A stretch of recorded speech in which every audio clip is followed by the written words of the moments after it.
The Bob and Tom Show.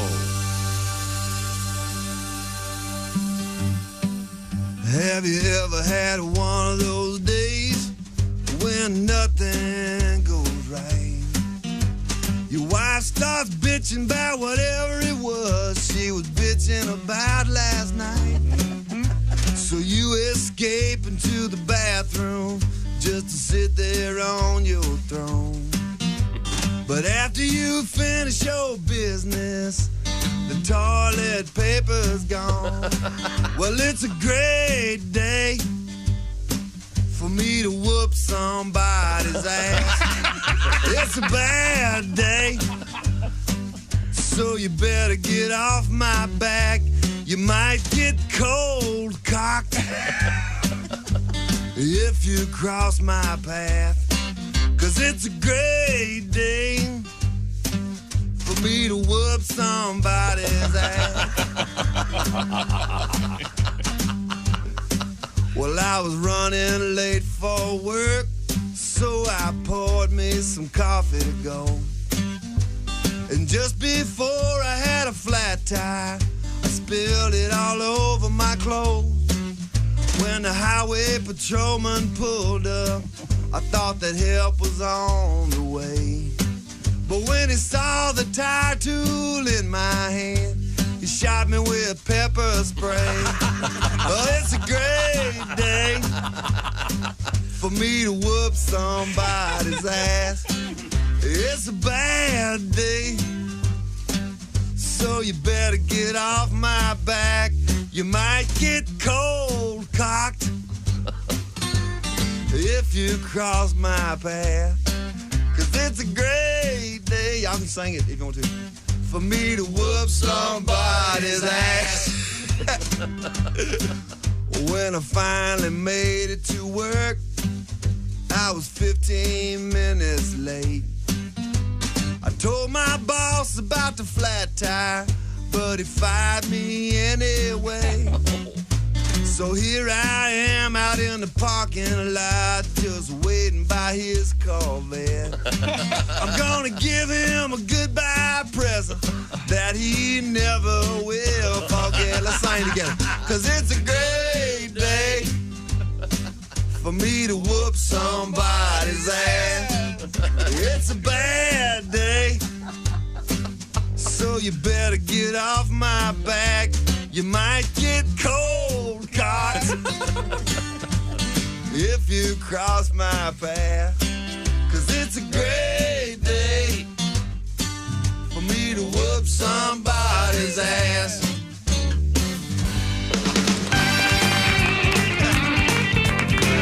Yellow.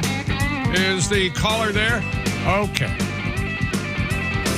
Morning from the O'Reilly Auto Parts Studios.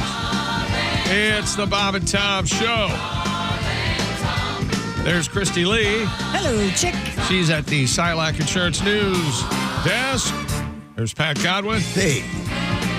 Hey, indeed. Right? But is it straw cheaper? Hey, I hear straw's cheaper.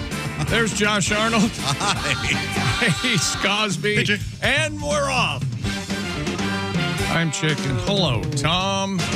I've got some exciting stuff coming up today. I'm very, very excited about. And, of course, you're excited, and I'm making my way into the building this morning. I'm on the outside of the wall there, right in front of the door where you have your key as we use our phone or whatever the hell it is. And I'm standing there waiting for the my phone to be recognized by the gizmo, and I hear Tom sneeze. From outside? From outside. It's a good one. The door was shut. Oh, my. And I was in here around the corner in the soundproof area. It was a good sneeze. It was louder than this. Oh, whoa. Yeah. Are you all right? Yeah, just a sneeze. Wow. He's clearing the... He doesn't do... I don't understand this, and I'll have to talk to my therapist or something. He does everything loud. He yawns loud. He sneezes loud. Do you have sex loud? He stretches loud. If a gentleman would ever discuss such a thing. I bet it's loud and high-pitched. Oh, I bet. I bet it is, too. I bet it's... Turn the lights back on. Me high-pitched? Right. No. Oh, you mean... Oh, I see. Me high pitch. Coming up, we do have bedroom activities in the news. Oh. Sleeping. Oh. Also coming up, the great comedian Jimmy Pardo. Nice. In the studio. Never heard of him. By the way, Chick mentioned something that we've been meaning to talk to you about, Tom. We do we require our own phones to get into the building here. Right. Right. Technically, the employer should be paying for our phones. That is true. If we need it to get into work. Oh, I'll talk to the landlord. Okay. What the hell are you, a union steward? What are you I'm just talking saying. about? Is that I'm just right? saying, yeah. Okay. Okay. You write that down. Oh, yeah, I'll put it in the suggestion box you have. Yeah. The one that it feeds directly. It feeds directly into a shredder. Don't get him. That'd be a great visual suggestion box, and then you just see the shredder below it. Does anyone still have a suggestion box? I have not seen one in a while. There were always those, Yeah. and then they'll put your business card in here for a free lunch. Yeah. Nobody has yeah. business cards much anymore. Nobody. Yeah, but technology. One of the things we don't talk about much is how often it doesn't work. Yeah. I spent an hour trying to log in to get. No, you skew results. Well, no, just let me finish my story. Yeah, but there's something that you did, Yes. and you don't recognize it. Let me finish. It's not the computer's fault. It was one of those things where you're taking your car in for the 20,000-mile checkup, and you go through the thing and you answer all the questions, and then at the very end you hit send, and then you drive up 3 days later and they don't have a record of it. You go, what? But the guy told me, yeah, this is a new computer system. I would say about 1 in 10 people have the same experience you do. So after filling it all out, It's not your fault, though. same thing with the hospital. You spend 2 hours filling out the form. You get there and then they hand you the clipboard. Oh, but when you do it online? Yeah, Before you I- get there? This really gets stuck in your craw, doesn't it? Yeah, You want people to know with your name and maybe your social security number, they know everything about you. No, but filed somewhere, so you don't have to fill out a form. Is it necessary every time you go to any new doctor to fill out that form? Evidently, it I is. can only imagine the red tape. Why isn't there just if you could sign up for a service where, okay, with you on look, this one, yeah. I'm willing to put my history on this thing, and then here you go. Here's the number. Punch it in, and you'll get it all. I don't even have. There's so much going wrong. This really upsets you, and It's I'm a waste of baffled my by it. time. And then they give you a little tiny. They give What you. else are you gonna do? They give you. Wordle? They give you a crappy pen and not enough room to write anything. So you wanted a nice credenza and a desk and No, I spent Nice 2 hours. calligraphy pen. I spent 2 hours online filling out your stupid form. And these days, before you've even hit the door, you've got to think, how was our service? Tell us, how did we do? Yeah, that's kind of You do annoying. this in every area of your life. You get so upset about stuff that you can't have any control over. But man, are you pissed about it? Do you think it's what they call kick the dog syndrome? He watches the news. He watches, he has family stuff going on. He's okay. Something small like filling out a form happens, and he hits the roof. Hits the roof. But it's not small. It takes all of his time filling a form out. Well, What am I doing wrong, Chick? Because it's probably me, not the electronics, because I see other people use them. Tapping the card. I can't. I never get it. Sometimes the cards don't work, right? I get it sometimes. I get it probably 7 out of 10 times. Yeah. Okay. Yeah, the first time I tap. yeah, that's almost everybody. All right. I was behind a guy. I was behind a guy yesterday. Tap, tap, tap. Put it in. The Chick-fil-A, I think it was the Chick-fil-A drive-through person. She gave me the card thing and said you can either insert or tap, and I inserted, and I said, can you kind of tell who's going to insert and who's going to tap based on age? And she said, absolutely. I get that. No, are you concerned about the germs all over that machine that they just handed you? Yeah, but I'll wash my hands before I get home, or when I get home to eat the Chick-fil-A. Oh, you don't pop it right in your mouth. What? No, I'm not a. I believe it or not, I am not a. Aren't you reformed machinery liquor? Weren't you like whatever you would run into, you would just give it a good licking? Yes. Yeah. ATMs. Yeah. Like the gas pump. Oh, the gas pump. That thing's The filthy. final straw was when I got kicked out of McDonald's for sucking on the soft serve machine. Oh yeah, they'll get you. But you got it to work, so that was I siphoned. that was a positive. Yeah, well, and that Christy, you go to the same gym I do, and every single time you go, then you get the thing the next day going, how did we do yesterday? I don't need it every day. I'm there Yeah. Many days a week. They don't have to ask me every day. I'm just saying. Maybe if you fill it out once, they'll leave you alone. No. Oh, You guys run into each other? at the gym? Yeah. No. No, we never do. We work out different times. Different times. Have you rubbed Different each other days. down at any point? Like a massage? Yeah. Do each other? No. Yeah, you know, Each other, scratch my massage back, each I'll other? scratch- Yeah, you help me out. No. Just Pat. Okay. Coming up, we have kitty cats in the news. Josh, I know you're a big fan. Not a cat person. We have giant pumpkin news coming your way today. Oh, no, chicken, not a pumpkin person either. I'm What not if there's pumpkin a either. neighborhood cat that's pooping on your doorstep? What does that mean? That's a message. Oh, boy. No, don't tell her. Yeah. Yeah. We called around 2 or 3 days trying to find somebody to take a cat to crap on her doorstep. We have Only cost $50. we have an unusual thing going on in the world of dreaming, and a allegedly collective dream that is spreading. You don't believe in those? No. Have you? Is this the story? Have you guys? This has been for a couple decades.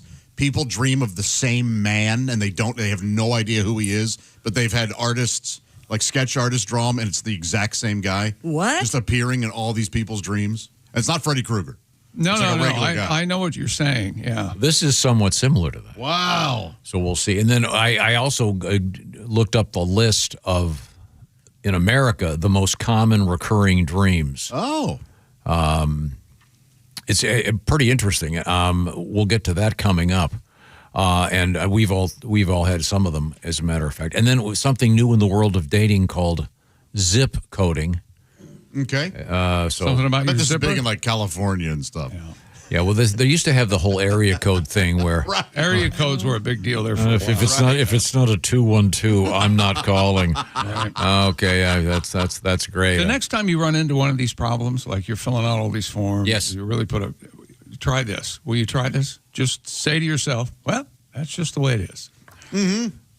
Or you see road construction, you don't know why they're fixing a road, or they're redirected traffic, or whatever else upsets you for no reason. You just, well, that's just the way it is. I'm a critical thinker, Chick. You know, my dad It's used a to lost say, art form. My dad used to say, well, that's life in the city. There you go. And it would roll off his back. Now, That's life. And by the way, City. you'll be glad to know that I brought in I bought a 6 boxes of the More stale snacks for us? of the Fig Newmans. Yeah. The from the Paul Newman Food Why Company. doesn't Nabisco sue? Yeah, that's a Paul little Newman. close. Come on. Well, Fig Newton is ours. first of all, Mr. Newman is giving the proceeds to charity. They Well, not portions. Portions. and They probably have an arrangement. In any event, I wrote a letter if I'm yesterday RJ Nabisco, of I'm protest. Did you write a letter? But where did you buy them from? Wait a That's minute. the Hold key. it. Hold it. It's not the Newman people. No, it was to the Amazon. Oh. You got stale Fig Newmans, and you wrote 6 boxes of them. a sternly worded letter to Yes. Amazon because they were stale. okay. I'm You sure- took time.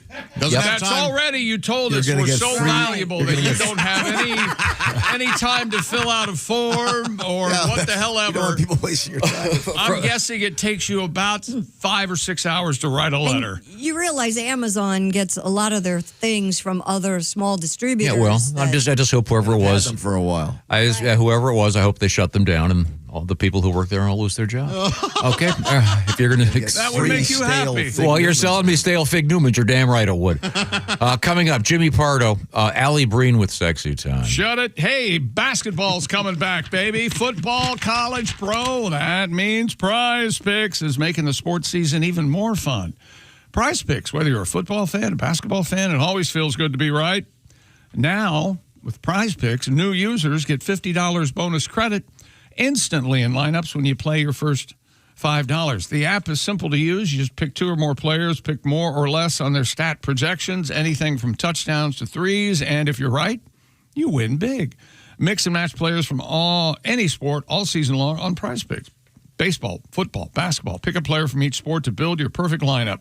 Prize Picks available in 40-plus states, including California, Texas, Florida, and Georgia, and all transactions on the Prize Picks app. Fast, safe, and secure. Download the Prize Picks app today. Use the code TOM to get $50 bonus credit in lineups after you play your first $5 lineup. That's code TOM to get $50 bonus credit in lineups after you play your first $5 lineup. Prize Picks. It is good to be right. Must be present in certain states. Visit prizepicks.com for restrictions and details. Speaking of prizes, we got a prize going out to Evan Clem. Mr. Clem won himself a $500 gift card to Steven Singer Jewelers. He was our Pigskin Picks winner for Week 6. Details coming up from the O'Reilly Auto Parts Studios. This is the Bob and Tom Show.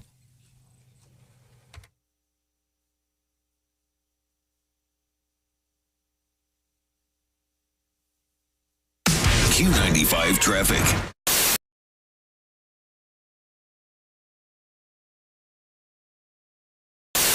Are you guys going to do a song together, Pat? We could, yeah. What do you want to do, Greg? I have a little voices in my head. Uplifting. Here we go. Uplifting. You ready? Yeah. Hey. All right. I feel it. Love this song. Yeah. Let me hear you. Oh, yeah. That's nice. I'm seeing somebody, you know. The voices in my head told me that I love you. The voices in my head said you love me too. Yes, they do.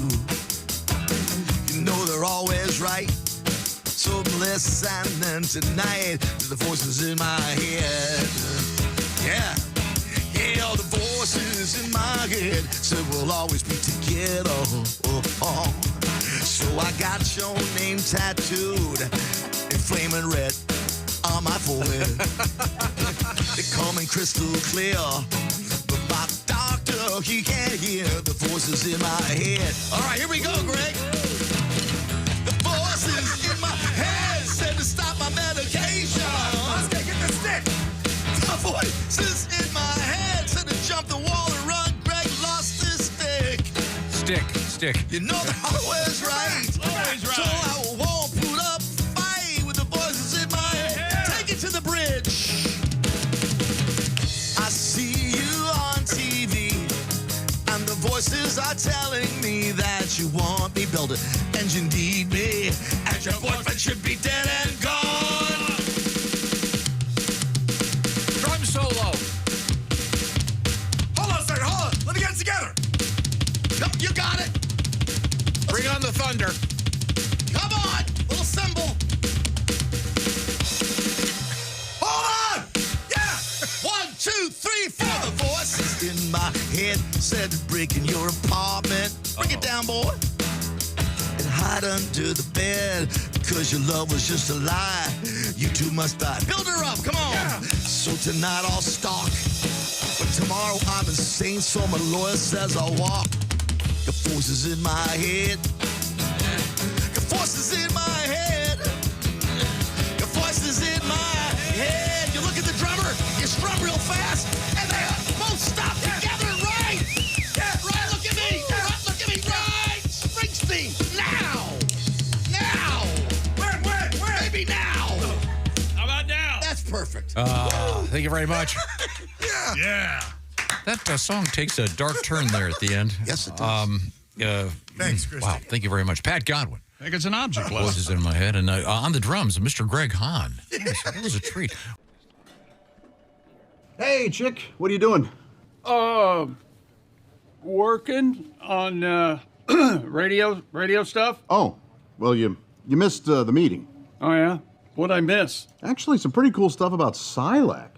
Get this. All right. If people have a 401k from a former job, Right. they may be able to roll it over into a Silac annuity and get a 20% bonus bump. Nah.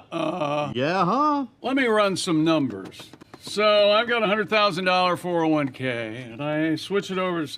$100,000 becomes $120,000, Yes. and $200,000 becomes a $240,000 Silac annuity. That's right, but chick, you know you have a calculator on your phone, right?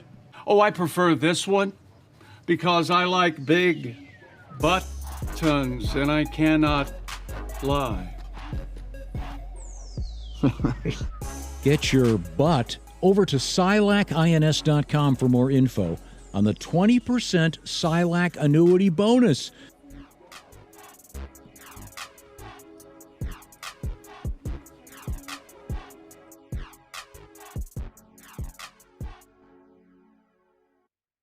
is my winter fat guy outfit. Which, by the way, is strikingly similar to my summer fat guy. This is all, by the way, from my I Don't Care Anymore collection. You know how it is, you get older, you don't care. I mean, I've been wearing the same pair of shorts since Thanksgiving, and I went to put on a pair of pants, and I probably should have got out of the shorts once every 3 days to make sure I wasn't gaining weight. So they are now, I mean, you know, I got a pair of pants. Here's the crazy thing. I got a pair of pants that I love. I found a pair of fat pants at Goodwill that I love. And I'm thinking to myself, if I had a pair of these, I would have worn these every day.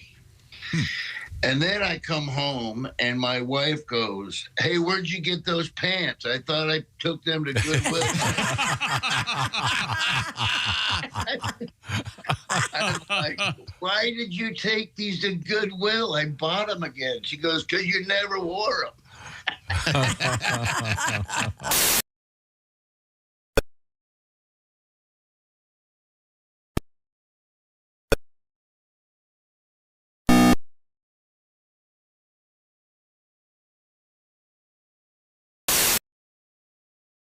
I Hate Steven Singer sidekick chair. Ace Cosby. Hello. Today, Jimmy Pardo will be here. Hey. Legendary stand-up comedian. And we'll try to solve love problems later today with Allie Breen and Sexy Time. Sexy time. Okay. Yeah. Right now, once again, congratulations going out to Mr. Evan Clem. Sex. What is? I'm sorry to apologize to Mr. Clem. Sorry, I was still. I went to high school with a guy's last name Clem. As did I. We had an Uncle Clem. He was a I had a drummer. grandfather Clem. He was a drummer, turned into a helicopter pilot, and Wow. ran sorties in Vietnam. And I believe yesterday you mentioned the name Clem in the context of the Red Skelton show. Clem Cadiddlehopper. Clem You all remember Cadiddlehopper. that. It was one of Red's characters. Well, you mentioned Hello and yesterday. God bless. Hello, Yeah. God. No, he said that in I want to say he said it as himself at the end of the show. the end of the show. But it sounded a lot like Clem Cadiddlehopper. Right, yeah. I will tell you that. I'll give you that. Mr. Evan Clem wins this week's $500 gift card to Steven Singer Jewelers. Check out the inventory at IHateStevenSinger.com. Evan got he was a 9-way tie for first place. 9? He got 13 of 15 games correct, but he also won all 3 tiebreakers. Whoa. So he's the winner. And I bring this up because I want you to enter. You listening right now, please go to bobandtom.com/contest. Just pick the winners. This is this is week 7 coming up. Man. bobandtom.com/contest. And you do have to know the spread, right? No, the spread has nothing to do with it. Thank you for muddying the waters. Certainly appreciate it. Continue to do so. point. Continue to do so all day. Now, you just enlightened me to something. We were talking both on and off the air about this. The tapping of the credit card. Yes. And how it almost never works. I have trouble with it consistently. I'm guessing that you've never tapped. No, I do, but one of my cards almost never works. The other one works all the time. Oh, okay. One of them is metal, one is plastic. The metal one, you might as well shred it. It never works. I have that same problem. And they always go, "That doesn't work here, sir." Yeah, but You ever paid on your phone with Apple Pay? Click the I have that too. Have you done it? Yeah, sure. Oh, okay. Yeah. All right. But you were saying at the Chick-fil-A drive-thru, you did an informal survey. And Yeah, I just asked the cashier. I said, "Hey, can you kind of tell who's going to tap and who's going to insert?" And she said, "Yes." Yeah, by their age, right? And I said, "What did if you saw me and you had to guess, what would you have?" And she just kind of smiled. You're an inserter. Yeah. do you ever hand anyone cash? Boy. And they look at you like you just are those shells and beads? And try to count back change.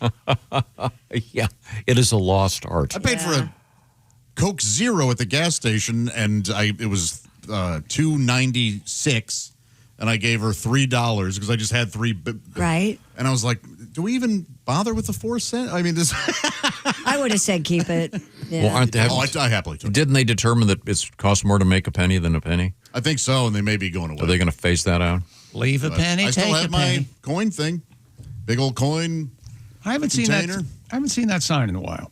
Leave a penny, take a penny. Yeah, you don't. Yeah, see you that don't much see it anymore. You know I saw leave a Bitcoin, take a Bitcoin. what happened? Society. Now we have our letters segment. Brought to you by Omaha Steaks. Get fired up for fall grilling with Omaha Steaks. OmahaSteaks.com for 50% off site-wide. That's my gig. And for an extra $35 off, you've been canceled. Use promo code BTS at checkout. We've been discussing the Clark bar as we talk about Halloween candy. I honestly don't think I've ever had one, but we discovered that they're I'll go available. to Cracker Barrel and They're get you one. available at. Used to be my favorite candy bar. Really? Hands down. Give me a quick description. What is it? Isn't it kind of like a It's Butterfinger? chocolate, and there's something in the middle, peanut butterish, Yeah. but it's really pretty good. And they're available at Tractor Supply, we found out. And Cracker Barrel, and you can get Cool texture, yeah. an iteration of it on Amazon, but it's a cup. It's a bar cup. While writing this letter to us, this email, Matthew was actually eating a Clark cup. Wow. There you go. The Clark bars are still being produced. The Boyer Candy Company in Altoona, Pennsylvania produces it. They purchased the rights in 2018. They also produce Clark's Cups, which is like a Reese's cup. Reese's cup, but with a Clark bar inside. I think Boyer's workhorse was the Mallow Cup. Remember that? Oh, I never. Is that marshmallow? Uh-huh. And wasn't that the Boy Oh Boy, it's Boyer? Was that their Don't slogan? remember that part. But, yeah. By the way, he writes, "Oh my God, it's glorious." Boyer Candy does have an online store. So those of you that were missing the Clark bar, yesterday I mentioned, of course, the Clark Kent bar, which bombed. Well, I just remember asking, how was it? And you said... It was super. The Adventures of Superman. Faster than a speeding bullet. You can turn that More off powerful than a anytime. locomotive. Look up in the sky. You're talking about his Able to microphone? leap tall buildings in a single bound. Look, up in the sky. It's a bird. It's a plane. No, Superman. Sorry. I He love was that. sitting He's like a little kid again. crisscross applesauce in front of the TV again at age 4. Did you see him? I Remember saw his the- eyes. Yeah, He it was was back pure there. joy. Remember that was a George Reeves Superman. He was really kind of out of shape. Kind of All those guys. looked kind of frumpy. Oh, he wasn't. He was soft. You know, I wouldn't say he was out of shape. Yeah, I mean, he was barrel chested. And I wouldn't even describe him as doughy. I'd say he was soft. But that had a sad ending for that actor. But there's a whole movie about my that.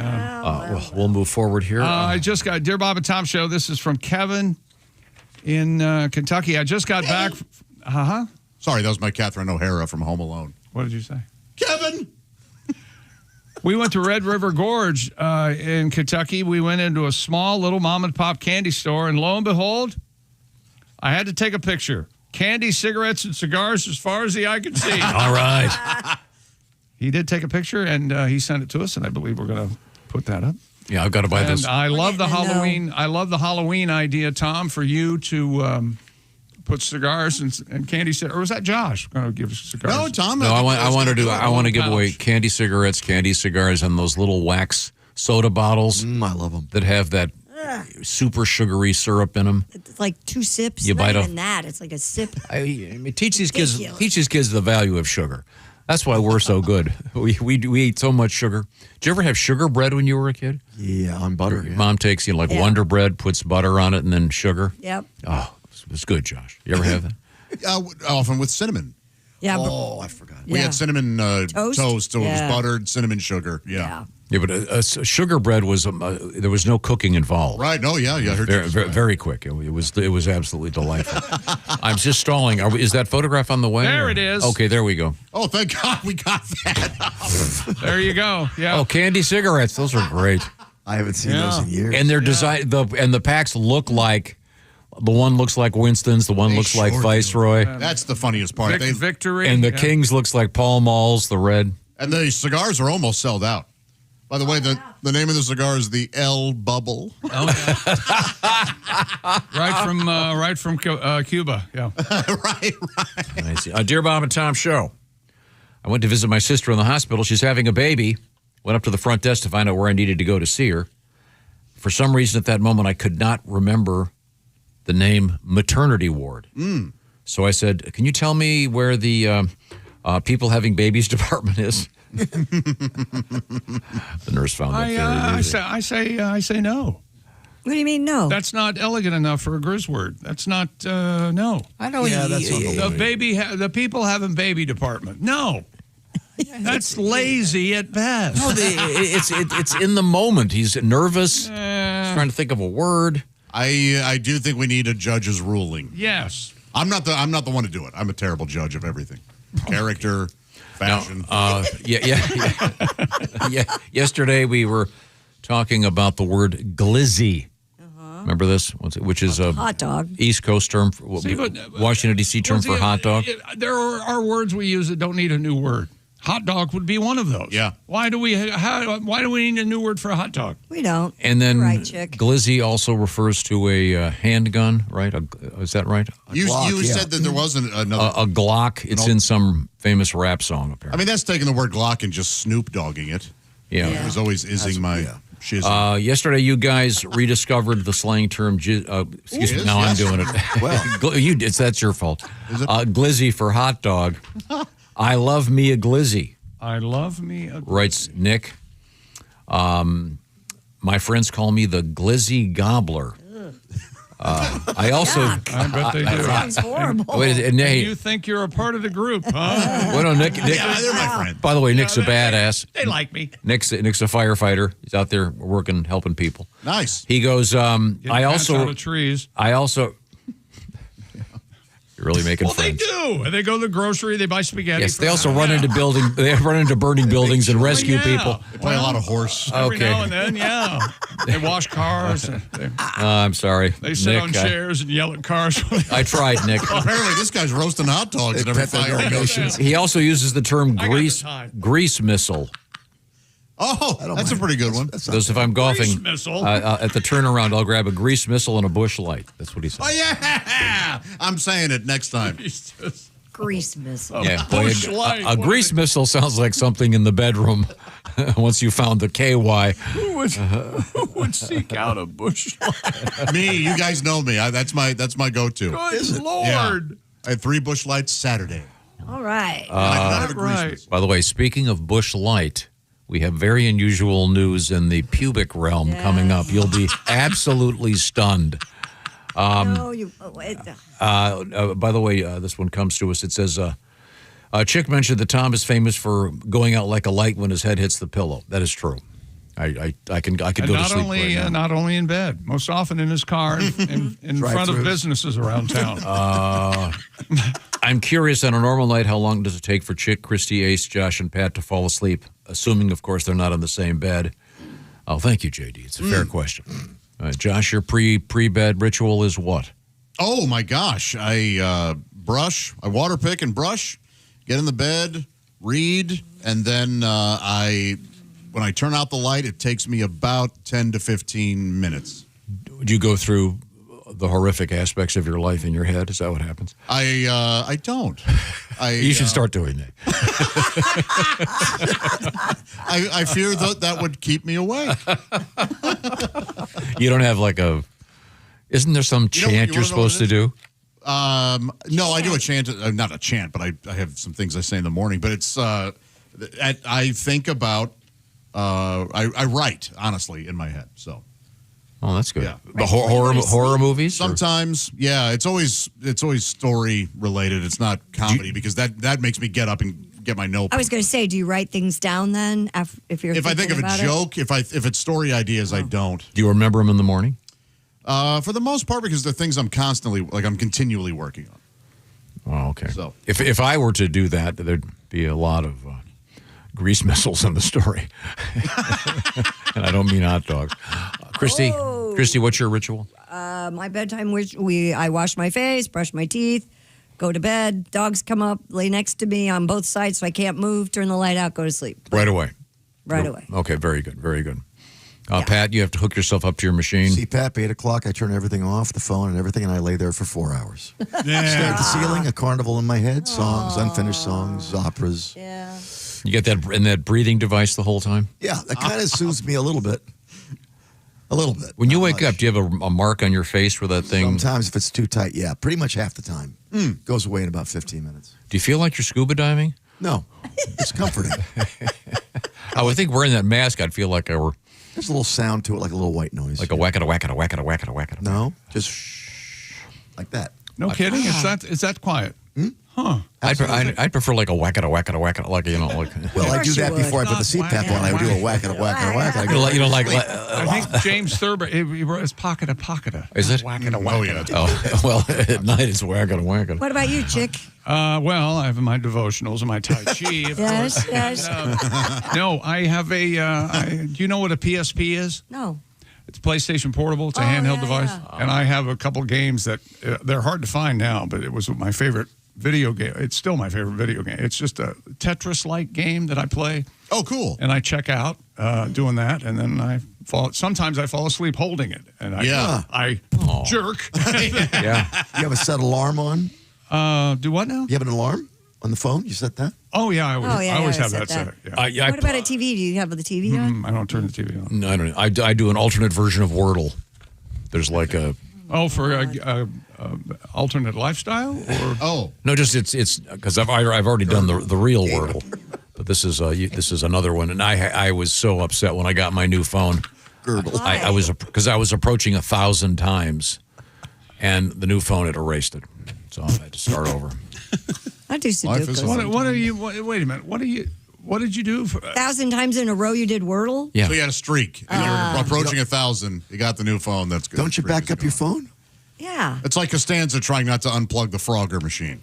Yeah, right. Yeah, I don't know. Everything else got sent across. That did not. I don't know. I Humble don't know. brag. Thy name is Griswold. Yeah, no, it's absolute fact. Oh, of course, yes. Of course. Now, coming up, we're going to talk with our good friend, comedian Jimmy Pardo, Who's that? which is very exciting. All right. But right now, I want to tell you about the best way to enjoy a nice weekend afternoon before a football game. Even if you're going to just watch it on TV, go out to the driveway, fire up the grill, and have some steaks. That's right. And they have grease missiles, don't they? They sure Oh, do. they Some of the do. finest grease missiles you'll ever get. We're talking about Omaha steaks. Omaha. Nobody else wants to? Omaha Steaks offers an exclusive lineup of USDA certified tender steaks. Who does? Omaha. They specifically requested I do this. I like it. Their fan favorite filets mignon, that's right. They've achieved the distinction of USDA certified very tender. What are you doing? Order them now. Well, what's so special about ordering them now, Josh? I'll tell you. James, that's James. It was James. And now, it's their early Black Friday sale. Get 50% off site-wide and an extra 20% off select favorites at omahasteaks.com. Plus, our listeners, like James, get an extra $35 off with promo code BTS at checkout. Now, we've learned, is it Grizzy? Glizzy. Glizzy and grease missile are now two popular slang terms for hot dogs. Well, they call them deli-style Franks at Omaha Steaks, and they are the finest. Everyone in here can attest to that. We all love them. The flavor is so good, sometimes you forget about condiments. Just go, oh my gosh, this is just so tasty, and they're gigantic. The early Black Friday sale is the perfect time to shop for the best deals. And guess what? Orders placed by 6 p.m. Eastern. Do they ship in 10 days? No. Do they ship in 4? No. They ship same day. Now you can save big with Omaha Steaks. Visit omahasteaks.com for 50% off site-wide and an extra 20% off select favorites during their early Black Friday sale. And for an extra $35 off, use promo code BTS at checkout. Terms apply. See site for details. That's 50% off at omahasteaks.com. Promo code BTS at checkout. Omaha. Thank you very much, Josh. Once again, coming up, comedian Jimmy Pardo. We have some news from the world of sports. We have pubic hair in the news in a big way today. It's all on the way from the O'Reilly Auto Parts Studios. This is the Bob and Tom Show. Add to or continue the conversation. Check out the Bob and Tom Show on Facebook. Get the link at bobandtom.com. This is the Bob and Tom Show.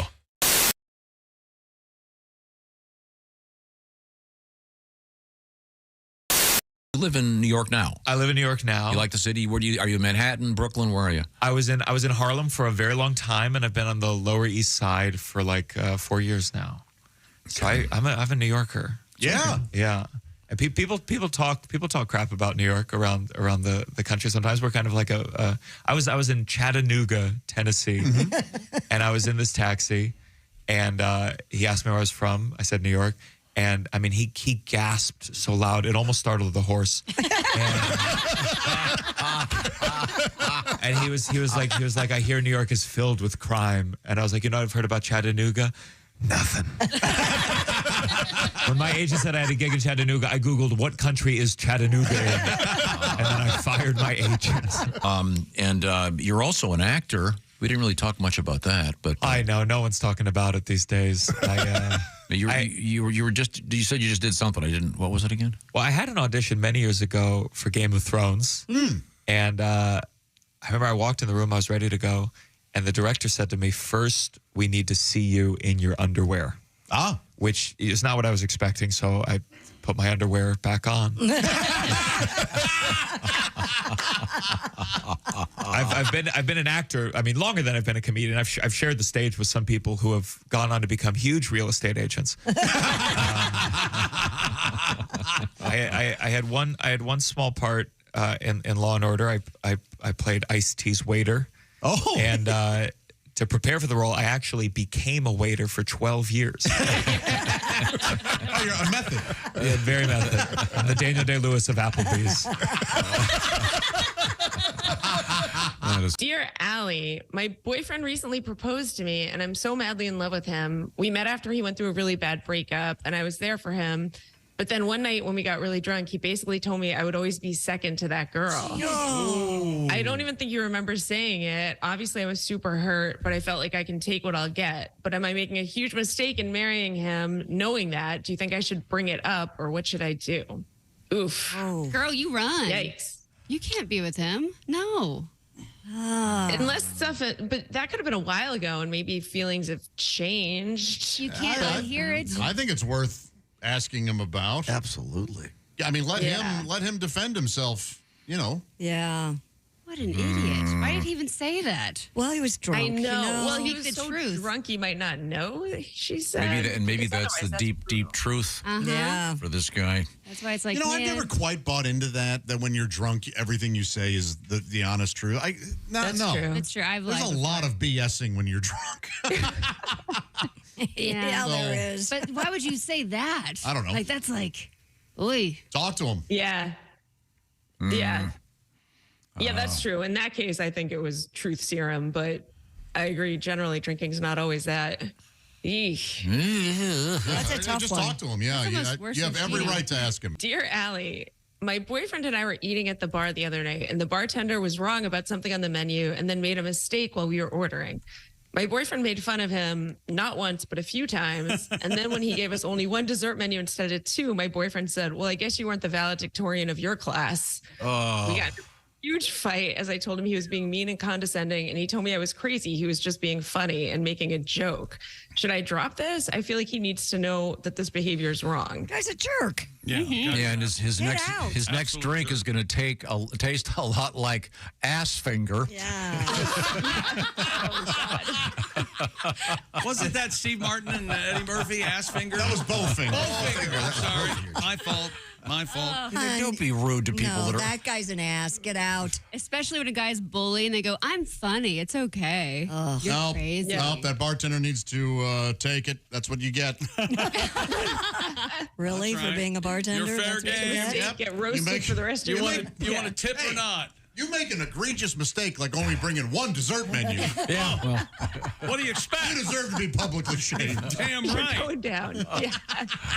it's kind of. I think he's sort of thinking, hey, this is kind of they're a couple. It's kind of romantic here. You can share the menu, look at it together. Yeah. Yeah. well, Plus he nothing doesn't wrong want to with that. crowd the bar with You know all what I that think paper. happened? agree. This guy really did think he was just making a joke and being funny. He just came up. He just did it in a completely a-hole-ish way. No, that or this guy's just a jerk that's her boyfriend. Well, but would she be dating a jerk, a guy who's a Yes. jerk all the time? Maybe. You can only Probably. fake it for so long. That's probably It why starts to she was come out. like, well, I want to tell him because if he understands it, if he is just making a joke and he's like, oh, I didn't mean to, that's probably okay. But if he's like, what? No, I'm going to keep doing this for the rest of my life. Yeah.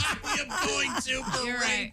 Josh, don't you have friends when they introduce you to their new girlfriend, you kind of want to pull her aside and go, get out. You don't know him yet. I do. Oh, yeah. How much do I tell her? Yeah. I really recommend you do anything but go out with him. You know, Won't listen we anyway. all know that couple. With the devil's voice, apparently. Health experts are praising a brand new viral trend called the fart walk. The fart walk. The so-called fart walk became a phenomenon after it was introduced by TikTok user Marilyn Smith. I'm a fart walker. I'm a fart walk. Do you go for a walk after dinner? Yeah, almost all the time. Well, because you have to walk your dog. Sometimes society needs reminders, and this is one of those. Hey, how about a nice walk after dinner? Yeah. Now, don't you prefer the fart sit, Josh? I will say, You know, you eat a pizza and a hot dog, and you sit down. you know, When was the last time you had a pizza? I really like the idea that the one pizza, the whole pizza wasn't enough. I just needed a hot dog to really cap it all. That's a hell of a meal right there. And yes, it's not easy to find a place where you can get pizza and a hot dog. Because a pizza's such a full meal. So I order a pizza, eat it, and then I have to make myself a hot dog. Here's the thing, though.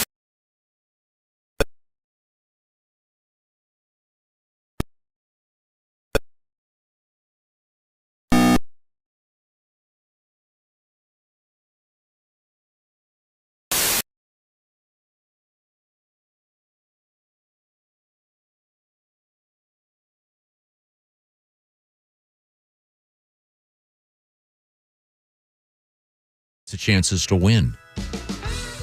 Hey, welcome back to the Bob and Tom Show. We're in the O'Reilly Auto Parts Studios. There's Christy Lee. Hi. Pat Godwin. Hello. Josh Arnold. Hello. Josh at the I Hate Steven Singer sidekick chair. There's Ace Cosby. Hey. I'm Chick McGee. Hello, Tom. Hello, Chick. We're still going through a little bit of mail here before we get to the sports page. Yes. This comes to us from James. Jimmy. He begins, sorry to bother you at work. Thank you, James. We Love it. appreciate that. Love everything about it. This is actually our mailman friend, Paul. Huh? He said, What? Wait a minute. Who's our mailman friend?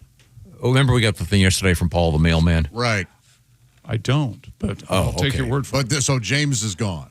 Apparently, it's the same person. Oh, okay. Okay. James calls himself Paul, unless he's using his, I don't know. I got you. So I meet him, and I say, hi, I'm Chick. And he will say, hi, I'm Paul the mailman. Paul the mailman. If he's got his uniform on. Where does the James enter into it? I don't know. I'm just looking at the in the email address. Hey, Josh, if you see me out in the hallway, will you hit me in the head with a shovel? That'd be really great. You know, I don't want to, but I will. Thanks for you're a friend. He's got both his names and his email address. This must be like Godwin. Your real first name is what? Joseph Okay. Patrick Godwin. Right. So this must be the same deal. We're getting off the topic here. The point is, he does wear shorts. Yeah. Year round, except maybe 10 to 15 days when it gets really cold. Okay. He's on year 36 at the post office. Wow. Thank you very much for all your services. And he says, attention, Pat Godwin. You know, when they go out and deliver mail, they don't have to fight anyone or Yeah, that's not necessarily a thank you for your service. Thank you for your service. Yeah, they're doing that's hard work. Well, yeah, but if you were a mailman, you know what it would be like? Your garage would be full of. He'd be one of those guys. Chick McGee Does arrested anyone want to, with 600 pounds of mail in his garage, speculate? undelivered. If Tom were a mailman, what would happen? Get lost every day. Oh, I don't know what happened. I had a letter. I thought it said Indianapolis. Turns out it's Annapolis. What am I supposed to do? I don't understand. That's why I'm not a mailman. That's why I'm not a pilot. I understand. I understand my limitations. I don't think thank you for your service fits. It doesn't apply to the postal law. Certainly not. And even Paul would say, hey. No, I said services. He's delivering mail. It's an important aspect. Is he What does he want? Walking mailman or is he a driving man? You see what you've done, Paul? No. I'm on a mission. We need to stretch this letter into the next break. Okay. So anyway, he says he wear shorts all year round except 10 or 15 days when it gets If really he's in a car, it doesn't matter. very good, very good. And he does a lot of walking. Oh, all right. Fascinating. He said, could I get to the postscript, please? We'd love it. It's for Mr. Godwin regarding your reunion. Uh-huh. You just went to your high school reunion. Yes. Said, Pat, missed opportunity. The ladies can't get away in walkers and wheelchairs.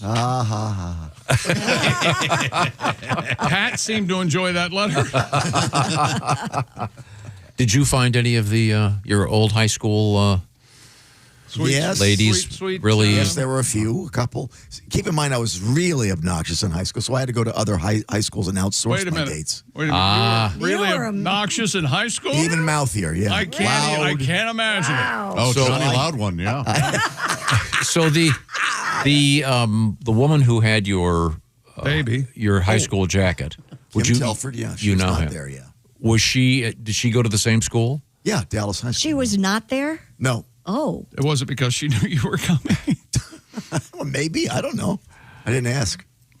I see. You didn't look her up and send a note and thanked her for No, keeping your jacket? in and out, baby. In and out like the old days. Just in and out. Wait a minute. So how'd you get the jacket? Did she mail it to you? She gave it to Fred. Who the hell's Fred? Fred's the Is Fred Fred high school- another Paul. name that Jim uses? Fred's No, our Paul. Fred's our high James, school James, president. Paul, and Fred. If This you is remember, really Fred was the confusing, one- and I'm right here. Fred was the one who asked the woman on a date for a, hey, baby, how about a piece of chess? If you remember that. So funny. How about a piece? That's Fred's. They were in the throes of they were making Got out in the back of a and then he said, Volkswagen Bug, He yeah. wanted to be a gentleman and Yes. sort of Hey, can I have a piece of consent. chess? And to show he had game, he said, A piece of chest? Yeah, you remember that? I told you guys Yes. that on the air. instead Yeah. of a piece of ass, which you would never Oh, say. no. Yeah, he Right. says, He I would think never jump to that. He just Fred's- wanted to no, feel her a booty. piece of piece- ass is for the guys. Yeah, exactly. Yeah. Can I get a piece of chest? And that was brought up a lot of it. That was brought up a lot I forget. How did it go? horribly. Did he Yeah. get into a piece of chat? No. No, it did not. Well, she got very quiet. He said she bet. said to take her home. He knew he did something wrong. He knew he did something And he wrong. also added to the story. He goes, do you He remember? didn't know what it Do you remember was. I got her to go in the back seat because he said his Volkswagen Bug the gas was low and they needed to get in the back seat to make the gas Oh, go my up. in the tank. That was the first part of that story. Then I asked her for a piece of chess. What went wrong?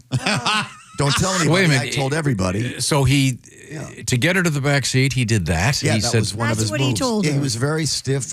He went into the army. He's a very organized guy. Wasn't a great dater. Good guy. Is though. he married get- now? Yeah, he's been married for a long To time. get a woman into the back seat, he said, That's exactly- we have to go sit in the back seat so the gas can get close in the tank.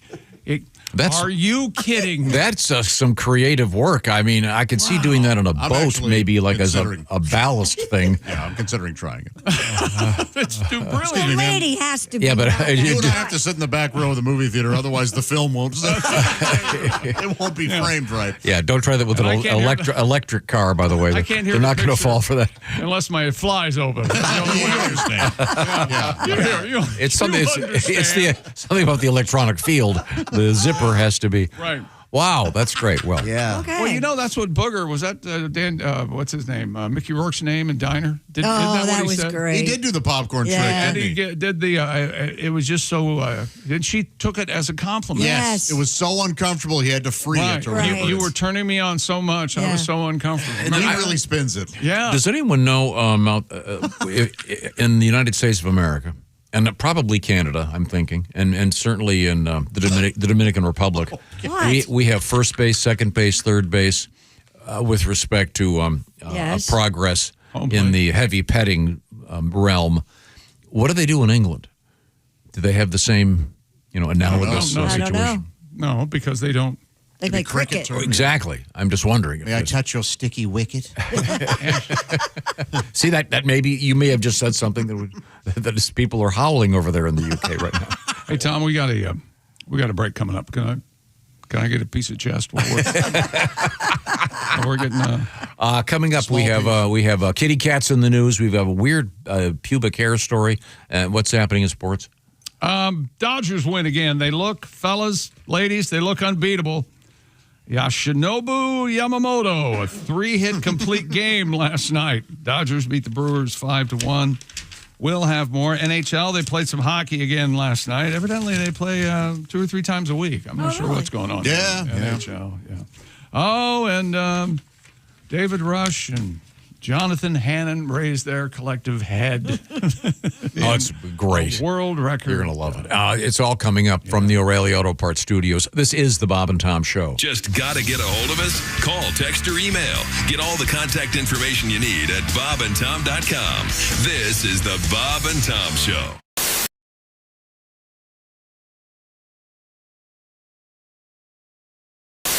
Oh, there we go. Hey. There he is. We're talking to comedian Dusty Slay. And Dusty, I recognize you right away. You got a full beard, though. The stash is your trademark. You got the you're going kind of for the Jesus if he had glasses and a cap on look. Well, I can't be rolling around out here beardless. I don't need people seeing this chin, you know? I see. Great to see you, Dusty. Yeah. Yeah, great to see you. I'm pumped to be here. Dusty Slay is a great comedian, and he's got a Netflix special that, as they say, was just dropped. I'll speak English. It was just released. Yes. You can see Workin' Man, which got us talking about the band Rush, Dusty, when we heard the phrase Workin' Man. Well, I'm a little bit of a fan, and someone said that I might get a call from them about some copyright thing with the name, and I said, I'd love to talk to them. Let's do it. Well, you've got a tour going, and Geddy Lee has a book coming out, so we're even. Dusty has an interesting background. You were a working man there for a while. You had some real jobs. Weren't you a waiter for a long time? Oh, yeah. Well, I worked a lot. My dad thinks I'm still in high school. I don't think he thinks I've ever worked a day in my life. He goes, what's this working man thing you're talking about? But yeah, I waited tables. I used to work in Charleston, South Carolina at a restaurant called Hyman's, which is located on the same block as a restaurant called Sticky Fingers. And, I'm not making that up, just telling you where it is. I remember that. It's a seafood place. Hyman's a beautiful seafood place. We've been there, too. It's great. It is great. Yeah. And you were a waiter there. Were you a good waiter? I think I was pretty good. I had a little bit of an attitude problem towards the end, but I think I was good, People would come in there and they would ask for weird things. They'd be like, they'd be like, you know what? I haven't done this joke in a long time, and I even forgot the joke. They're like, these jokes are not on the special. I didn't forget any. They're like, what's a good wine with the fried catfish? And I'm like, I don't know, a Budweiser. There we go. It's a hot joke. It's a hot joke. Dusty, you have done a number of the late night shows. Do you remember what was the first one you did? Do you remember? Very first late night, I did Jimmy Kimmel, and I never tell people to go watch that one. I feel like that one was not that good. The jokes are great, but I don't know how to prepare for a late night at that point. But my first Tonight Show, very good. Cool. Well, let me ask you this. Since you've said that the Kimmel event did not go well, why don't you share? What was the first joke you did on it? Do you remember? Well, I did a joke, trailer park joke. I said I grew up in a trailer park. We had a lot of fun, but I'm not sure why they call it a park. There were no rides in there, no water slides. We had like an occasional slip and slide, or like an old tarp with some Dawn dish detergent. We put our slip and slide over a tree root one time because we was going to jump it. And that's not how that works at all. I like that very much. I hit that tree root. I just got up and got a job. Padres 2-1, bottom of the 7th. Why'd it stop? Are you watching check local baseball listings. Hang in, I've got to put my. Not check local listings. That's the game. That's the Major League Baseball opening game in Seoul, South Korea. And if you listen to a rebroadcast of the show, that information is very, I see. I'm sorry. You've reality. thrown me into a tizzy. I'm listening to a podcast. I don't know what day it is. They just said the the Padres were playing. How am I supposed to figure this out? I'll explain time zones to you later, Gilligan. Oh, God, you're an idiot. Yesterday. Podcasts can be... Go on. Just podcasts. Yeah, you're broadcast. Yesterday, you were talking about S&H green stamps. We're right at the end. Writes Jack. Mahogany? I was watching a rerun of Hollywood Squares. One of the prizes they offered in the secret square was 1 million S&H green stamps. Whoa! Valued at $2,500. When did this happen? I'll get you a jacket. God, I hope they were already in the books. Could you imagine? I'm confused, though. Did you say that these S&H green stamps now they're worth $2,500? That's what you said, right? No, it said. I have no concept of time or where I am on the planet. You have to talk slow. I rely on my radio show to inform me where I am and what day it is. I'll tell you what, Miss Pat, that was really good. That was really, really funny. And I tell you, I am going to take you out to dinner. Really? You gonna take me? I promised. Yeah, I'm going to take you out to dinner. You wanted the custom sushi? Yep. I got a great sushi place. We'll have a great dinner, and you eat sushi? Yes, I do. And what about dancing? This is like a small place. They don't have a dance floor, so It doesn't matter. I can teach you how to dance, Tom. no. But I can't dance anyway. I'd be I can teach you how to dance, Tom. Okay. All right, Tom. I'm gonna teach you how to dance. You ready? Come on. Do I just? Come on, shake it, Tom. Shake it. What am I Shake shaking? it. I mean, you have. You shaking whatever this is. Well, this is. I don't know. It probably don't work, but come on, Tom. Shake it. Are you bouncing? Are you listening? Are you loose at the knees here? I'm about to back that ass up, Tom. You ready? Okay. You gonna back that ass up? Yeah, Okay. come on. I do Pilates, you know. No, don't Whoa. run, don't run. Come on, Tom. Drop it. Drop it. Drop Drop what? it. Drop Oh, my it. God. Drop it. Drop it. Up. Now hit the ass, Tom. Hit. Did you ever hit see it. the movie Deliverance? Hit the ass, Tom. Pat it. Pat it. Pat it. Yeah, pat it. Pat it. Pat it. I think this may be sexual harassment. No, I like it. He still following me. Come on, Tom. Don't ride. Hey.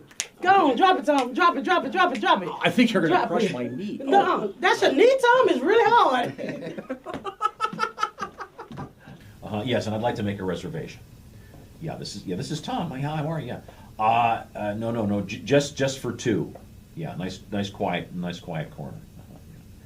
Hey, listen, is there like a dance place near you? Some kind of funky.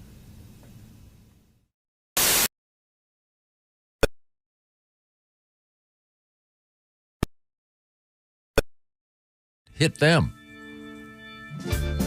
Welcome back to the Bob and Tom Show. We're in the O'Reilly Auto Parts Studios. Christy Lee at the Silac Insurance News Desk. Hi. There's Pat Godwin. Hey, chick. Pat's got a song this time, Tom. Be on your toes. Oh, okay. There's Josh Arnold. Hi there. The I Hate Steven Singer sidekick chair. Ace Cosby. Hello. I'm Chick McGee. Hello, Tom. We got one more letter. Can I real quick mention Evan Clem, Mr. Clem, the winner of week 6 of our special pigskin competition, and he picked the winners in the NFL for week 6. It was a 9-way tie this week, but he got all 3 of the tiebreakers, so he's the winner of the gift card from Steven Singer Jewelers. Peruse Steven Singer's inventory at IHateStevenSinger.com. You could be a winner this week.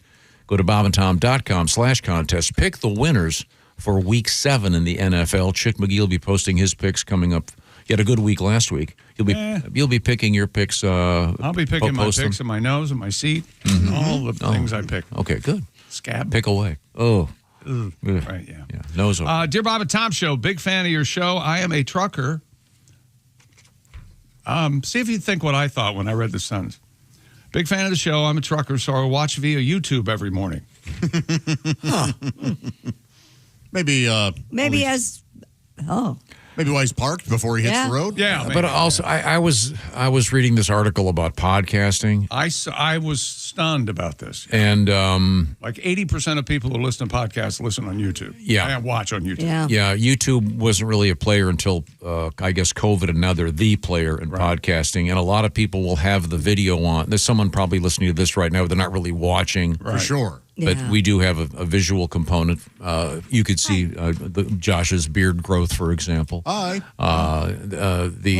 The whitening of the lower portion of your beard. Have you noticed it's kind of solid now? Yeah, it's pretty much all gray on the So if someone is listening to this in podcast form, they can go, oh, look, I can look at my phone. So I'm assuming this guy leaves his phone in the seat, perhaps. He's not taking his eyes off the road because he's a a qualified, a great member of the trucking community, and we appreciate your hard work. We thank them for their service. You verbose, Just blowhard. talks like he's trying to hit a word count on an essay. Yeah, he really does. That Just explains how filler, you got through. More filler than an army meatloaf. Oh, just yeah. Are you saying that the hardworking men and women in our army are getting low quality meatloaf? It's not all meat. I'd like to see, first of all, I want to see him get paid this week, and I want to see him get quality meatloaf. Well, I do too. They're in the military, and they're serving our country. I want our now, you listeners non-patriots out there, fine. I want our listeners to have quality meatloaf. Thank them for their service, will you? I just did. I'm trying to get him better meatloaf, okay? Jeez. Man. I wish someone would come in here and tear you down and put up a new person. Is that possible? And look at this new Tom. Anyway, Steve continues. I know emailer Russell with the dog Haiku. Oh, nice. Oh, yeah, the trucker. A puppy dog. He says, Russell, excellent driver, terrible bowler. I'll personally buy him a Clark bar if he could beat me in a round of bowling. Okay. I'll tell you what. Thanks for keeping up the great work. I'll throw in. What are you going to do that's going to make other people have to work really, really hard? A Nestle Crunch bar, dude. I'd like to. A Japanese Nestle Crunch bar. That'd be a good. That ends my commitment to finding a Japanese Nestle Crunch bar. Me mentioning it. Then someone else will have to go do it. It's not someone else. It'll be Amy. But the point is. Bless her heart. I love the traffic. Well, that'd be a fun topic. Send us pictures of your trucker dog. If you're cruising around, you got a dog with you. Trucker cat. Sure. JJ, he got a dog at a lot. You know, somebody had dumped it at a little puppy dog. It was so sweet. I like to think there's a trucker with a goldfish. You think? Yeah. Sloshing on goldfish his bowl there on the chair. Maybe, sure. I parked the car in the sun and poached the thing. No, stop. It's a responsible goldfish owner. I promise you there's a trucker with a goldfish. One in the entire country? No, I don't think so. I'll bet you a Clark bar there isn't. No. Well, All right. Now we got a topic. Send us your trucker. Your trucker dog. What pet you have in your cab? Any pets. Any pet at all. Could be a significant other. Wouldn't a cat be dangerous loose in the cab of a truck? Some are actually pretty good. I would not do it with mine. Couldn't it jump onto the steering wheel or something? So could a dog. Yeah, exactly. No, dogs wouldn't do that. I've also had a dog that insisted on like sitting on my lap while I drove. Maybe he thought it was peanut butter time. He was trained for it. Is that right? Well, he was. There was a pet Rogan thing. Yeah. Go for Is that there a lap. law Get about that? Peanut butter. Putting peanut butter on your.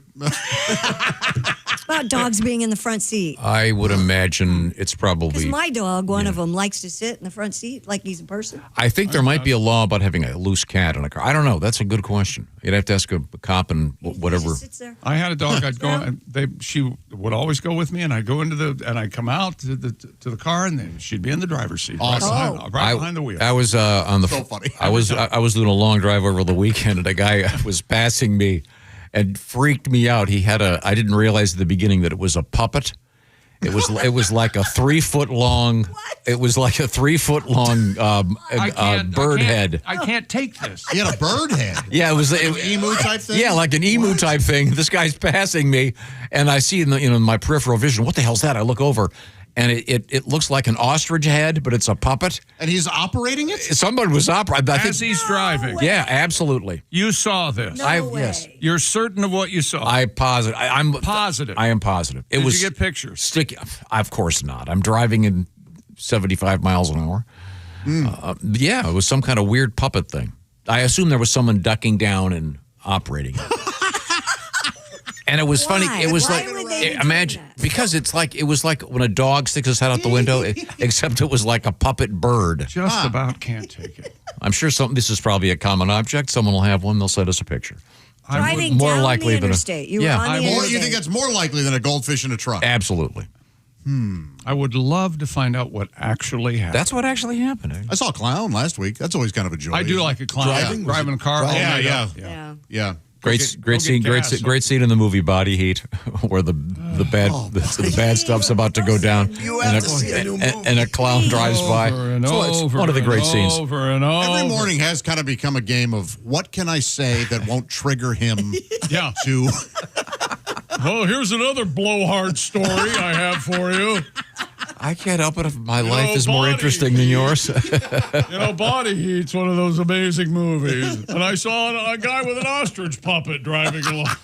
I don't know if it was an ostrich or an emu. It was Was very. it on his hand, or you think it was No, somebody else? no. I think it was someone ducked down. Was it in the back seat? Or? No, it was in the front seat, and it was. This guy's driving along. It and you was. look It over. was sticking way out, and I saw it in my peripheral vision. I go, what's that? I Out look of the over. car?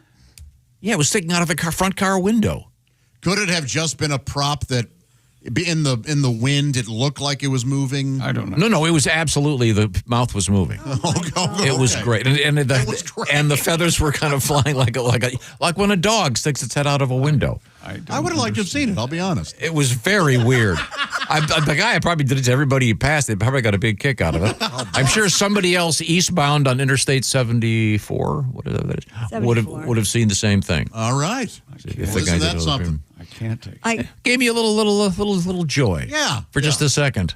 Well, that's really cool. Can't take it. Can't. Do you let your dogs stick their heads out the window when you drive? Never. No. You don't? I always have my windows had a up dog in jump my car. out, remember? So I can't do that anymore. Well, if I don't have my I have my windows down, people see me in traffic, and it causes a traffic jam. And Andy, hey, chick, it's we love technically you, against chick. the law for you to have your. Hey, Andy, your wife had a dog jump out of the car. Yeah. Frankie jumped right out. Yeah, I can't imagine why I'd want to do that. That's weird. Were you talking, honey, at the time? I was by or- myself. I Speaking of had puppets, dogs in the car. Yeah, right. I still don't understand what you saw.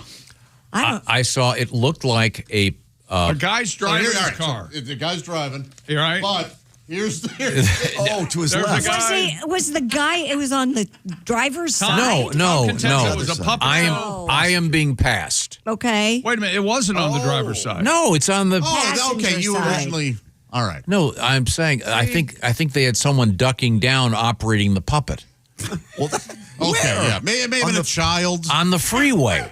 It may have been a maniac. Where was the guy ducking down? Like, where's? I don't know. It happened very quickly. 75 miles an hour. He was passing in the middle of nowhere on a freeway, and I'm sure it's probably some kid with this puppet thing, and it was really weird and funny, very joyful. Hey, look, this guy's gonna freak 3 out when he. days to share that story. I'm surprised. Well, we just were talking about sticking things out of windows, as I recall. This portion of the Bob and Tom Show brought to you by. You're going to talk more? Good. Why don't you do this one? Lean? No, well, you know all about lean. Okay, it's lean from Brickhouse Nutrition. Studies show that the average person, by the time they hit the age of 60, have lost and regained several hundred pounds. Yikes. That's called weight cycling. Very bad for you. Doctors will tell you that if you want to find out. Or maybe the smart move is to lose weight the slow way, the good way, and keep the weight off. So don't lose the weight, gain it back. Lose the weight, gain back more. This has been developed by physicians. It's called Lean, developed by Brickhouse Nutrition, and it's not a GLP-1 injectable. You've been hearing a lot about those lately. The science behind Lean is very impressive. It is, in fact, an oral supplement, and the idea of Lean is to maintain healthy blood sugar.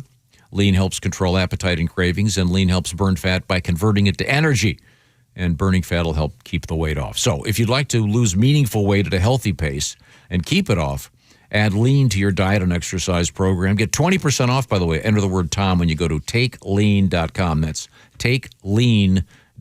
The code, once again, is Tom. Results vary. These statements and products have not been evaluated by the FDA. They're not intended to diagnose, treat, cure, or prevent any disease, and they're not a substitute for care from your healthcare provider. Once again, it's an oral supplement. It's called Lean, L-E-A-N, and you can find out all about it by going to takelean.com. Get some information while you're there. Use the code word Tom if you want to get some. 20% off. Takelean.com. The code word is Tom. Coming up, comedian Jimmy Pardo will be joining us.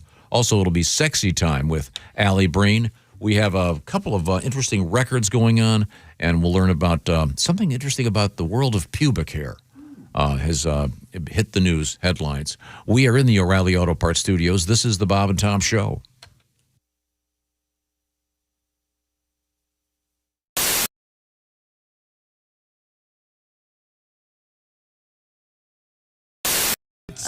Canada is just one big bleh. I don't know. I know where Windsor is, and the home of the Windsor Ballet, which is a strip club. Why are you doing this to me? Yeah. Shut up. I'm telling you. And Paul Schaefer's from Thunder Bay. That's trying to all I give know. your story something of a spine, so that we can understand what's happening. Well, I'll see you tomorrow. Thanks, Tom. No, you're saying. Thanks, everybody. I don't know what happened to Chick. Well, you were acting like a puppet master and putting words in his mouth every. Oh, would that upset him? Yeah, I think it probably. Well, see, because this gets to my fundamental beef about naming teams. Why are they called the Los Angeles Lakers? Because they were the Minneapolis Lakers and they didn't change the name. Grow up, read a book. No, so were you assuming that the Edmonton Oilers used to be in Houston? It's a fair question, Chick. We don't know. I'm sorry, I missed your question. You were asking why they were called the Edmonton Oilers. Was there oil there? American students are woefully undertaught about Canada. Yeah. We should know a little bit more about it. Certainly are. It should be one big country. Why can't we annex Canada to make it? It's real close, I hear. Northern. It's real close, yeah. Northern America. Yeah, you hear all about Mexico almost daily. Nothing about Canada. You know the weird thing about Canada? Michigan touches Canada. Yeah. What? Also Wisconsin. Also Washington and Maine, I guess. And Figure it that's- out. Let's but get that's- one state, one border. But as far as I know, that's it. Is no that other it? states touch Canada. That's all So I what you're know. saying is that's where we're building a I'm wall? not saying anything to you. You're I'm saying, not speaking to you. You're saying we're building a wall Shut now. your mouth. Talk to Josh. Get off my ass. Not today. Get off his ass. Not today. Take your pick. Where we lose Chick, 601. Oh, fake anger? Oh, no. Oh, no. Not fake today. Coming up. This is real as the heart attack I'm planning. And then you did what? To who? And what was his name? Hey, Was he look. left-handed? Yes. I have a I'm just trying to give your story some spine. Can I have your little car? Why don't you shut up? You still have payments on that, or can I just take it outright? That's a valid question.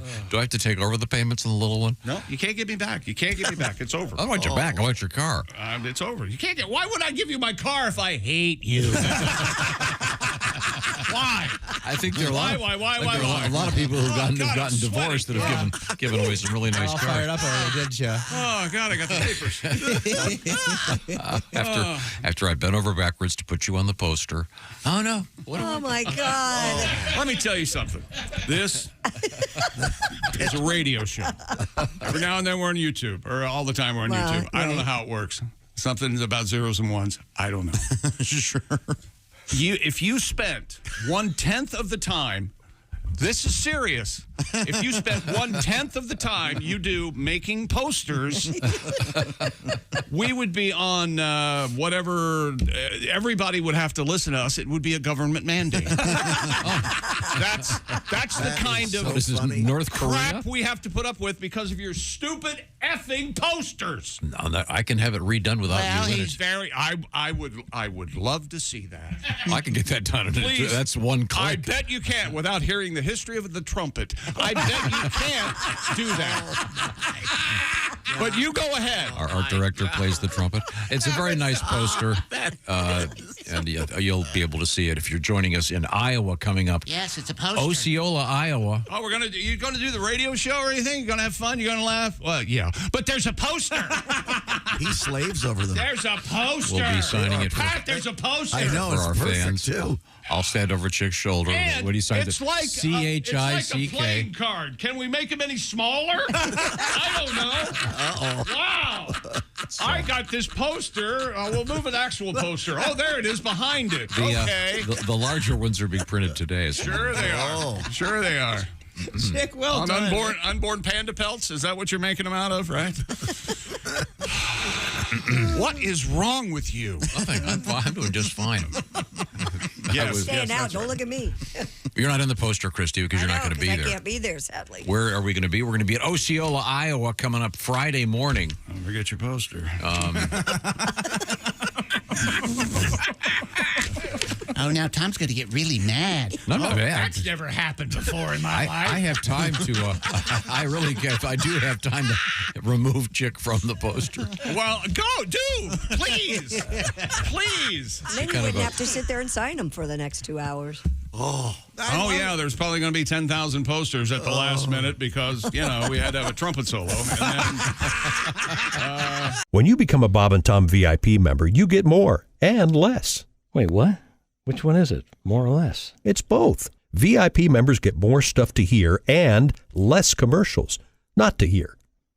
So Bob and Tom VIP is a good deal? Yeah, more or less. So, how about giving Bob and Tom VIP a try? Get the link at bobandtom.com.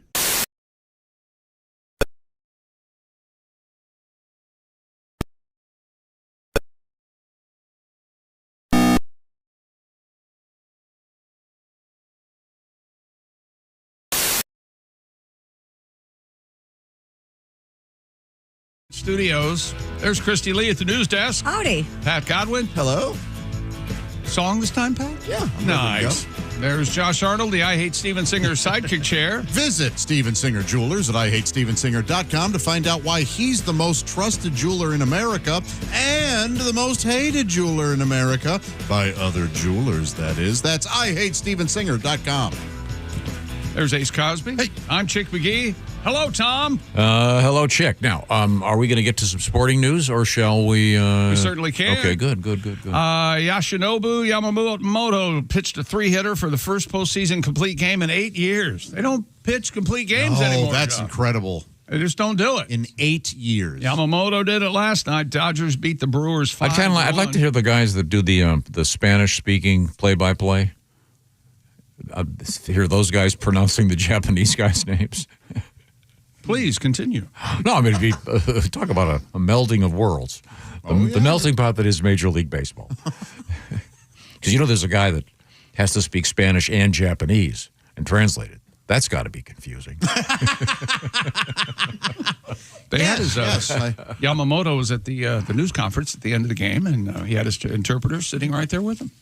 And he, all Japanese, his comments, and then the interpreter interpreted, and it was really something. Yes. I distinctly heard the guy say Babe Ruth my ass. I'm just saying. Wow, yeah, that's...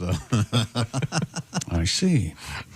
Anyway, Los Angeles will host Game 3 tomorrow night. Max Muncy hit a homer for the Dodgers, his 14th of the postseason career, breaking the Dodgers record he shared with Corey Seager and Justin Turner. And Ohtani? Yeah. Shohei. Hey. Ohtani. He's like 0 for 26 or 1 for 26 or something. He's not having a very good playoff, Tom. Uh-oh. Yeah. What do you think that's all about? Collapse. Boy, yeah. oh boy. What are they going to do about that, huh? He's due, you see. He is due. You know what happens when they disgrace their family? So so it'll be the first Harry Carey that isn't a guy. NHL. Well, that's what you're alluding to. Am I correct? It was. Yes. Yeah. Okay. That's right. Take the spike that they secure first base with. Please don't. What's that? What's Stupid world record. I can't continue. David Rush and Jonathan Hannon have teamed up again. This time to break the Guinness World Record for the most alternate fist bumps in 30 seconds. Oh, my God. I don't know. I feel like I've seen this done at Buffalo Wild Wings. Right? Yeah. Previous record, 408. Total of 424 last night in 30 seconds. This is impossible. Yeah. They broke the record during a shoot in London while filming the game show 99 to Beat. They're doing this here. I saw a commercial for it. Real dumb games and stuff. On Fox. Yeah. A real terrible TV show. Hey, so knows. Now I want to play this for you. Of course he has. This is the sound of these two guys getting the record. Now tell me what you think this sounds like.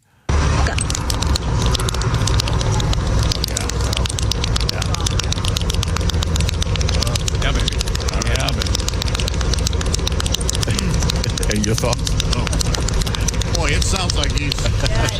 That sounds like me when I had internet. We only had one computer in the house, and my parents were like gonna be home in 10 minutes. Is that right? It was just to beat the band. Really had to get at it, huh? There you go. Now, do you want to see it now? Do we have the actual visual of this thing? Oh God, I hope so. I wonder if it hurts. There we go. I think it No, would, there, right? there- You're bumping knuckles, right? They look very You know focused. what? Quite honestly, Rush is the only one moving. Yeah, that. Hollywood Hannon's just holding his hands Yeah. still. Okay. I'd love to see these two guys box. I'm putting my money on Hollywood. Yeah, he's a bruiser. He looks He's like got some pecs. Yeah, he looks like he's good. Yeah, Had to wear a biceps. sweatband. No, Don't underestimate Rush's reach. And by the way, Christy, I thought that is the worst sweatband. Then I realized, no, he's got a GoPro camera on his head. Okay, I was going to say you can't really Yeah, that look is really awful, break a sweat, especially doing with his hairline. Yikes. Okay. You know, His hairline. Especially his hairline. His hairline. How about that hairline he had, Tom? What an huh? unfortunate bastard. Go Florida. Life What had a him up. lesser person. My God. Wear a hat. You dream. In your dreams, you have hair, don't you? No.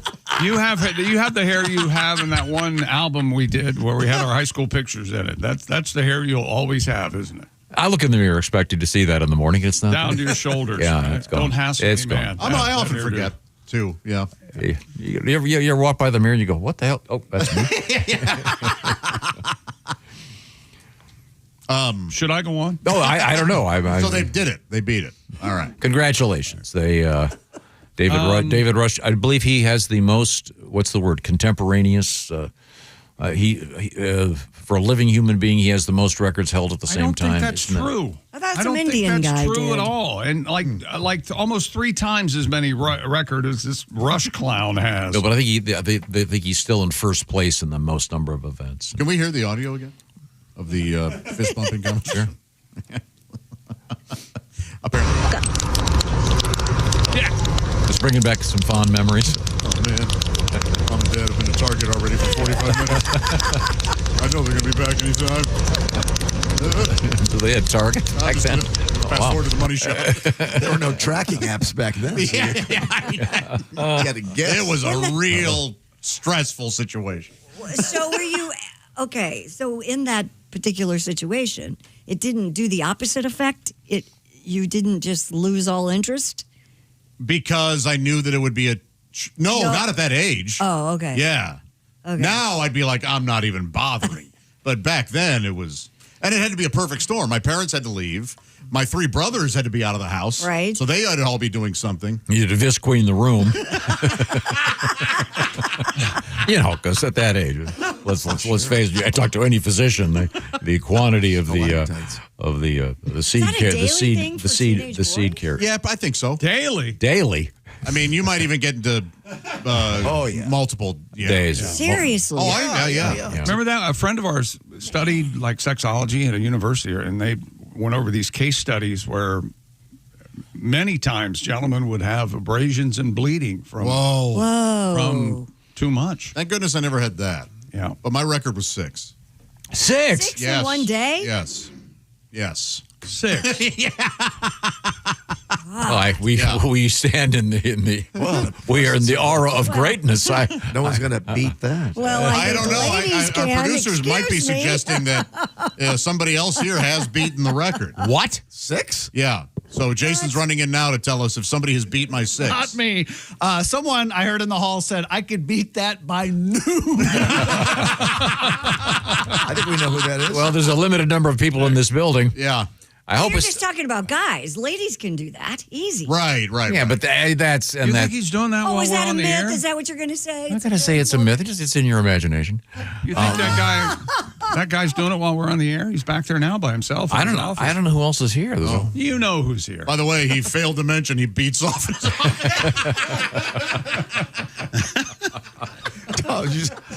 Poor Jeff. I thought it was Mike Mark. I hope he's out getting coffee. Mike Mark is too good. He doesn't need. He has to.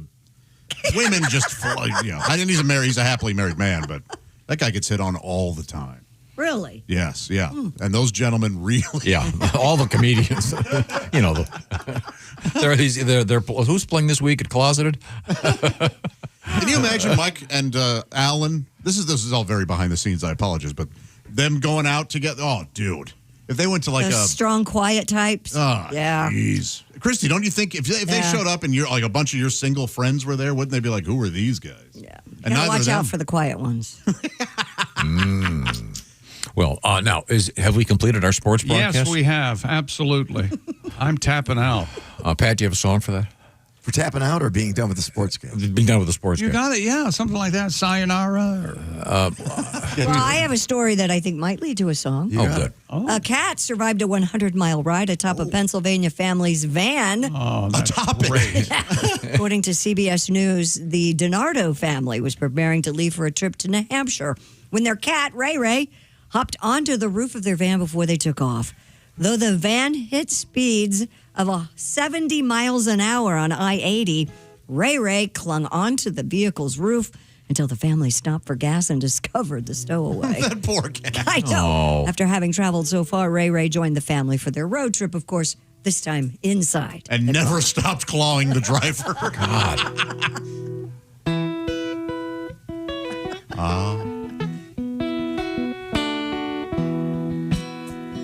Setting the tone. We know.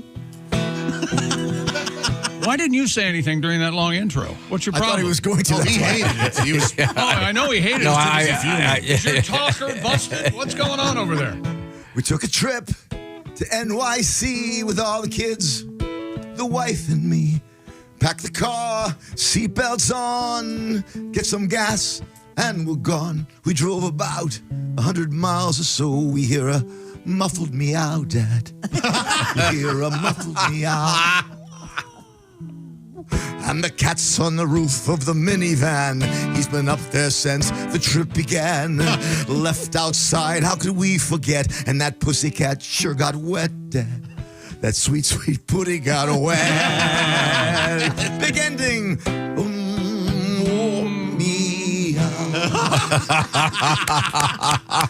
Very nice. Yeah. And this is, by the way, this kitty cat obviously clinging to something on the roof. God knows what. They must have had like luggage up there or something. But this is why you should never declaw a cat. One, that's not the main reason. That is not the main Come on. I am trying to do a public service here.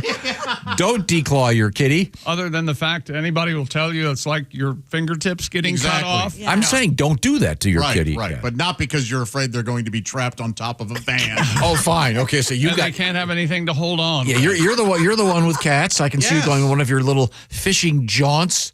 Oh, I can't work again this week. I'm going fishing, Tom. See ya. And then Again. He said again. After he told you, why don't you take a month off? Remember that? Yeah. He can't make I told you to take Monday off. Enjoy it. Take a month off. I was in the. You really love it. I know. This is why See, I'm very confused. see, chaos and confusion is how I keep order. That is absolutely. That's absolutely true. What he just said, and he's trying to make it a joke. It's not. That's what we live with every day. Yep. And there's a little picture of Ray Ray. Oh, great! I've never seen a Doesn't picture of a Ozzy have a cat before. But don't you kind of want it to be so windblown? It's just Yeah, like Garfield hanging on. That was one of the famous posters, Oh, right? sure. I thought you said you had a hang surprise in for there? me. A surprise. I did have a surprise for you. Didn't you say you have a surprise? Yeah, I for me? did. It was this. What happened? It resulted in a multitude of laughs, and it brought joy to many listening. What was it? The surprise was the sound of. Surprise. Well, you didn't know what it sounded like, did you? Yeah, but a surprise should be pleasant for the receiver. Right. Well, we all got a big laugh out of it. We learned about Josh's excessive masturbatory behavior. Okay. And back then, yes. I mean, I was 17 or 18. Come on. Sure. Now, I'm not saying God, no. that sort of behavior. Yeah, you go well into my 30s. That pace, that'd be rough. You'd just go to take a nap after that. I'm sorry. It's time to move forward here. Coming up, comedian Jimmy Pardo will be joining us. And we have Christy Lee, of course, at the Silac Insurance News Desk.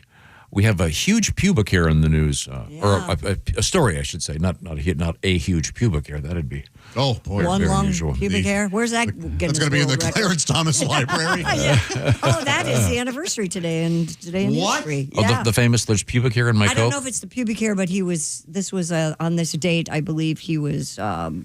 He made the Supreme Court. So Remember when women could take a compliment? You could put a pube on their coat, and they would be flattered and grateful. Here. My gosh. Yeah, and that was a big story. Then the Pepsi challenge, they had more extra pubes. We are in the O'Reilly Auto Parts Studios. This is the Bob and Tom Show. Thanks for listening to the Bob and Tom Show this morning. Even though we're not too much to look at, you can also watch the show on our YouTube channel.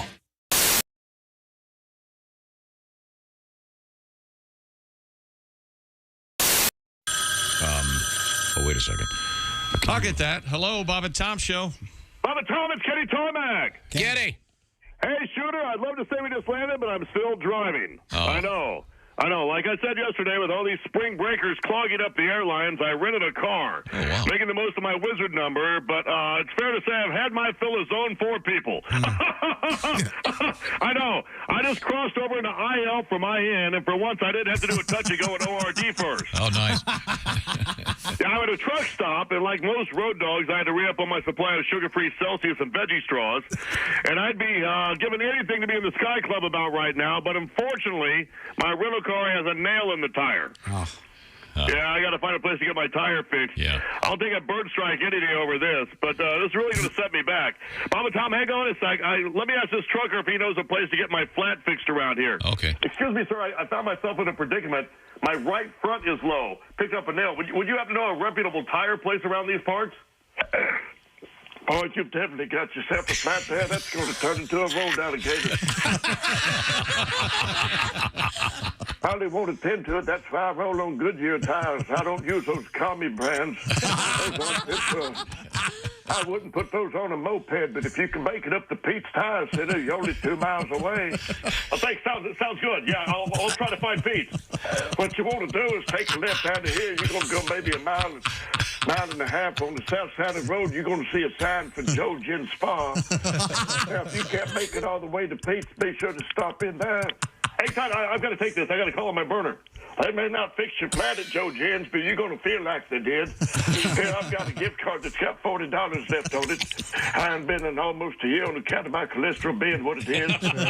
When you get there, ask for Lou. Tell her you'll pass on the table shower, but you still wanted to take a look at your undercarriage. Hey, gang, looks like this might take a while. Let's circle back and reload for tomorrow. We just landed. Okay, thanks. Easy, I'm right here. My God.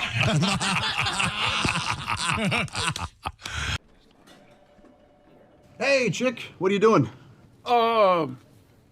Working on radio stuff. Oh, well, you missed the meeting. Oh, yeah? What'd I miss? Actually, some pretty cool stuff about Silac. Get this. All right. If people have a 401k from a former job, right, they may be able to roll it over into a Silac annuity and get a 20% bonus bump. Nuh-uh. Yeah, huh? Let me run some numbers. So I've got a $100,000 401k, and I switch it over. $100,000 becomes $120,000? Yes. And $200,000 becomes a $240,000 Silac annuity? That's right, but chick, you know you have a calculator on your phone, right? Oh, I prefer this one because I like big buttons, and I cannot lie. Get your butt over to SilacINS.com for more info on the 20% Silac annuity bonus.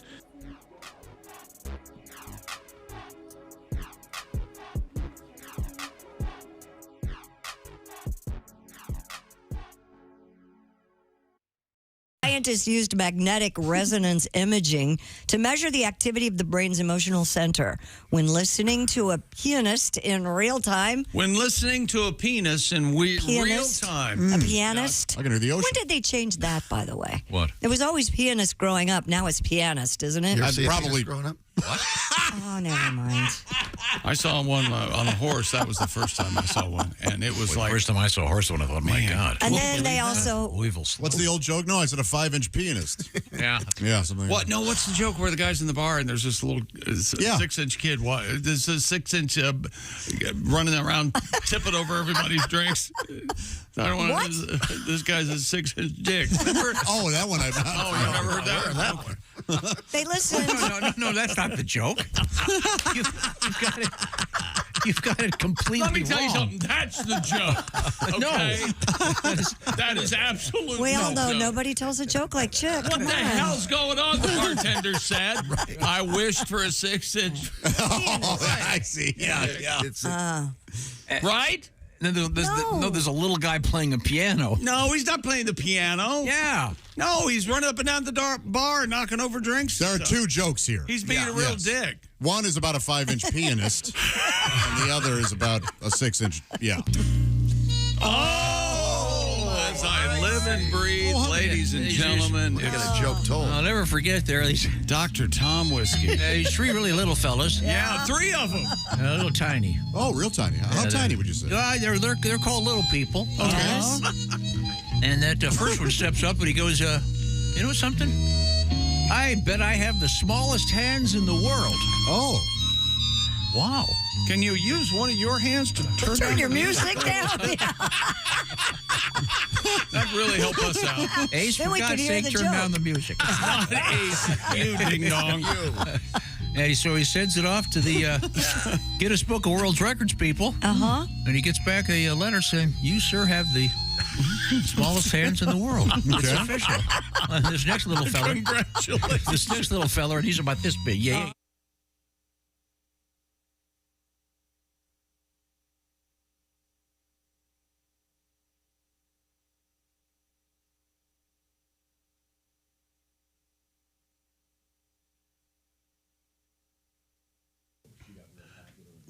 $7:41 Q95. It's the Bob and Tom Show. Here's Tom.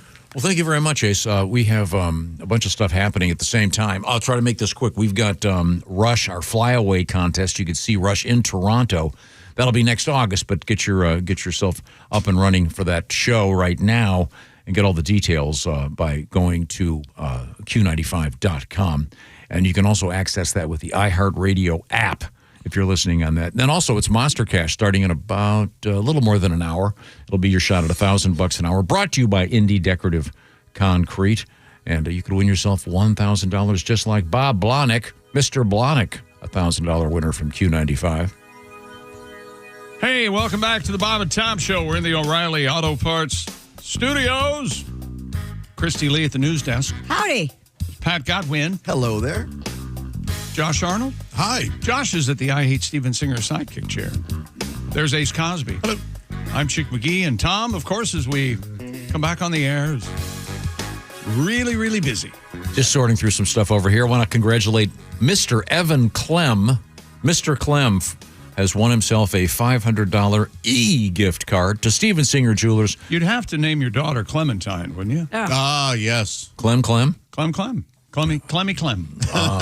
Mr. Clem, he was one of nine-way tie for first place. I'm talking about our pigskin pick'em competition. He got 13 of 15 games, as did 8 others, but he was the only one that had all 3 tiebreakers. So he's got that gift card from Steven Singer Jewelers. You could win one this week as we begin Week 7 on Thursday night. So get those entries in. Go to bobandtom.com/contest. NFL fans, just pick the winners. And the winner will also get to pick against Chick McGee in the famed shoe-in of the week. That's right. Step into the octagon. Go ahead. We have a comedian. Kick your ass. We'll be getting joined by. What am I trying to say? Jimmy Pardo, comedian, great comic, is going to be joining us in the studio here in just a few minutes. Don't know him. Chick, you mentioned Clementine. Yes. Did the song "Oh My Darlin'"? Oh My Darlin'. Huckleberry Hound. Oh My Darlin', Clementine. Do you think that was like a radio hit in the days of like We're in the Money and I don't think. Does it predate First of that? all, it probably does predate it, but I wonder if anybody. First of all, I'm very, very old. No, but you guys know the history of radio is what I'm asking. Oh, and let's see, Monday. Actually, I was on the radio for 49 years. Is that right? October 13th. Yeah. Wow. Congratulations. Next year it'll be 50. Amazing. All if right. I'm not killed in some sort of domestic, me and Tom going at it. But yeah, and I don't ask. I don't think I'm those not asking were on, sarcastically. I don't like- think radio had been invented when those were songs. Sheet music actually was a big seller. Isn't that right, Tom? Absolutely, yeah. Oh, yeah. Okay, here we go. That song was published in 1884. Credit to Mr. Percy Montrose. Of course, he's the great-great-great-grandfather of Ronnie Montrose, the great guitar player. Anyone buy that? Okay, good. But everybody knows it, so it lived just by people. You knew it as a singing child. it. Yeah, you knew it. Yeah, I just knew it because of the cartoon. And it says it's possibly an old miner song. Historians believe the melody is either a British folk tune or a Spanish or Mexican ballad. There's no such thing as an old miner. Aren't they like 21? Right? Yeah, that would be an oxymoron, wouldn't it? Are clementines and tangerines the same? I don't know. And where does Tangelo enter in? Yeah, exactly. Incest. Yes. You know what? From now on, whenever a joke is made, I'm going to hear in my head incest. Why did you do that? Will you stop it? Trying to move forward here. I'll tell you who's not going to put up with it. Jimmy Pardo's not going to put up with this kind of these shenanigans. He's not going to put up with it. He's one of my favorites. Do you think Jimmy Crack Corn is older than Oh My Darling? It might be. We knew that one as kids, too. Never knew. Yeah. I never understood the words to that. Jimmy crack corn and I don't care. Yeah, what do you mean? What does it mean to crack corn? Well, I don't think we really want to go into this song if Maybe popcorn. Yeah. It's probably something. Hey, then why don't you say popcorn? If you're going to write something, how about some clarity? Actually, it's known as blue-tail fly, Jimmy Crack Corn. Okay. That's even more confusing. Sure. Well, it's probably one of those songs that has 9 verses, and we have no idea how deep it goes. I hope it's not one of those songs that has a really now, if this unfortunate. If this explanation enters into something that's very, very uncomfortable in our history as Americans, I'm just going to go ahead and stop reading. That's fine. Okay? Because I'm suspecting that might be. That's what I was. The phrase Jimmy Crack Corn and I Don't Care comes from a 19th century American folk song, also known as the Blue-Tailed Fly. It's rooted in the experienced. Christy, what's going on? I have a match, don't I? Yeah, We are trying to guess over here, Yeah. Christy and I. Yeah. Okay, we're all adults here. There's slavery in this country. We all know about it. Right. So the singer's celebration of his master's death or his indifference to the master's demise due to mistreatment. Oh, that's really interesting. It's from the point of view of, that's why I don't care. Give me crack corn and I don't care. Actually, give me crack corn. I don't know how Jimmy mutated out of It's that. gimme? The original, the phrase itself may have originally been, give me crack corn and I don't care. And what is crack corn, do we know? A reference to the reduced rations the singer would receive as punishment. Weird. Okay. Makes a lot more sense to. I get it now. We've all, and I think we've all learned something. Yes. We're all a little. Wait a minute. We're all a little bit changed. Hold on. I'm looking at my meter. There's no more oxygen in the room. No, I know. And and where did this start? I like to ask questions because if we don't learn, we're doomed to repeat and have more fun. Ignorance is bliss. Ergo. Man, I love Bliss. Don't you guys love Bliss? Bliss is great. Bliss. I also love ignorance. Yes. Yeah. Maybe because of the connection. Right. Ignorance is bliss. Yeah. Okay. Yes. Oh, my darling. Oh, my darling. Okay. I only know that because of Huckleberry Hound. Yeah, me too. Whose idea was that? Huckleberry Hound? No, to have him sing that song. Oh, well, I think they were originally going to do Jimmy Crack Corn, and then they realized. I don't think so. I don't think they cared then. Please, dear God, Christy, do we have a news story? Want to talk about pubic hair? Yes. Kim Kardashian's clothing brand Skims has released a line of thong underwear that I didn't know we all needed with faux pubic hair. Calling it the most daring panty yet. Daring? Yes. Oh, how daring. Skims describes the faux hair micro-string thong Dare me. as handmade, a string thong. Harry in a crack thong, and I don't care. Harry crack Kong and I don't care. Harry crack Kong and I don't care. Not Kong. Harry crack Kong. That's the Japanese version with In a super King Kong and Godzilla. In a super sheer stretch mesh that features a mix. Okay. Sorry. What? The handmade string thong is a super sheer stretch mesh that features a mix of curly and straight faux hair I have a and question. 12 different shade variations. Why would you want a fake? Bush? I don't know. Bikini spiders? Priced at $32, all 12 variations appear to be sold out in every size. Oh, yeah, those will move. Oh, yeah. Do we have a picture of this thing? There you go. Oh, The brand. Yep, that's Boy, it. that all is right. just explicit. that is It's worse than I ever thought it would be. Way worse. that is The brand announced the new item with a campaign video parodying 1970s game shows along with the caption, "Just dropped, the ultimate bush." This I feels, hate it. It feels like an onion ad. Yes. Yeah, it does. I mean that it looks like because I don't know. She's Armenian, right? Yes. Kardashian, so probably very hairy. But At one point. But I imagine. Well, that's a not anymore. fair assumption. No, but she said that the only hair a woman should have on their body are eyebrows and on the top of their head. That's it. So, I mean, that looks like she's got Hagrid from Harry Potter in a headlock. That is a.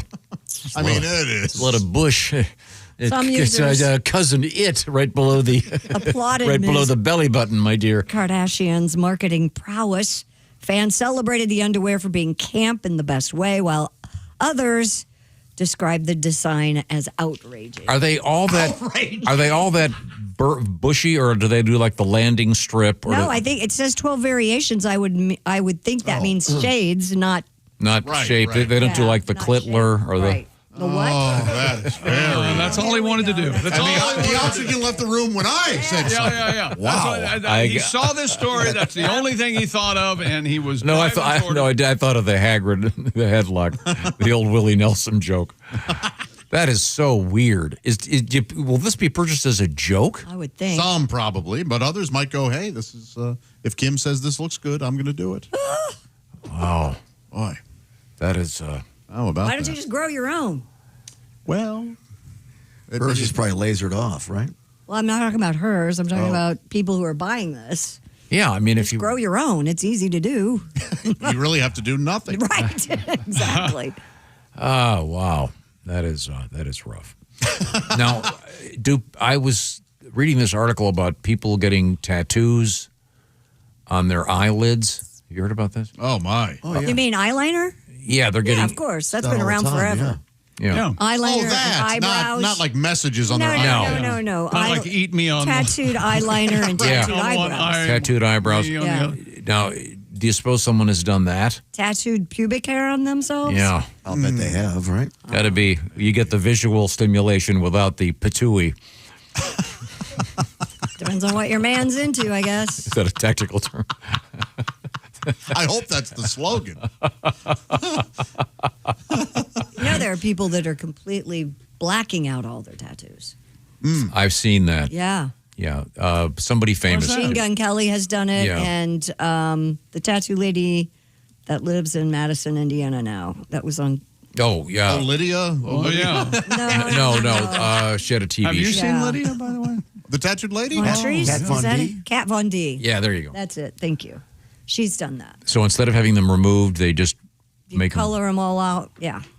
Wow. Yeah. That's got to A, hurt, and B, why? A bad decision made worse by a No worse decision. color anymore. I want them painted Painted black. black. Oh, thank you very much. My tats are looking good, but I want them painted black. See how easy this is, guys? I know. Yeah, these are. Yeah, we'll write these all down. You've been replaced. And when we come back, we'll have a witty version of Jimmy Crack Corn. No, we won't. Wow, thanks no, we for right back to it. Yeah, believe we it's were done gimme with crap. that. I see. Okay.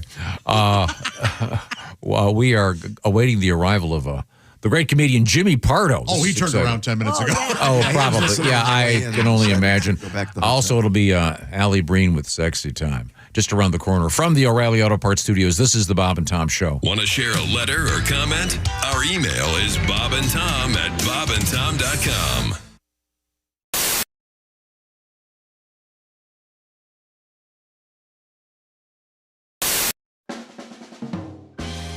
was part of the team that launched the first low salt, low sugar peanut butter into the category. It was called Simply Jif. It was targeted towards diabetics. I wanted to call it Type 2 peanut goo, but yeah, of course you don't feel good, Greg. You ate an entire rotisserie chicken at 11:30 at night.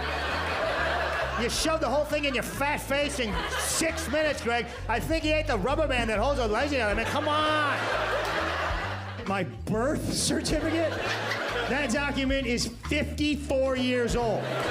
I also don't have the Declaration of Independence. Because I don't know if you've ever seen an organic peanut butter kid go off the deep end. It is not pretty. Okay, these kids, they spend 18 years eating it, then they go off to college. They have one bite of a Jif sandwich. 6 weeks later, they're passed out on a park bench with Nutter Butters all over their face.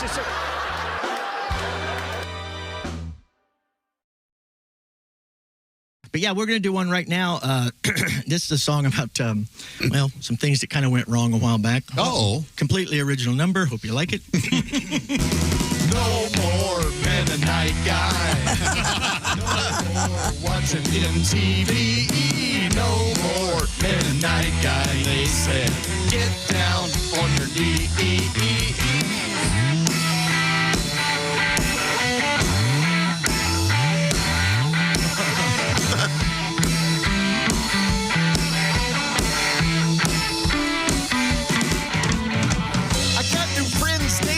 The papers, they can't tell me if I picked her winning numbers in the lottery. Oh, they say no more Mennonite guy, no more eating store-bought meat, no more Mennonite guy. They said kill it, then we'll eat. The mule kicked me in the head today. I broke my brand new plow. Broke his plow. My wife's been thrown out of the sewing circle. I caught my son with a cow. Oh. I went to church in my black tuxedo. How was I to know that when you pray with the Amish people, you can't wear rented clothes? So I say, no more Amish nice guy. No more making quilts good cheese. No more Amish nice guy. I say, someone give me my car keys. My car keys. My car keys, please. Ladies and gentlemen, the Electric Amish, our house band today here in the Bob and Tom program. Thank you very much, fellas. Take 5. you. Start making furniture. Maybe later we'll play another Alice Cooper song called Mules Out. You can play that. And Graber, Alice Cooper is not a female barrel maker. What? Yeah, I know. I thought maybe. You're thinking of the wrong lady, Josh. You know Alice, and she makes fine barrels. Does she? One of the best Coopers in northern Indiana. Thank you very much. My wife listens to ASMR. I don't know if you guys know what ASMR is or stands for. Autonomous Sensory Meridian Response. And I don't know what that is either. It means whispering. That's all that is. Bob Ross, he's whispering. And he paints on the canvas and it's all scratchy. And he takes the paintbrush and dips it into the water and hits it on the easel to beat the devil out of it. And then sometimes Bob would have his squirrel in studio and the squirrel would be like, that's ASMR. I'm home from school, 3rd grade, just being like, I don't know why I'm so relaxed. But Bob, you're doing it right today. That's what my wife listens to every single night. Her favorite lady, she's got 3-inch fingernails, and this Wolverine woman is always just click-clacking on things with their fingernails, typing on a keyboard, and out of nowhere she'll be like, I'm gonna eat a big pickle.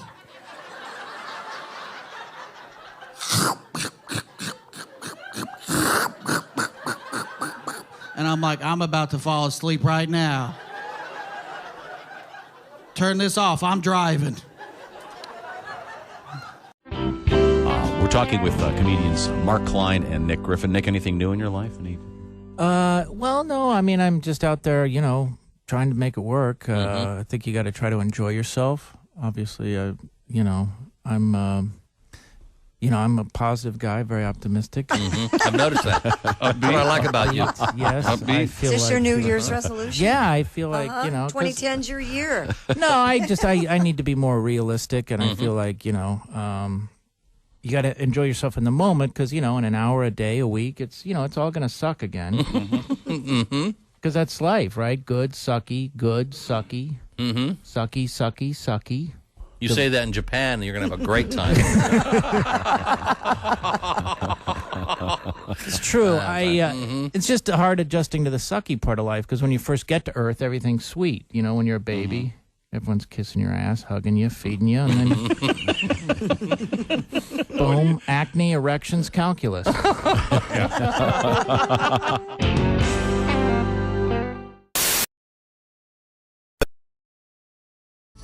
Hey, welcome back to the Bob and Tom Show. We're in the O'Reilly Auto Parts studios. Think O'Reilly Auto Parts for all your car care needs. Get the parts and service you need fast from the professional parts people at O'Reilly Auto Parts. There's Christy Lee. Hello. She's at the Silac Insurance News Desk. There's Pat Godwin. Hey, Chick. Josh Arnold. Hi there. Ace Cosby. Hello. I'm Chick McGee. And Tom, as I live and breathe, we have a comedy legend, Bob and Tom comedy legend in the studio. My top 10 live shows of all time includes this guy, Mr. Jimmy Pardo, comedian. Hey, Jimmy, how are you, Good sir? morning. Every time I come, that number seems to go higher. It used to be top 3. Then it was top 5. Now it's top 10. How many? First of all, I know you don't go out to a lot of shows. So No, I've only been to 9. Yeah, how do I keep? How am I top 10? I keep getting bumped down. It's hurtful. Every time I come here, I'm going to go see my friends. Top 25 shows. Yes, sir. He's in my top 1,032 shows. Very specific. Jimmy Pardo is our guest. Mr. Pardo on tour. I am on tour, hitting 3 cities midweek. Yeah, you got your Go Bananas coming up tonight. Tonight, Cincinnati. Cincinnati. And then Thursday, the Funny Bone in St. Louis. St. Louis, those are going to cross underneath that arch and then perform some comedy. And then Friday, the Olympic Theater in Cedar Rapids, Iowa. Once again, tonight, Cincinnati. Thursday night, St. Louis. And then Friday, Cedar Rapids for some graduates. And you did say Cincinnati? I say Cincinnati for no reason whatsoever. My dad always did that. Is that right? I think everyone who knows Cincinnati is correct. Is that correct? Absolutely, yes. Mr. I sat down once with Mr. Griswold. And, Larry Flint said Cincinnati. Who's Larry Flint? The hustler fellow? Yeah, absolutely. You're right, Chick. You looked at me like I was nuts, and then you were grateful I knew who it was. I did was. Who's Larry Flint? You're like, who's that? And they go, he knows. That's one of Chick's best impressions. Go ahead. Larry Flint talked like this because we talked like this because we had there was an weapons play. Someone shot him, and then he was in a wheelchair. Yeah. He's a pornographer, Tom. Yeah. Now do Larry Flint. We're a team. Necessary. That's not necessary. No, it's hurtful. Now, Mr. Pardo, how's your life going? Everything cool? Everything's cool. Son doing well? Cool, good. I got you guys were before we got on the air. You were talking about the hot rock and roll band Rush reuniting. Mm-hmm. Yeah. I got my ticket, and at one point I was 48,000 in line. You know how they give you that little? When you're in the queue. How many ticket people before you? 48,000 people were before me. Whoa! And I waited it out, Josh. Got my seat. That's it. No humor. I'm just letting you know I got my ticket. I'm glad you got it. I'm bragging. That's really just my way of... which show? Boy, you got great seats, didn't you? Well, you know what? When there's 48,000 ahead of you, it's kind of like my show in St. Louis. Come on out. There's 48,000 seats available. Plenty of seats available in St. Louis. I don't even know if that's true. I could be sold out in all these. I'm not. I've started doing these midweek shows because I can't stand doing shows for drunkards on the weekends. So I do Wednesday, Thursday, Friday, Tuesday, Wednesday, Thursdays. And I was like, I love that. I'm home on the weekend. I don't have to do anything. You know what else is? Everybody's home during the week. Nobody wants to come out to see comedy during the week. So this was an error, Josh. This midweek tour thing has been just a disaster. But you tried it. And I now tried you know. it, and then I know. Here's the thing: it worked just enough for me to go. Let's do it again in 2026. Okay. I'm not doing Saturdays. I'm busy. I got to go see Rush. Sure. I got a decent seat. I ended up getting a decent seat. Are you going by yourself? I go to all the shows alone. My son is now off at college, so I don't have my concert buddy.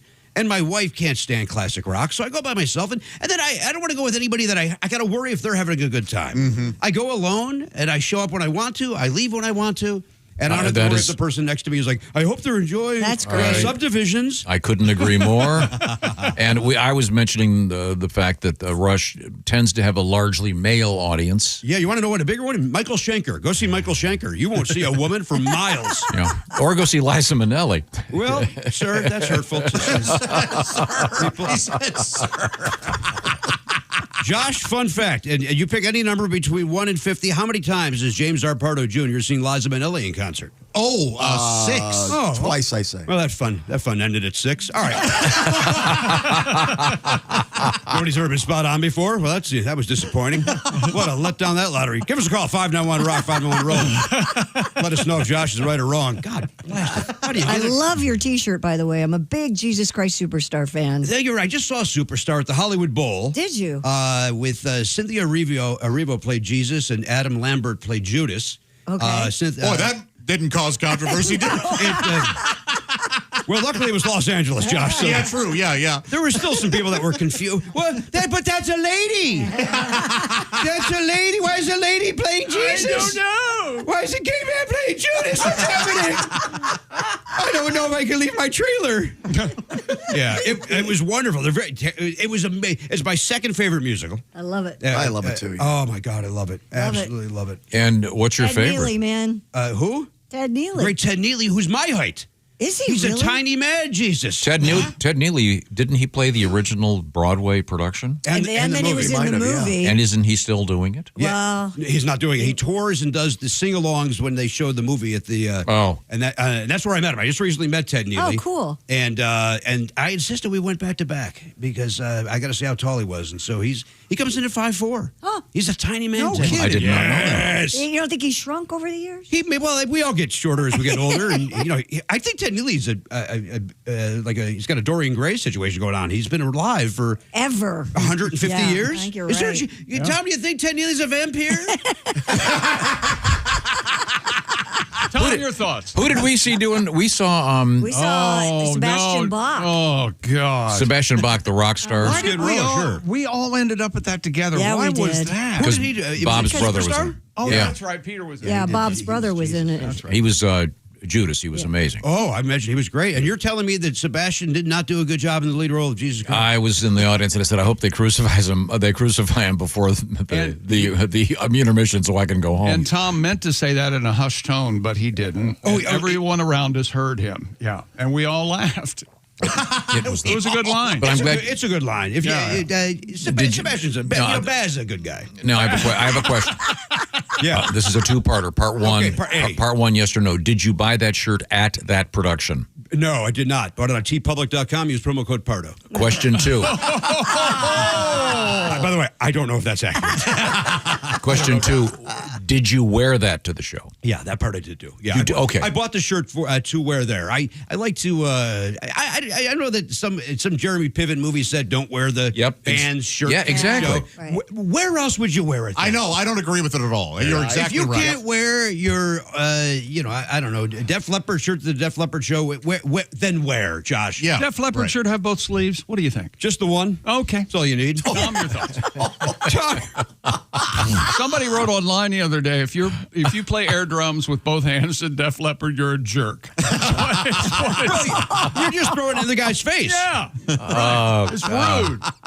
These are all good points. Okay. Yeah, we were talking about the wearing a T-shirt to the shirt to the show. Is that cool or not? And I rarely do it, but I think it's completely acceptable. I think it's acceptable. I think, Of course it is. Again, I repeat, then where else? Yeah. I don't do it because I don't have a lot of rock well, in the T-shirts. yard, you see people. Well, I understand that. Yes, outside, going shopping. Yes, anywhere else. But if somebody's making fun of you, like, oh, what are you doing with your Scorpion shirt on at the Scorpion show? I'm seeing the Scorpion. Yeah. I don't know. I bought a shirt in '87. I want to have a reason to put it on. Right. The concert's a good. Yeah. And the movie that it's from is PCU. Yeah. Right. What is that? What is that about? It was kind of a backlash against then the new politically correct. So it was like PCU was. It was about like these guys who were tired of. It was about 2 hours long. Is what it was. Okay. Maybe 2 hours too long. Yeah. Yeah, not a. But that's where the whole thing of don't be that guy. Right. Wearing the band shirt to their The concert. movie so long, I want to pivot and be crucified halfway through. I wanted that going in. See what I did? Yeah, I know. He's not a good guy. Yeah. Yeah. How do you like the way I cleaned that up? That was nice. Real smooth. What are you doing? Does it, because you have a great podcast, you've been doing it for a long time. Almost 20 years now, coming up on 20 years. But the rules there are different than the rules on radio, so do you have to kind of... Oh, he cusses like a sailor on the podcast. Well, do you have to, like, when you walk in and go, okay, this isn't the podcast, I got to be careful. I'm a professional. I know how to handle myself out in the real world. You should have been here 2 weeks ago when, let's see. Somebody get a little filthy? Somebody run their mouth? We've had the guy sitting next to you was unleashed the F-bomb. Yeah. On the program? Yeah. No, and then we say thank you for your time, and we send him packing, right? Oh, yeah. Is he done? You cut him loose there? Or do you let him, you give him another segment, Josh? We voted, but Tom lately has not been kicking out people when he should. Yeah. Yeah. Is that right? That's Is this right. one of those situations? Not at all. You know what he did once? This was 6 months ago or so, About half a maybe year a ago. year. We had a guest in here who was bathed in cologne. It was an obnoxious amount. We have a rule, no cologne in here. I have an allergy. Tom doesn't care for it. This guy, Tom, let him sit in here. Yep. I left. Yeah. You left. I had, a cast member of the show left. A regular. Yes. 5 days a week. So we could have this stranger sitting here. Yes, and you can see that show. It's in our top 3. We have it. People loved it. It was huge. And then Tom had the nerve after the show. Oh, you're still here? I thought you had to go home for some reason. I would have had just lied to my face. Oh, yeah. Yeah. He knew exactly what was going on. Yeah. He lies a lot. Yeah, that guy, I knew where I stood. We all know That he's guy- afraid to make that guy leave. But at least from then on, I knew where I Do stood. you lie a lot because you just take for granted that we all know you're lying, or you think you're getting away with it, or what's the scenario? What's going on in your head when you lie? I'm getting away with it. You're getting away with He it. lies to himself. All right. That's top one. Why you left the room that day is beyond me. The magic that you bring. Let me ask a question. Does anybody? I know you guys are all your friends. You get along. Well, let's not get wait a carried minute. away. Yeah. You work together. There you go. And but you seem to be very honest with each other. Nobody's told Tom about the sideburns. That hasn't come up at all. He loves yeah. it. Well, we talk about it. The chops haven't come up at all. He cherishes his sideburns. It's the one thing he has. He's obsessed with the hair on men. So we let him have the sideburns. Yeah. We don't. Jimmy Pardo. I'm not saying I dislike him. I'm just curious. No, if it's still a conversation. They're full William Kunstler. You know that. I don't know what that means. Okay. But William, defensive he was the defense attorney for the Chicago 7. We're going way back. And he does pronounce it Kunstler, and if you pronounce Well, of course he does. He made a real, he would always say if someone pronounced it William Kunstler, he'd make a real big deal. No, it's Kunstler. So, which I always found mildly amusing. We're talking about your sideburns. What year did, in your growth as a human being, did the pubes kick in? Well, I just recently bought those Kardashian panties. So aren't those lovely? So I just got them, I don't know, a week ago for the first time. When did I get the pubes? Yeah. You're asking? Boy, that's a great question. I got them real late. Let's say, I don't know, what do you get, 15, 14? Oh, yeah, no. How long in there? And not Tom. When did you get Senior in high school. So you're Kendall down there until Yeah, well, yeah, no. Yeah. So now I cherish each one. Similarly with the sideburns, you got to go with them. Let me ask you a question. It's a follow-up on pubes. Yeah. What age were you when you first got crabs? What do you think of that question? Oh, wait a minute, I can tell you. Oh, no, he's the only one in the room that has had is that true? sexually transmitted disease. Yeah. Wait a minute. But he went to school in New York City. Yeah. So I got him on the subway. God knows how he got into an Ivy League school, but he did. His dad went there. BS. Now let's That's sad. let's move forward here. Once again, our guest in the studio, Mr. Jimmy Pardo. Hello. Jimmy, tonight, Cincinnati, go bananas. Yeah, that's right. A rare Wednesday evening show. Wednesday night, come on out. And tonight only in Cincinnati. That's right. Then I zipped to St. Louis, we talked about. Then I zipped to Cedar Rapids. Hey, let me ask you a question. We're all friends here, and or at least we work together. Okay. Where would you guys, if you're going to, let's pretend you're going to a rental car place, right? Put yourself there. Put yourself there at a place that maybe after a fort down in Texas. All right. And they tell you can pick any mid-size you want. Or you could pick any full size. You can pick whatever, blah, blah, blah, blah, blah. Where would you put the Nissan Sentra? Where would you guys rank the Nissan Sentra as far as, would it be a compact? Yeah. Would it be a Christy, you're the entry level? Don't you think? Certainly somewhere Sentra? between a compact and a midsize. Yeah. You think it's between that? I don't think it's a full I think it's midsize. a midsize. You do think it's a midsize? Yeah. I think they will tell you it's a midsize. All right. And then anybody, Josh, Pat, I insist I'm you not stay a out car of guy, this. so Pat, you stay out of this. I don't even know what one looks like. So Oh, they got 4 wheels. I figured that. Metal. But Sentra. I'm not a car guy, so I can't tell They're one an thing. SUV. All right. They're a small sedan. I'll look it up.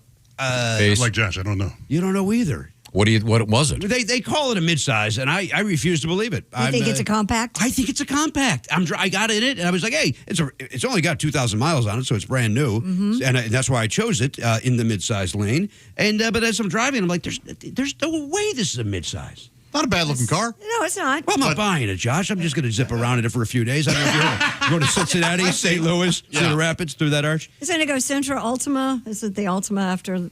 Yeah. I think, I guess the Ultra is sedan. Yeah. Okay. Right, the Ultima rather. Yeah. Yeah, I would not. I would think this was a smaller car. It's a compact. Is anybody from this company listening to give me a rebate? Right? I mean, I think I need a couple of bucks back. You need $20. Minimum. Okay. Right now, the Bob and Tom program brought to you by Steven Singer Jewelers. Are you kidding me? Steven Singer. And we got our contest up and running. Go to bobandtom.com/contest. Pick the NFL winners for Week 7. You don't have to go against the spread. Whoever gets the most find themselves with this beautiful gift card, an gift card from Steven Singer Jewelers. What does Steven Singer have going on? Well, lots of cool stuff, of course. And there's never some kind of a special sale. Every day is a great day. There are almost 18,000 jewelers in America, and less than 50 jewelers have received the honor that Stephen just got, the America's Leading Jeweler Award. Find out all the details about why he got that, because Stephen has the best values on real diamond jewelry, no phony sales, no today only, no pricing games, no nonsense. Just easy and fun, of course, free shipping. Get those orders in today. It goes out today. Maybe get your sweetie something nice. How about a nice bracelet as she's passing out that Halloween candy? Oh, look at my wrist. Oh, that's from Steven Singer. IHateStevenSinger.com. Fast and free shipping. And don't forget the holidays just around the corner. Or if you're getting engaged, I'm going to hide the ring in the mashed potatoes. Steven Singer exclusive. You don't think you should do that? No. Where should you hide the ring?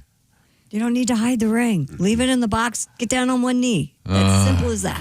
Okay. You could do it that way, too. IHateStevenSinger.com with real diamonds from a real jeweler. Thank you very much, Stephen. Don't forget to enter our contest. bobandtom.com/contest. Coming back with comedian Jimmy Pardo. Also coming up, Sexy Time with Allie Breen. These are the O'Reilly Auto Parts Studios. This is the Bob and Tom Show.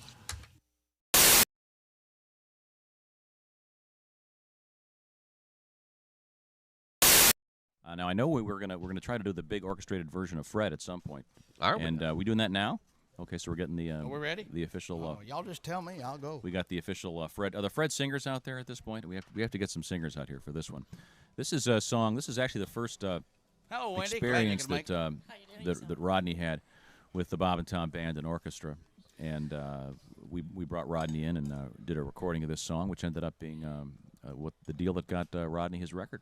Yeah, I record guess.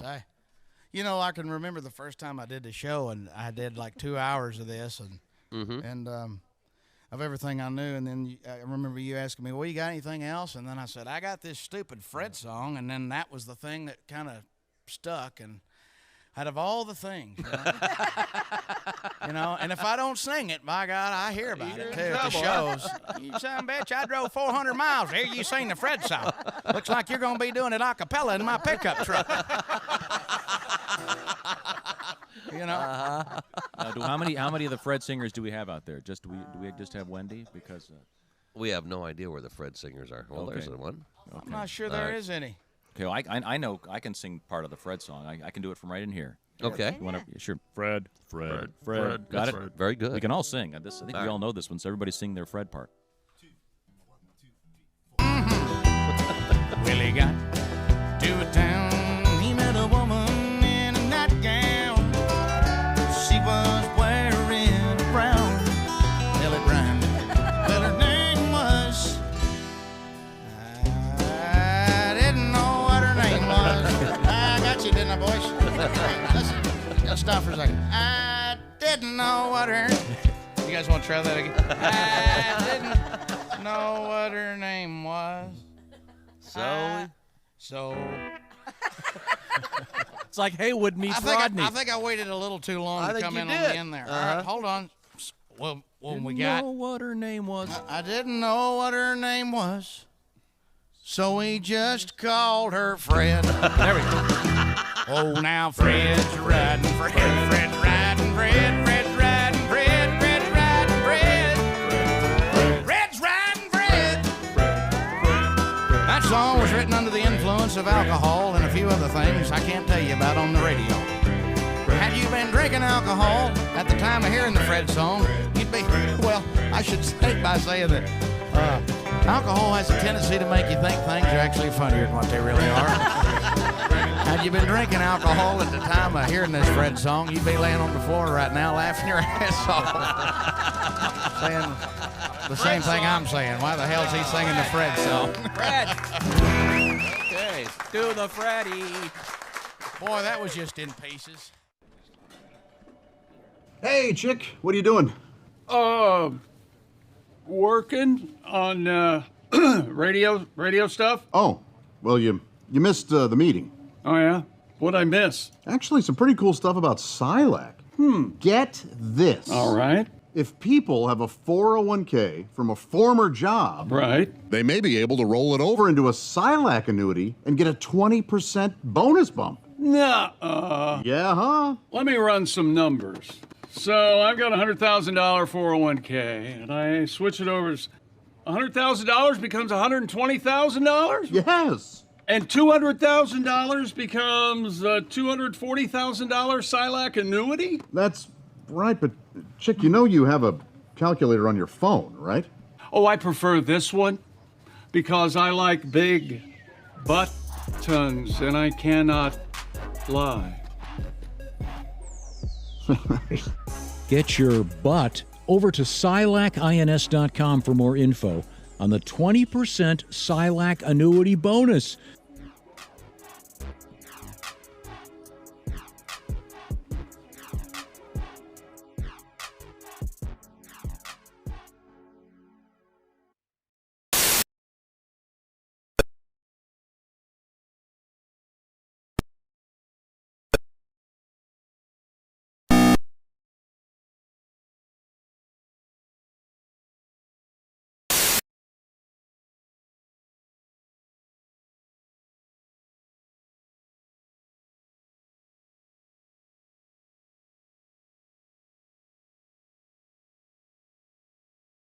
Hey, welcome back to the Bob and Tom Show. Oh, it's my favorite rejoin music. Mm-hmm. Na na na na na na. Tom really does jackass. I never knew this said words. Christy Lee at the Silac Insurance News Desk. Hello. There's Pat Godwin. Hey, chick. Josh Arnold. Attaboy, Luther. Ace Cosby. Hey. Don Knotts Movies. I'm Chick McGee. Tom, we have the one, the only, the shooter in the studio. He is Jimmy Pardo. Hey. Wow, you bring so much joy. I wish you were. You want to put your phone down? We're doing a show Well, here. you know what? Can I tell you something, Josh? I appreciate your humor. I was looking. I thought maybe I had like some notes, like, "Hey, I'll have Tom ask me about when I had my oil change." I thought I would have some notes on my phone. It turns out all I have is questions for my doctors. That's all I have on my phone. And I was like, "Well, that doesn't help me." I got to tell you, I listen to Jimmy's podcast pretty much every week. Thank you, Chick. And he visits the doctor often. So often we have minimum 10 jingles about me going to see the doctor. Yeah. Bless his heart. I don't know what's going on, but you're standing on top of everything. I know that. I go to the doctor quite a bit, and I did a Zoom with my doctor yesterday from my hotel here in Indy. So. Is that right? Yeah, that's like, wow. What will I do? I'll be in Indy. Oh, luckily I can Zoom with him. So do you have a personal physician or? No, well, I mean, I've got my primary, my GP, and luckily you could. Do you do the Zoom thing fully clothed, or do you have to show him stuff? Well, I do. He does not. Yes. Yeah. I insist. I go, well, take it off. He says he thinks better that way. Turn your head, cough, the whole shot. I have him do it all. Unencumbered is the word he uses. Yes. Flowing free. Free and That's easy. the one thing. As crazy as you are, Tom, you haven't really gotten into the outskirts of hypochondria, if you will. But it's not hypochondria if there's something wrong. Yes. That's He's got it. Maybe. I've had a lot go wrong. So you've had some stuff. That's not true. And people go, you're a hypochondriac. You go to the doctor all the time. No, I go to the doctor because I'm not a hypochondriac. If I was a hypochondriac, I'd just be at home going, I've got this, I've got that. And then you'd go, you'd stay on the internet and look it up. I go and I get medicines, and then it doesn't get better. Now, they give me placebos. I'm full of placebo because they just give them something. There's Skittles and candy. Yeah. and Give them the yellow sugar ones. pills. That'll shut them up. Yeah. Pat isn't a hypochondriac, but we do have one of those signs that say it's been, what is it now, 5 days since you've taken a day off. Okay. Oh, you take a lot of days off as well? Well, I've had a couple back surgeries, Jimmy. Really? You had a back surgery last Wednesday? I did, yeah. Okay. Tiny, Okay. Let's just move forward here. Jimmy Pardo is our guest. Mr. Pardo, on stage this evening. That's right. Cincinnati, Ohio, USA at Go Bananas, one night only. So if you're, Don't miss him. And then Thursday evening, it'll be the Funny Bone in St. Louis. And then Friday evening, the Olympic Theater in Cedar Rapids. And that's it. This is the tour. Those are the dates. That's it. That's the end. Those are the last 3 road dates for the Still Talking 2025 tour. And coming out and say, like I said, midweek, you take some time away, right? Yeah. Get back to your television. We were talking about wearing you're wearing a Jesus Christ Superstar T-shirt. You saw a special production of that in L.A. You're a huge fan. It's one of your favorite musicals. We were talking about, do you wear, like you're going to go to the Rush concert, will you wear a classic Rush T-shirt to it, or will you buy one there then put it on? I've already bought my 2112 shirt. Excellent. For my June 7th concert 2026. But I already got the shirt. And which venue is this? That'll be at the Forum. The Forum. Yeah, they're doing I think 4 shows. And are they having a keyboard player? Did I hear that? I can't answer that. I won't answer it. Okay, that's fine. Ace said you read they were. I have not seen that. Well, why not? Right? Getty's got a lot going on. Why make him do everything? Oh no, yeah, I'm going to be going. I'm looking forward to it. It's going to be great. I'm excited. Now we were talking about it's okay to wear the band's T-shirt too. What is your thought about wearing a football jersey to an NFL game? Yes. That seems to be fine. Well, yeah.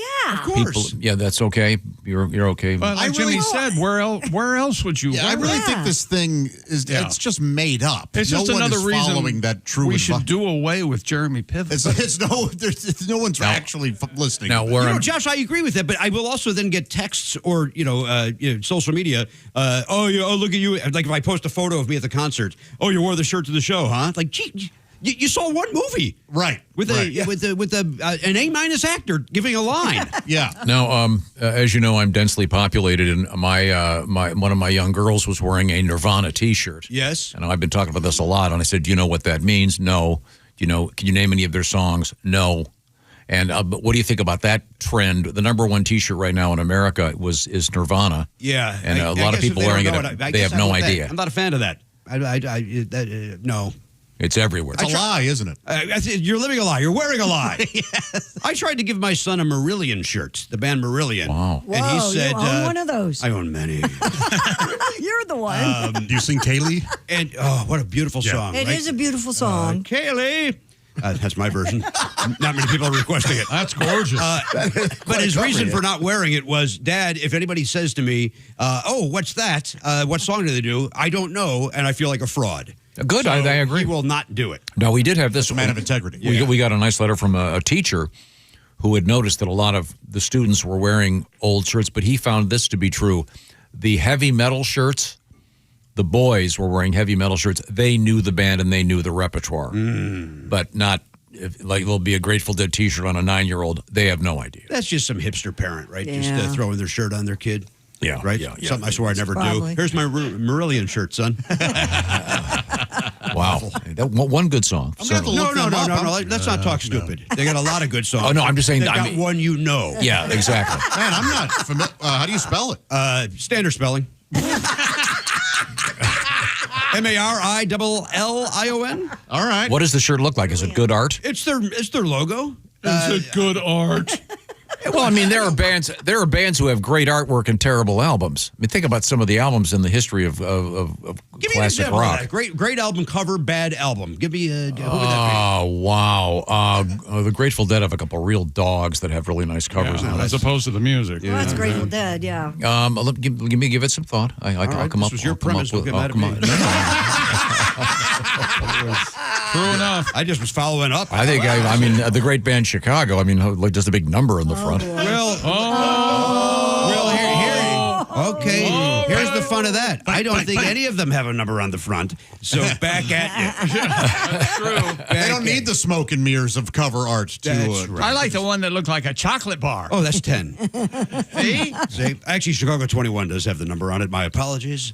The others. 17 What was the might do it, silver 17. one? Silver is number 2. That's the second. That was the good one. Yeah, a lot of them are good. There's a couple of clunkers in there. Now, do you remember, this goes back a ways, in the days of the crate, the peach crate, whatever it was, you'd have the albums. Yes. And there was always that one round Sure. album cover. Didn't Grand Funk do one of those? that flopped around in there. Then Yeah. that's no good. No, let's keep those things square, right? Yeah, right. And then the Traffic did one that was a trapezoid. Cut it out. Yeah, they did do a trapezoid. That was annoying. You know what I hate the most about traffic when you're driving? Steve Winwood. Yeah. That's a fun joke, huh? Yeah. That was very nice. Good piece of business, It was right? fun. Well, Jimmy, I want to say Jeff Oskey gave me that joke. I'm 90% sure Jeff Oskey gave me that joke. That's a funny joke. Wow. I have to go. Jeff Oskey What'd you give him? I gave him a nice handshake and a thank you. And then I just gave him credit. I think it was Jeff. I got to get confirmation on that. All right. I know that I was doing some classic rock joke on stage, and somebody came up to me, a comic that was opening said, hey, this would fit better in your act than mine. Give it a go. And same deal. I feel so guilty. I can't do somebody else's joke. But I think that's such a great joke. What do I hate the most about traffic? Steve Winwood. Steve Winwood. And upwards of 4 people enjoy that joke per night. Come out to St. Louis, guys. You can see that. Okay, very nice. We're going to check in with Christy Lee at the Silac Insurance News Desk. I want to know what's happening in the world. Well, this will make you feel old, at least some of us. Google released its 2025 Frightiest. Is that the word? They're trying to get zeitgeist. It's frightgeist. It's a terrible word. I blotted it out of the headline. Revealing the top Halloween trends for this year based on Google Trends. The top 5 costumes in 2025 are all characters from the popular Netflix movie K-pop Demon Hunters. Oh, boy, I wouldn't know any of them. Rumi, Zoe, Mira, Jinu. How do you say that in Korean? Jinu? Jinu? Jinu? Yeah. I don't know. Baby Saja. I don't know any of these people. Do you know any of these people, Tom? No, it's going to be weird that they're going to come to the door and I'm going to go, you're dressed like, what? A demon hunter. Just guess that and you'll be probably right on. Yeah, I've heard that music over and over again. You don't like it? No, it's so fun. It's fine. The girls sing all the words. It's amazing. Yeah. The K-pop songs? Yep. Like BTS and stuff? Yeah, it's huge. The top 10 also includes Chicken Jockey from Minecraft. Oh, right. Labubu. You know what Labubus are? Yeah, those are dolls. Am I listening to alternate audio? I don't those think Labubu things are incredibly popular. I don't have the English in my headphones right now. Yeah, Those are the, you put on your purse or something like you hang it in your pack. Yeah, those things. Yeah. They kind of look like little elves, or like demon elvy kind of thing. Is it Elphaba from Wicked? Yeah. And the Lorax. I'm familiar with the Lorax. Why is the Lorax making a... I have no idea. Yeah, isn't that weird? Yeah. Top 5 dog costumes. You interested in that? Yes. I'm against these, but yes. I like the one that looks like an ambulance, and when they howl, it sounds like the ambulance siren. Do you think it's a real ambulance? I gotta say, yeah, right? And you know me, I got all these medical issues. I see a dog dressed up like that. I gotta yell, they're here for me. I'm excited. That's right. The top 5 dog costumes are number 1, Labubu again. Oh, boy. Derpy the tiger from K-pop Demon Hunters. Derpy. Yep. Derpy. Okay. Yeah. Number 3, Chicken. Number 4, IHOP. And number 5, Crypto. Wait, people are dressing up their dog as a little IHOP restaurant? I guess so. Crypto's the Superman dog. Yes. Ah. Top 5 makeup looks. You'll love this one. Guess number 1. Makeup looks. For Halloween. Would it be like, are you like Gene Simmons? Is that the? Yes, number 1. Number 1. Great guess. Yes. Right out of the box. I would never have guessed that, but that's kind of cool. Who would you have gone with at number 1 for makeup? No, I would never have thought that. I mean, because everything else on this list except for one, I didn't know. Right. None of the K-pop, all this other junk. The only one I knew, other than Chicken, was Labubu and Crypto, I guess. But I would never thought, is Kiss still... That's amazing. I'm with you. Ace has to be excited about that. Number 2, Labubu. Alien comes in at number 3. Wednesday, number 4. That's very popular right now. I would have thought they'd be higher than Kiss in 2025. Yeah, I would have thought so, and too. Bride of Frankenstein, number 5. Oh, that's always a cool look. Yeah, that's an easy one to do because you got the streak in the hair. Yeah. But you got to pull your hair up. It's got to go up. You buy a wig, don't you? Yeah? Yeah. Certified, buy a wig. Needs some, it needs some structure in there. Yeah. I'm sure they make them fine. Top 5 I mean, construct. I mean, 5 years ago, if it was a Korean costume, it would have been someone as Kim Jong-un or something. Now, and look at now, they've really turned it around. Yeah, they sure have. Well, it's amazing. Well, it's South Korea, Tom. It's not. Yes, it did. It's all different It's not North Korea? No. They're discriminating. We're not hearing North Korean pop. Yeah. What would that sound like? I don't know. If you dress up like a North Korean, you give candy to the person. You go to house and give candy. Or rice. Oh, Top 5 Halloween decor items. Number 1, I don't agree. Who put this together? Floating candles. That's huge now. They look like the Harry Potter floating candles. Oh, I thought they were floating in the water, like a floating candle like in a pool. Right. Oh, all right. They're that just, fishing line kind of thing. Gotcha. And Is it projected or is it? No, they're actually physically. Oh, you don't. I see. You don't see the fishing. Can you light them? They glow on. They're maybe like batteries. LED or something. Right. Where would I get something like that? It's in my Instagram almost daily. Oh, okay. Oh, well, I bet it's in all of ours now. Number 2, scarecrow. Sure. What? I've got 2 scarecrows in my living room right now. They're small. They sit next to the fireplace. Yeah. Oh yeah, keep them watch. You are festive. Just for Halloween, though. I keep those up for Thanksgiving as well. No, what do you have? Do you have anything outside? Yes, I have ghosts and bats hanging on off of my soffit. Mm-hmm. Did you look forward to that day? Today's the day I'm decorating for Halloween. I enjoy September 16th. Yeah.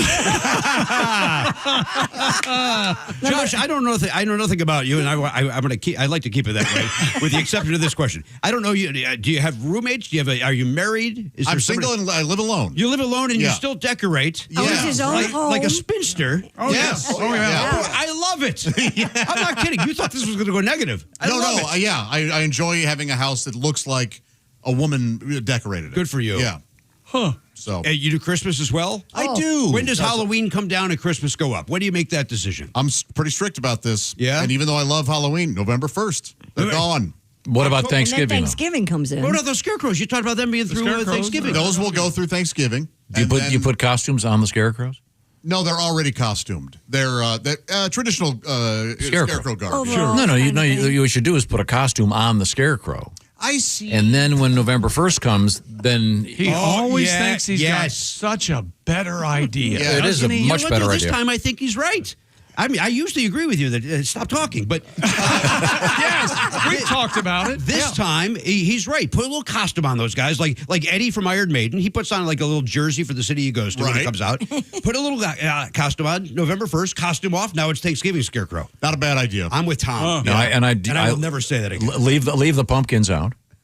I do leave the uncarved pumpkins out during November. Cornucopia? I don't have a horn of plenty. Good for you. You don't need one. They're messy. You don't want that. You're a clean but guy. It makes a nice table decoration. Come on. I have a sort of a silvery metal small bucket with plastic pumpkins in it. Some are orange and some are buffalo checked. Pardon?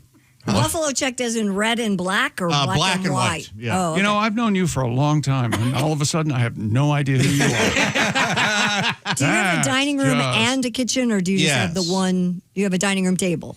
Yes. And you have a booth in your kitchen, though. Right, the booth in the kitchen. The dining room table, the top also flips to become a poker table. Nice. Yeah. Now, Jimmy, are you, in my mind, I'm now old enough that I no longer want to sit in the booth. When I go to a restaurant, I want a table. You want the table? I don't want the booth. Why not? It's too. You're too. I'm not sure why. I just don't. I do not like the booth. I like a booth. I feel more secluded. I feel like I'm more private. Yes. Table, you're out there floating. You know, Sinatra sat in a booth. He never went to a table. Really? I bet. Yeah. No way. I don't want to get shot in the back. Yeah. Yeah. There's no way Sinatra sat at a table. Do you care to sit with your back toward the door?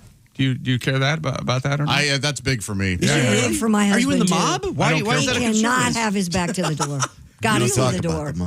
Yeah, I don't like making eye contact with new people coming in. I learning a lot today. But you feel like you owe them a hello, don't you?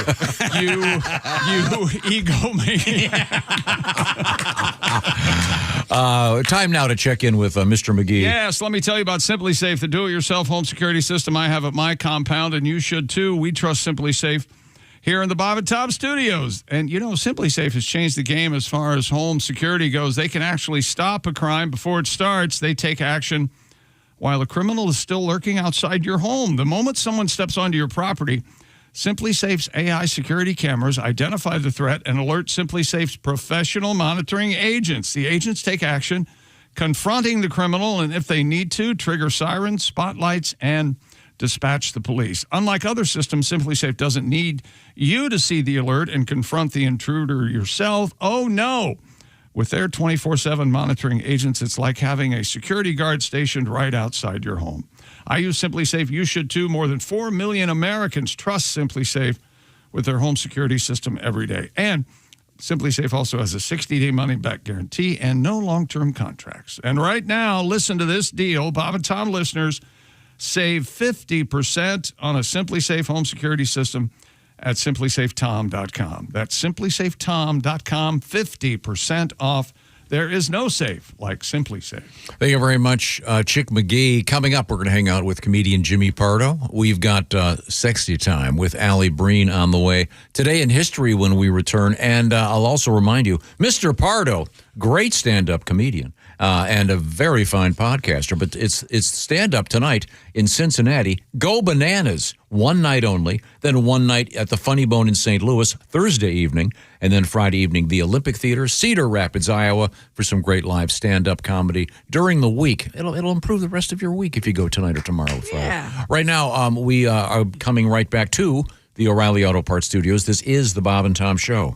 More of the show is on the way. You can find us on X at Bob and Tom, or you can email us at bobandtom@bobandtom.com. It's Superstart Battery Month at O'Reilly Auto Parts.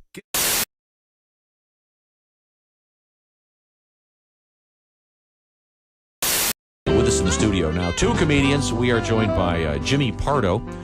Also, another guy, it's comedian Chad Daniels. Chad, I understand that you have an injury, that nothing humorous about it, but you look like you're in a little bit of pain. Broke my tailbone. Yeah. Did you break it recently or week and a half ago? Okay. Tailgating, following too closely? You can't put a cast on that, can you? No, you can't. No. I was drywalling. I kept bending over to measure and cut and everything, and I guess my leg muscles were too tight or something like that, and it kept rocking it back and forth till finally it snapped. What?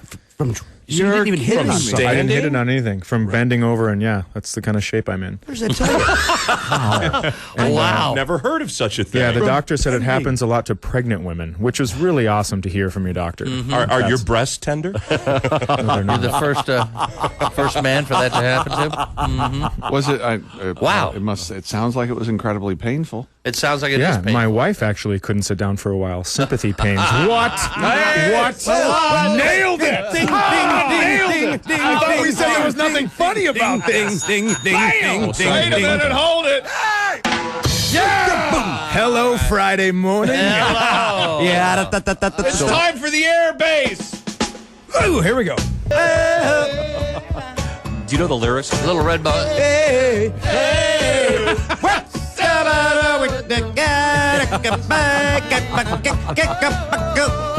Say it again. Hey, hey. What? Chicken? Oh, wait, we've got something new. What happened? Oh, Lou Reed. Oh, yes. Oh.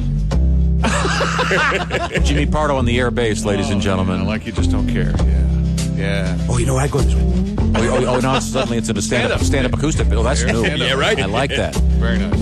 Hold your left hand higher. Remember, it's you. Jerk. It's not a stand-up cello. Turn it off. Turn it off. It's not a stand-up cello. Got it. That's it. That's it. You ruined it. You ruined everybody's fun. Sorry. You ruined everybody's fun. 3rd and goal, hit Golden Showers. Tate on a slant that was initially ruled a touchdown with 8 seconds left. After review, the play was overturned. As you can see, he's short of the goal line. No, he's not. And Yes, he is. He's way short of the goal line. He's like an entire ball short of the goal line. The football, Tom.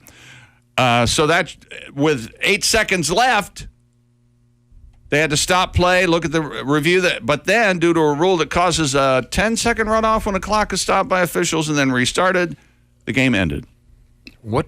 With 8 seconds left. What's the point of that rule? So they didn't get another play? In theory, the Lions could have lined up with a fourth down play as time expired, but the initial call of a touchdown is actually what disallowed that possibility. Why? The rule exists because the Rules Committee, led by Don Shula, the only coach he wheels in, sons of bitches.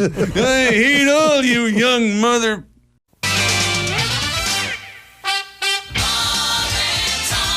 Hi, he's Bob. I'm Bob. And he's Tom. And I'm Tom. KIZZ-FM. Kiz. Lucky that doesn't start with a J. Stop it! Dr. Ruth, can I get pregnant when a man undresses me with his eyes? Only if he's cockeyed. Golly, Earl, that might be a pretty good idea. I killed my wife when I'd wanted to. I'd be out of jail by now.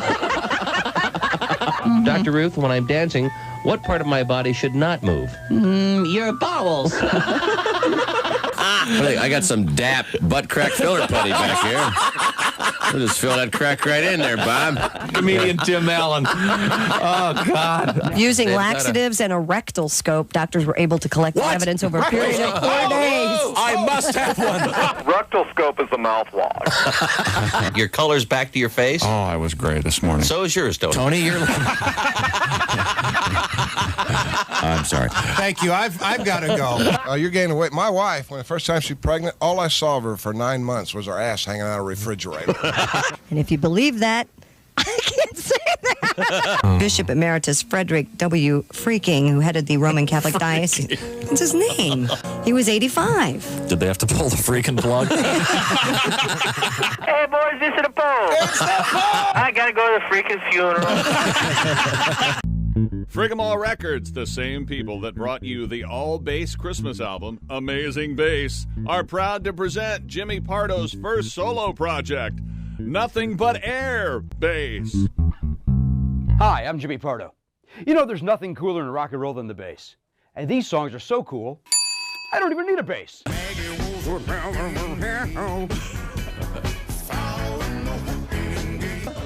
So just pick up your Air telephone and dial. Beep, beep, beep, beep, beep, beep, beep, beep, beep. Jimmy Pardo's Nothing But Air Bass. Get yours today.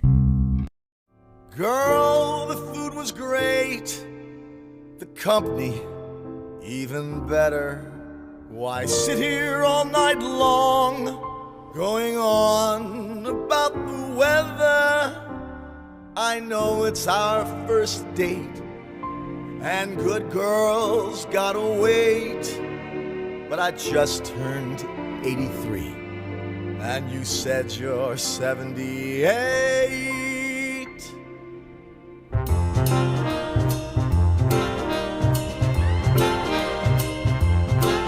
The moon is full, you know what I'm thinking. Let's make love, we're old and we're shrinking. The hour's late, let's just do it on our first date.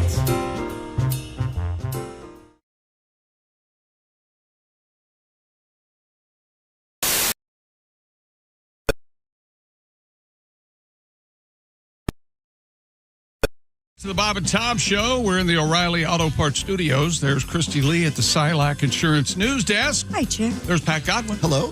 Josh Arnold. Hi, Chickie. At the I Hate Steven Singer sidekick chair, there's Ace Cosby. Hey. I'm Chick. Hello, Tom. We've got a very special guest. Oh, we do. And as a special treat for our special guest, we're going to play him one of his favorite songs. Our guest is comedian Jimmy Pardo.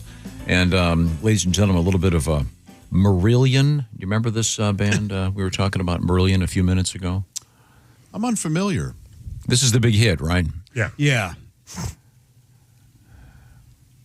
Listen like to that. Isn't that great? Very good.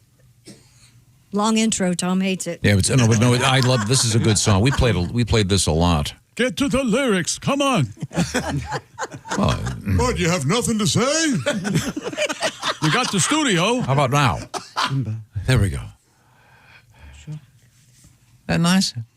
Now you have a Marillion T-shirt. I've got 3 Marillion T-shirts. 3? Yeah, sure. I've got the misplaced childhood one. I got just the original logo and the new logo. How many classic rock T-shirts do you have? More than my wife would like me to have in the house. I've got I don't know.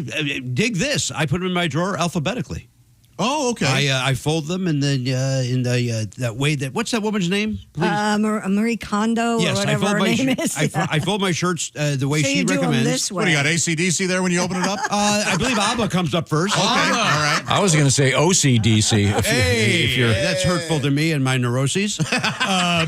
That's amazing. And I started. I go this way. And then the other day, one was out of place, and I got rattled. What is Badfinger doing after Def Leppard? I think my wife. Maybe one of my shirts got in with her laundry. We do separate laundries, and I think one got in, and she kindly folded it and put it away. But she doesn't know. She knows I'm nuts. I don't think she knows I'm alphabetized my shirt nuts until now. She doesn't listen. What am I talking about? That's a new level of nuts. But then I think it makes sense, doesn't it? You know where they're at. Yeah, that makes sense. Oh, where's my Thompson twins? Right, the T's. Yes, of course. Why don't you put them on hangers then, so you can just look because at then you get those little nibby dobs. Yeah, he's right. Yeah, he's right. On the near the shoulder. I don't need that. Now, off the air, you guys were talking about the band Talk Talk. Yes, and that they have a song called Talk Talk. Yeah. All you do to me is talk. One of the most famous ones where the band is the same as the song. What's your favorite? Bad Company by Bad Company. Yeah, that's the one. And I don't know that this counts. Yeah. My favorite would be, if you're going to allow it. Okay. Big Country. Yeah, in a big country. I don't know if I allow it. I don't think it should be allowed. Yeah. But I love that song. How about the Monkees theme? Hey, we're the Monkees. No, I think that's a theme song. I don't think that's. No. So the song's not. Company. Night Ranger has one. Night Ranger. Iron Maiden. Talk. Iron Maiden's got one. Yeah. Black Sabbath has a song called Black Sabbath. Right. Bo Diddley. What? Yeah. Hey, Bo Diddley. Isn't that just called Bo Diddley? I don't know. Okay. In any event, it's time to move on. We have Jimmy Pardo as our guest. I guess we put a nice hat on there. We just started. I can't think of any more. What's your most obscure rock or musical T-shirt? Do you think? You have like Saga. I do have a Saga shirt. Wow, nice call. I've got a Saga Worlds Apart shirt. Yeah. Okay. Yeah. Boy, so I guess that'd be there you go. Wow. I would say Marillion gets the most of, because Saga at least like that. On the Loose got a lot of MTV. You have Zegger and Evans? You got Zegger and Evans? I don't. No? Well, yeah, that you weren't born yet. What about the year 2525? Yeah. No. What about that? In the What if man was still alive? 25, What about Buckner and Garcia? Sure, I got Pac-Man fever. Yeah, I do not. That's right. Now, did you purchase all these T-shirts while at these now classic rock concerts? Most of them are from T Public or someplace. I've got to look. I need to get some of these, like Jump in the Saddle. Is that the Three Stooges, Curly Shuffle guys? But no, just Jump in the Saddle. Nothing, no mention of the Curly Shuffle. You don't want to do that. Okay. I'm walking you through that. Do you have any shirts that you bought at a concert? I do, sure, from the 70s and 80s and all that. Yeah, I've got. What do you think your oldest concert shirt would be? Oh, it's got to be Chicago from '81. Okay. I have Chicago when I bought it originally at Chicago Fest in 1981. That's you great. could probably sell that for a lot of money. Yeah, it doesn't fit. It just really takes up place in the C's in my drawer. See, there you go. Yeah, but do I want to sell it? I mean, the answer is yes. I got to get rid of these things. But no. Have you seen the quilts people make? Yeah, those are cool. Yeah, are they? Are they though? Kinda. I kind of think they are. Okay, you know what? I'm not gonna lie. The two of you just talked me into it because I thought it was kind of sad and pathetic. No, it's cool. But now all right, I'm on board. You can take all those shirts and then No. You don't ruin the integrity of the shirt. The 81 shirt does not fit 2025 Jimmy Pardo. This is what you people do, though. Somebody comes in here and they give you, here's what I did, and then you try to make it better. And he's fine the way he is. Don't try to make a quilt. No, he was going to throw him away. Don't throw him away. He's not going to throw him away. Nobody said throw him away. Say that. That was never on the table. You hear voices that no one else does. You need to stop. He said, I've got to get rid of him. You just said that. He plainly said he was going to throw them in the yard and light them on fire. We all heard it. You know what? In fairness, that is what I said, Chick. Now, so maybe you're not. What's the first shirt? Obviously begins with an A. It is what? Aerosmith? I would say ABBA is the first shirt. Okay, and then what's the last one? Do you have a zebra? I don't have a zebra shirt, but who's behind the door? God. I would say the last would be TUVW. Oh, yeah. No, you got to. Y for yes. Probably a yes 90210 shirt. Oh. There's a Wham in there. There's You don't have an UFO. Yngwie Malmsteen? I don't. That'd be in the M's, though. You don't have a ZZ Top? Oh, you do. You don't. I don't have a ZZ Top. I'm not a huge ZZ Top guy. Okay. Wait a minute, Yngwie. Why would he be in the? Yngwie would be in last the name. M's? He's right. You would go last name. You do last name first for the. Well, yeah, that's how you alphabetize. How do you alphabetize? You nut. Tom Jones is in the J's, my man. Yeah, he is right. He's right. Nope. Well, you alphabetize by first name when you do your albums. You would put the Tom Jones in the T's, not the J. Yeah, because it's a title. He is not a title. That's a name. He's an author. No, he's a person. He's right. What record stores do you shop at? Do you go around record stores and everything's wrong in here? Barry Manilow's in the M's. He moves the whole section over. Changes the. What are you doing? Why isn't Barry in the B's? What are you doing? What are you doing? So the Allman Brothers would be in the A's. In the A's. Okay. Right. Yeah, that's a band. But Greg Allman would be in the A's. He's also in the A's. Not in the G's. Okay, but for you, it would be in the G's. Yeah, of course. Oh, that's a I think mess. it's Jeffrey is in the G's. That's a real mess. Do you have one of those T-shirts? I do not have a Jeffrey T-shirt. Well, that'd be. Next time you go home, I want see try to find what is. There's probably some obscure one you've really forgotten that you've never worn. Still has the tag on it. Again, I got to go to Marillion or Saga as being the top two most. Those are both great. I mean, I don't know. Everybody else is. I have a Wheatus T-shirt. I don't know who that is. They did the song "Teenage Dirtbag." Came out in the 90s. And you bought their shirt at the show. At the show. You got wrapped up in the show. How do they, I love Wheatus, yeah. How do they spell it? Wheatus. Wheatus. Yeah. Oh, wow. And here's Teenage Dirtbag right now. Do you guys remember this one at all? I don't. I like it. How'd you have that ready? Good for Jesus. You're we have a heck of a producer. A lot of years doing this. Song. Is this Radio Clean? Yeah. Got me. I don't know. We're gonna find Isn't out it fun not knowing? F word, mother. I had a dream about her. She rings my bell. I got gym class in half an hour. In Keds and tube socks. I love this song. This is nice. And the chorus is coming up. Give a damn cuss word about me. Oh, I know this. Yeah. Baby. Oh yeah. You know this. Sounds kind of like Stacy's mom, where it kicks Around in. the same time. Kicks in like that. Very nice. Yeah, that's all right. I just Googled a picture of, you were talking about Jesus Christ Superstar. I just Googled a picture of Ted Neely. Yeah. He's wearing a Jimmy Pardo T-shirt. Isn't that nice? Oh, that's amazing. Jimmy Pardo, are you selling T-shirts tonight? Sure, of course. Okay, it's at Go Bananas Cincinnati tonight only, and then it's the Funny Bone in St. Louis Thursday night only, and then Friday evening, the Olympic Theater in Cedar Rapids with Jimmy Pardo. Coming up, Sexy Time. Do you wear a Jimmy Pardo T-shirt on stage? No. With Allie Breen. These are the O'Reilly Auto Parts Studios. This is the Bob and Tom Show. Got a comment to share? Text us at 888-262-8661. This is the Bob and Tom Show.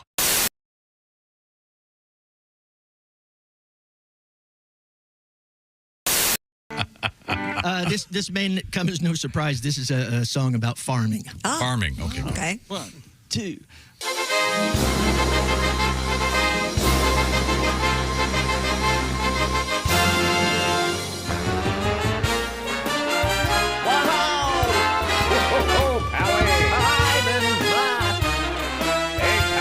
Looks like our girls have dumped us. Whoa, baby, blow me. A kiss as you're leaving. Blow me. Oh, a kiss right now. 'Cause if you're gonna leave me, honey, I will surely miss the way you blow me. Blow me a kiss. Merci, madame, voila les bearded clam. Your biscuit, your beavage, I see your cooter cleavage. Your monkey, your muffin, you ain't hiding nothing. Your Gucci, your flapper, you're showing off your snapper. Your camel toe, it looks alright, so baby let it show. Looks like a big taco, I see your camel toe. Ménage à trois. One man, two women, ooh la la, find a friend to play. Surround my face with tea and day. You say you're straight, but you're not bi. How will you know until you try? The thought of nookie makes you sick. Just hold your nose and take a lick. I wanna be Bob. What more can I say? I would smoke and drink and play golf every day. I'd have a lady for a caddy. She could hold my balls while I play. I wanna be Bob. We wanna be Bob. Paging Richard Smoker. Paging Richard Smoker. His name is Richard, but they call him Big Dick. I'm looking for a big dick smoker. Bend over, Prison Rich. Prison Rich. Turn out the lights, 'cause I can hardly wait. Yeah. Prison Rich. Prison Rich. When I get out, I'm ready to go straight. Tom's an ass bag. Tom's an ass bag. And Bob likes moves and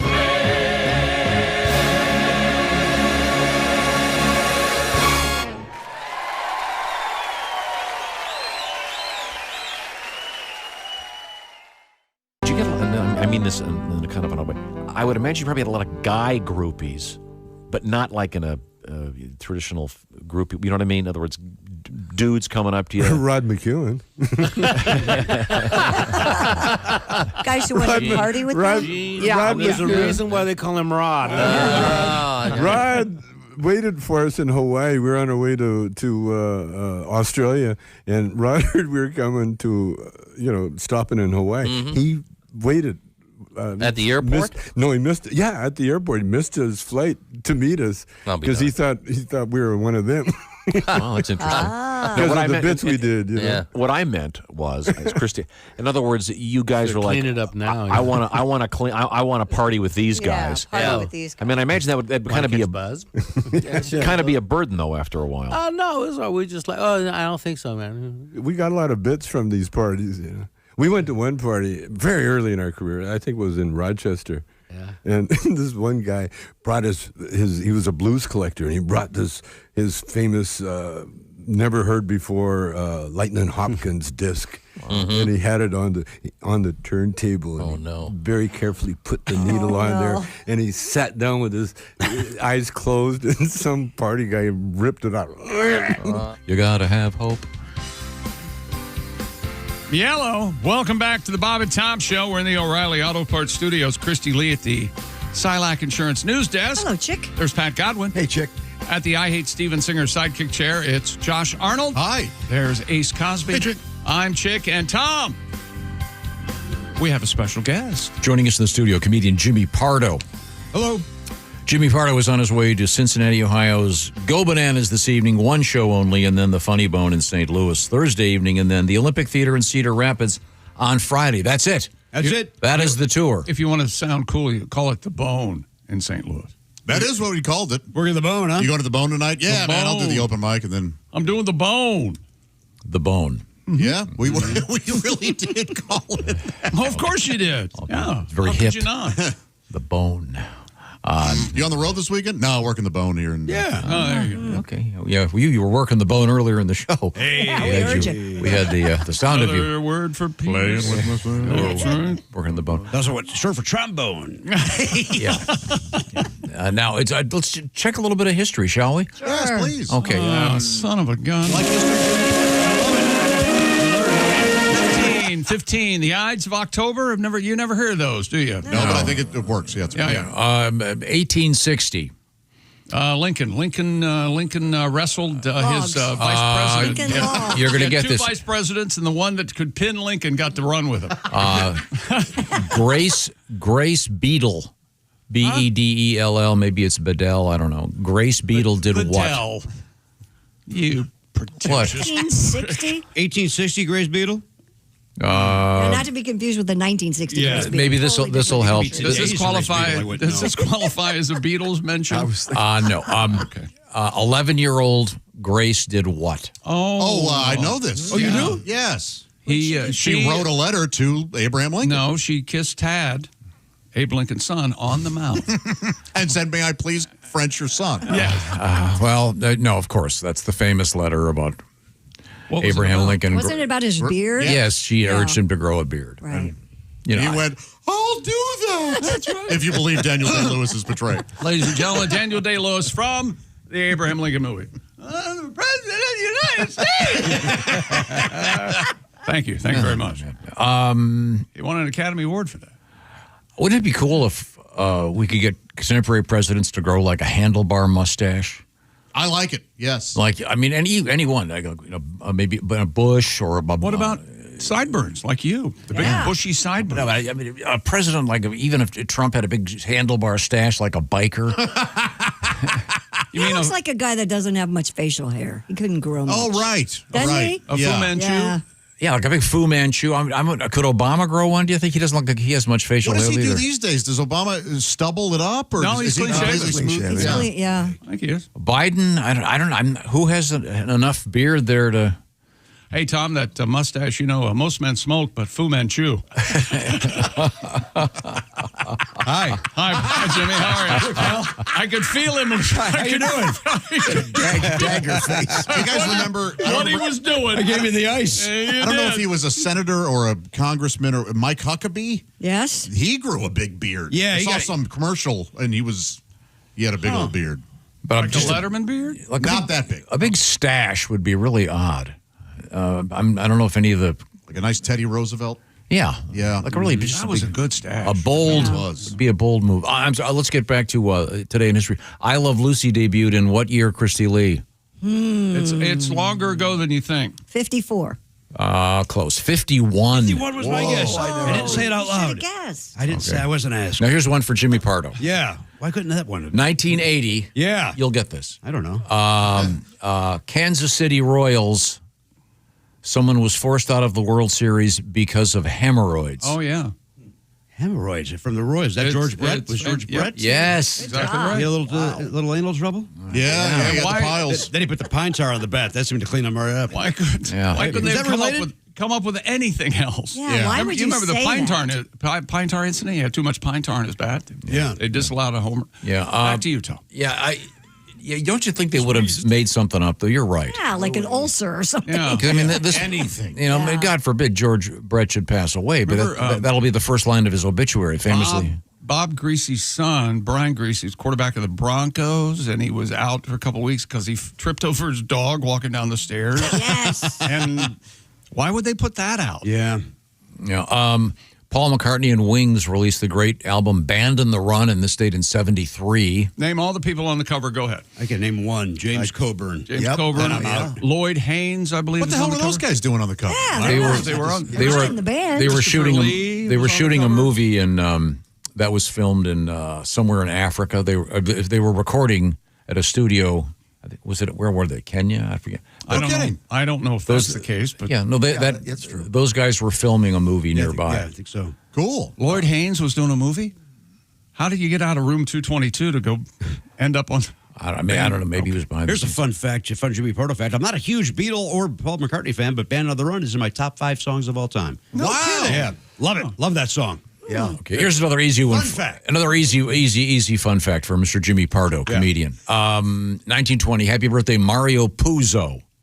Sure, he wrote The Godfather, did he not? Very good. Very. And he- Godfather. Now, where would you put that on the bookshelf alphabetically? Mario Puzo. Is he the M's or the P's, Tom? If you If say it M, were- I'm Would you coming put it across as the your Pretend counter. you have a Godfather? bookshelf. Okay, we'll go with the P. All right. Yeah. Okay. He also wrote the Christopher Reeve Superman movie. Yeah, he did write. He had something to do with that screenplay. No kidding. Yes. Yeah. Let's see. These are all getting too depressing. Emeril Lagasse. What is it? Bam. Was he the Emeril. BAM guy? The celebrity chef born in 59. I love this guy, Dominic West. Oh my God, I'm older than Emeril Lagasse. Oh, he's from The Wire, right? The Wire. Yeah. Yeah. Great actor. Oh, He was terrific. in The Crown. He was, Yeah, he's good. stuff. He was in The Affair. There's a mini series called The Hour. He's only in TV shows that have the and one word. Yeah, that's right. If He's got very more than monosyllabic. he's out. Yeah.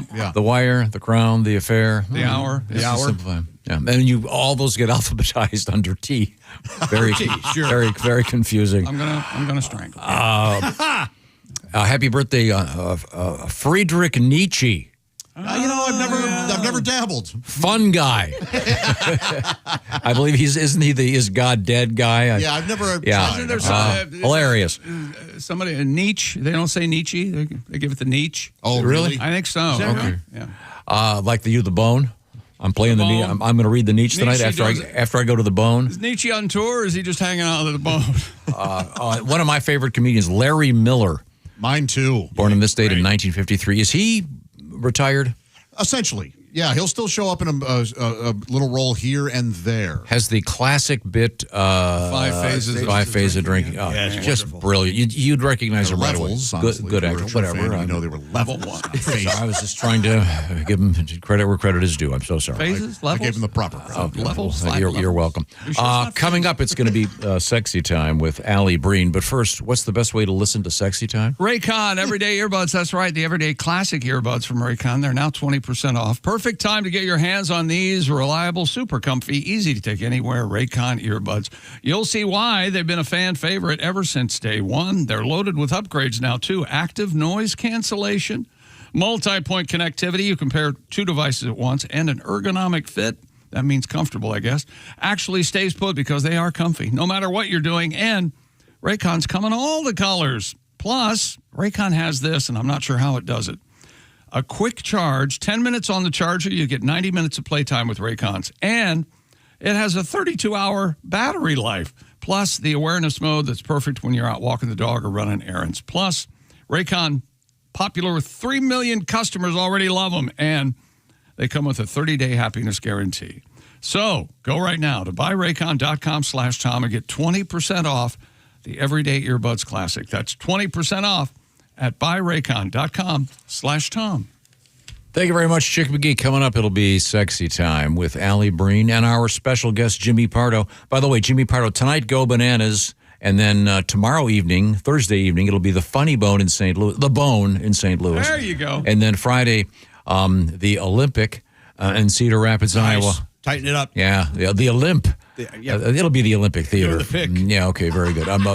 These are the O'Reilly Auto Parts Studios. This is the Bob and Tom Show.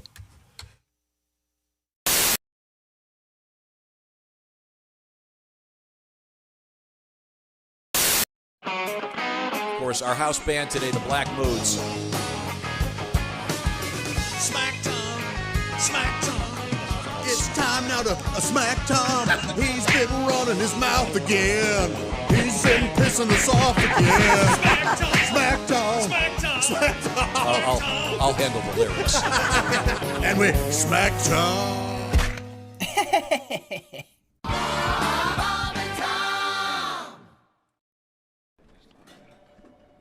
Hey, Chick, what are you doing? Working on radio stuff. Oh, well, you missed the meeting. Oh, yeah? What'd I miss? Actually, some pretty cool stuff about Silac. Get this. All right. If people have a 401k from a former job, Right. they may be able to roll it over into a Silac annuity and get a 20% bonus bump. Nuh-uh. Yeah, huh? Let me run some numbers. So I've got a $100,000 401k, and I switch it over. $100,000 becomes $120,000? Yes. And $200,000 becomes a $240,000 Silac annuity? That's right, but Chick, you know you have a calculator on your phone, right? Oh, I prefer this one because I like big buttons, and I cannot lie. Get your butt over to SilacINS.com for more info on the 20% Silac annuity bonus.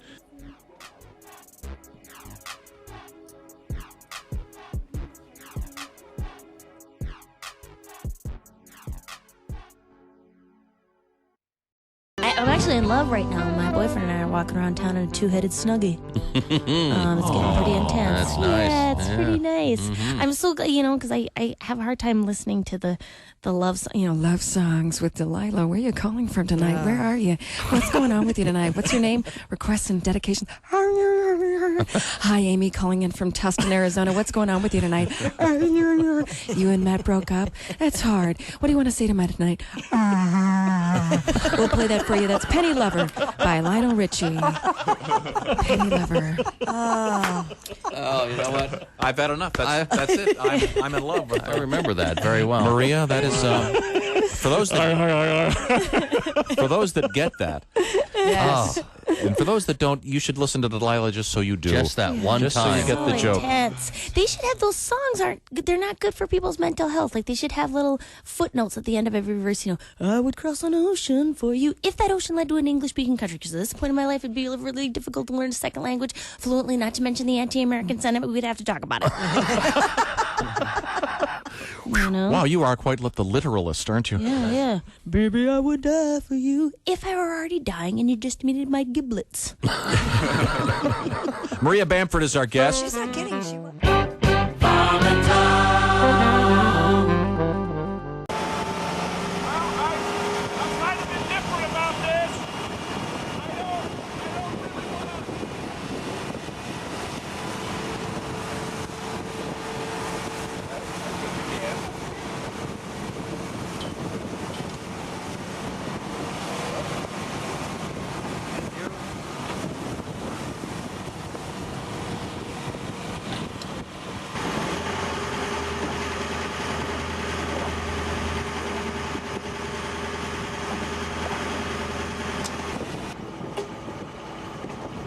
I think we should dip him, right? Oh, definitely. Are we gonna dip You gotta him? dip him. Yep.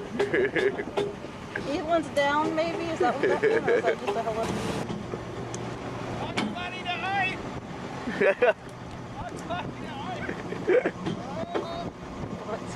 Bugs Bunny to oi. There he goes.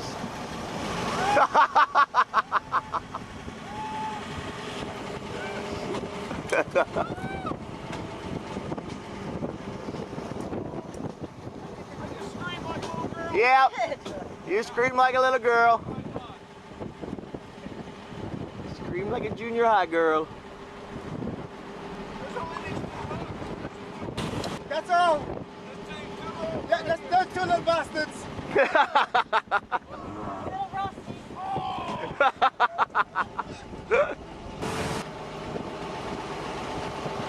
Now, before we let you in, I got a couple of questions I need answered. Oh, that was unbelievable. Thank you, my friend. That was incredible. Yay! Thank you, sir. I knew they were at the bottom of it. Well, I made it. It's really, yeah. Yeah, you can't stop staring at those two little, there's two hooks. And that's, so you want to hang on to something.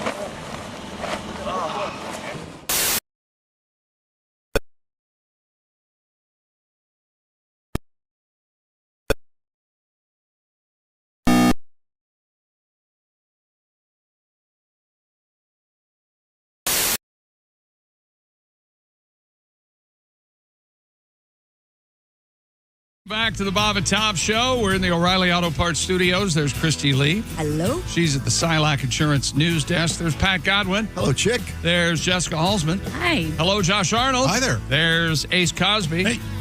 I'm Chick McGee. And Tom, we still have a special guest, and we also are going to talk with Allie. That's right. We have comedian Jimmy Pardo sitting in with us right now. Jimmy Pardo is also a fine podcaster and a true student of classic rock, and perhaps owns more classic rock T-shirts than any American male. This is quite impressive. But right now, we're going to hook up with the lovely Allie Breen on the phone today. Allie, can you hear me? I can. Can you guys hear me okay? Yeah. Oh, that's great. And you can reach Allie, ALLIBREEN, on your favorite social media platform. And the way this show works, I'll explain it to our guest, Jimmy Pardo. Yeah. Allie Breen, people write her letters about... Real people actually ask for our advice with their relationship. They ask you. Us. All of the group. Because we know about relationships. Sure. Boy, we have enough of them. Yeah, in the realm of adult relationships and the heterosexual realm for the most part. What have we got, Allie? Let's get our first letter out there. Dear Allie, I've been divorced for 2 years and we have 2 kids. I have full custody, so I'm the strict/bad parent. And then when they go out every other weekend with their dad, and every other weekend and on vacations with their dad, he's the cool parent. He lets them do pretty much anything, and he now has a new girlfriend that they love too, and I have to hear about it all the time. I think they're actually doing the kids a disservice by letting them run wild, but it sounds like I'm jealous and petty if I say something. What would you guys do? This is classic. Got to keep your mouth shut. This is a standard situation. It's tough, but you just... I can't speak to this from experience, but I have friends that have had this exact same scenario. And what they found was that as the kids got older, they really learned to appreciate the strictness, structure, discipline, stability that you offer. Yes. And it is in these cases it was of the mom. Yeah. And it's very important that when you refer to his new girlfriend, you call her that bitch. That's not the bitch, not specific. No, always take the high road. So maybe do take the high road here and just know that they will. They'll figure it out on their own. Mm-hmm. Yeah, that's you grow up and you realize the cool parents were actually the bad parents. You're Yeah. like, you were letting us do what?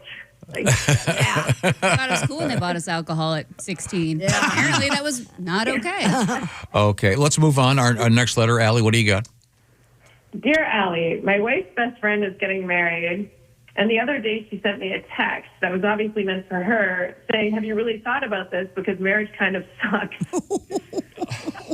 She said that she was actually pretty much kidding, but I've heard her say a few other things that were not so complimentary, and I really don't know what to do about this. How worried should I be? I apologize.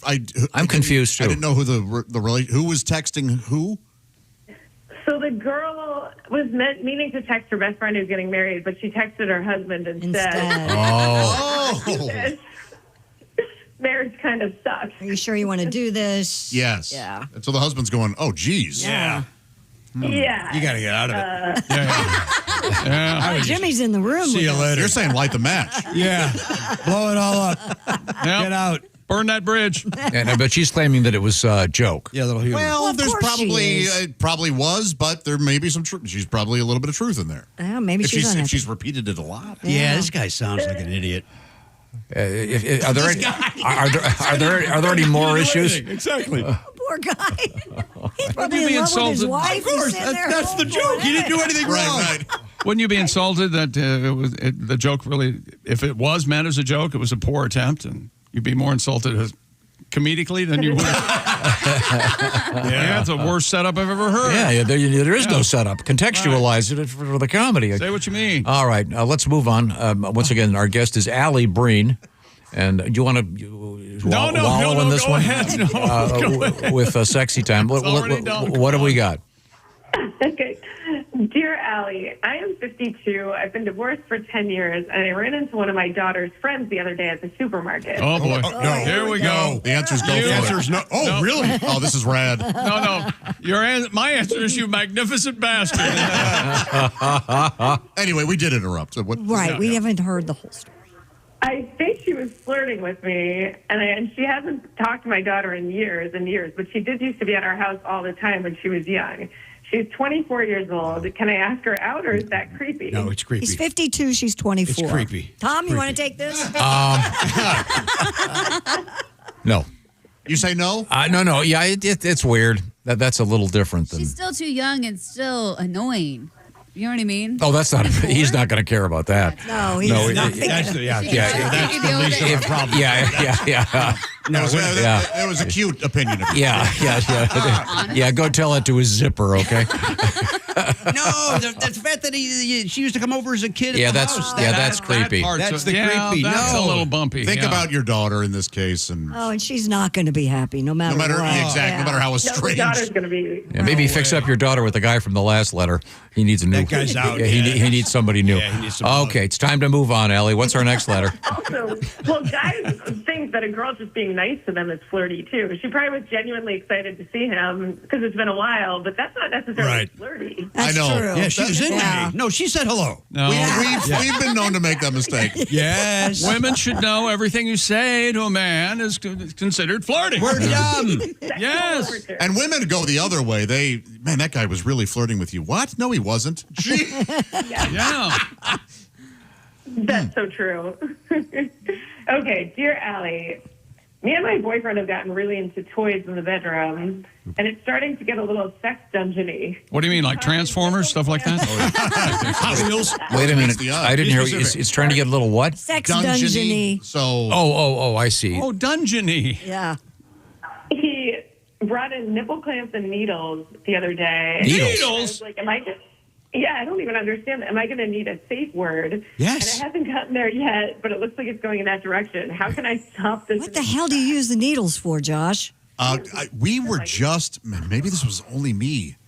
I'm trying, within the last 4 days. What? We were talking about, and it may have been off the air, somebody who's into needle play. But what is it? Is it like acupuncture? Like, what do you, I'm not kidding. What do you, I had what do so you many do? questions. Do you stick and it through, I mean, like... Yeah, like you body- actually like- do get poked. You hairpin the penis? I don't know about that. Or the nipples? Yeah, so... Yeah, probably. I forget who I was talking, but anyway, because I was baffled by it. And you're not used to having a small prick in the bedroom. That's exactly right. Yeah, I've never heard of needle I would play. absolutely establish a safe word here. I would use it. I would move to a different state. She likes it to a certain level. It's surprisingly easy to change your name. She likes it to a certain level, so you got to, you want them to be able to do that, but establish. And as soon as you're the slightest bit uncomfortable, say something. Yes. Although it is Halloween, so maybe you could take the kids trick-or-treating through the dungeon for a laugh. Oh, look at the big sword. Oh, and that's a vibrator. Oh, let's move over here. Yeah, that's the whole dungeon thing freaks me out. I think that Andrew Cuomo has nipple clamps. Didn't he get caught I believe you did, yeah. with a T-shirt on and people could see his nipple clamps through it or something? I love stuff like that. When they just can't help but let their freak flag through. Yeah. Your Anthony Wieners. Yeah. Oh, nice. I don't even know. We'll probably get some emails establishing what nipple I'm gonna look pin. it up. The safe word is needle play? Is the best way to. Do you have a recommendation for the word, Josh? What would the safe word be? Salami. Salami, right? Yeah, because otherwise you're not going to say that typically in the. You might say, "Give me the big salami." You might. You're right. You might. You're right. Maybe we don't go with deli meats. How about nonchalant? Nonchalant seems like that's too many syllables. That could be that could be role playing. You need a one word. How about suture? Suture. How about Don Amici? No. Yeah. Let's bring in Don Amici on this. One syllable, ideally, for a safe word. Oh, okay. I would just yell out your ex-boyfriend's name. That would be a good safe That puts word. everything to a stop. Yeah, that'll end it. Maybe. Maybe Needle not. play is Well, it also depends. commonly referred to as play piercing or recreational acupuncture. Oh, that's right. Involves using needles, sharpened bones, or other similar tools Sharpened to bones. pierce one's skin or that of a sexual partner. Ben, Josh, you played bass in Sharpened Bones for a little while, didn't you? A little bit. Yep. Yeah. That was a great band. Why'd you get out? I know. Right? Too soon. I buddy. got out, and then they changed their names to Soundgarden. Do you believe that? Wow.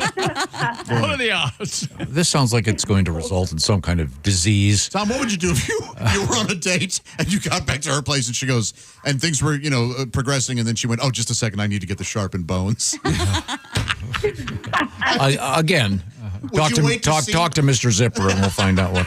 Talk to Mr. Zipper. If that isn't the name of a sex toy. Allie, thank you very much. By the way, you can reach Allie Breen, ALLIBREEN. She's also on OnlyFans at Allie B, ALLIB. And once again, on your favorite social media platform. And you write her with your love troubles. We'll try to fix them. We've done a great job so far today. What's next, Allie? We're killing it. Okay. Dear Allie, my girlfriend smells down there, and I don't mean like a lack of hygiene. It's her natural smell. It actually makes me gag. I don't know if I can ask her to not do certain acts or if there's some other way to remedy this. Any advice here? Yeah, you need one of those things that Godwin has. What's that called, Pat? The CPAP? The CPAP for sleep apnea? Yeah, How yeah. does that help? Fresh oxygen. No. Does that cover your tongue, that thing? No. Okay, just the, okay. You know, it's surprisingly easy to change your name. So why don't you just go ahead and do that? No. Didn't comedian Rob Haney have some advice for this? Oh, yeah. Oh, yeah. He had a poem. Yeah, he did. Roses are red, violets are blue. You're real sweet. But you're... Woo! Sorry, Rob. If you're real sweet. That's the part I couldn't remember.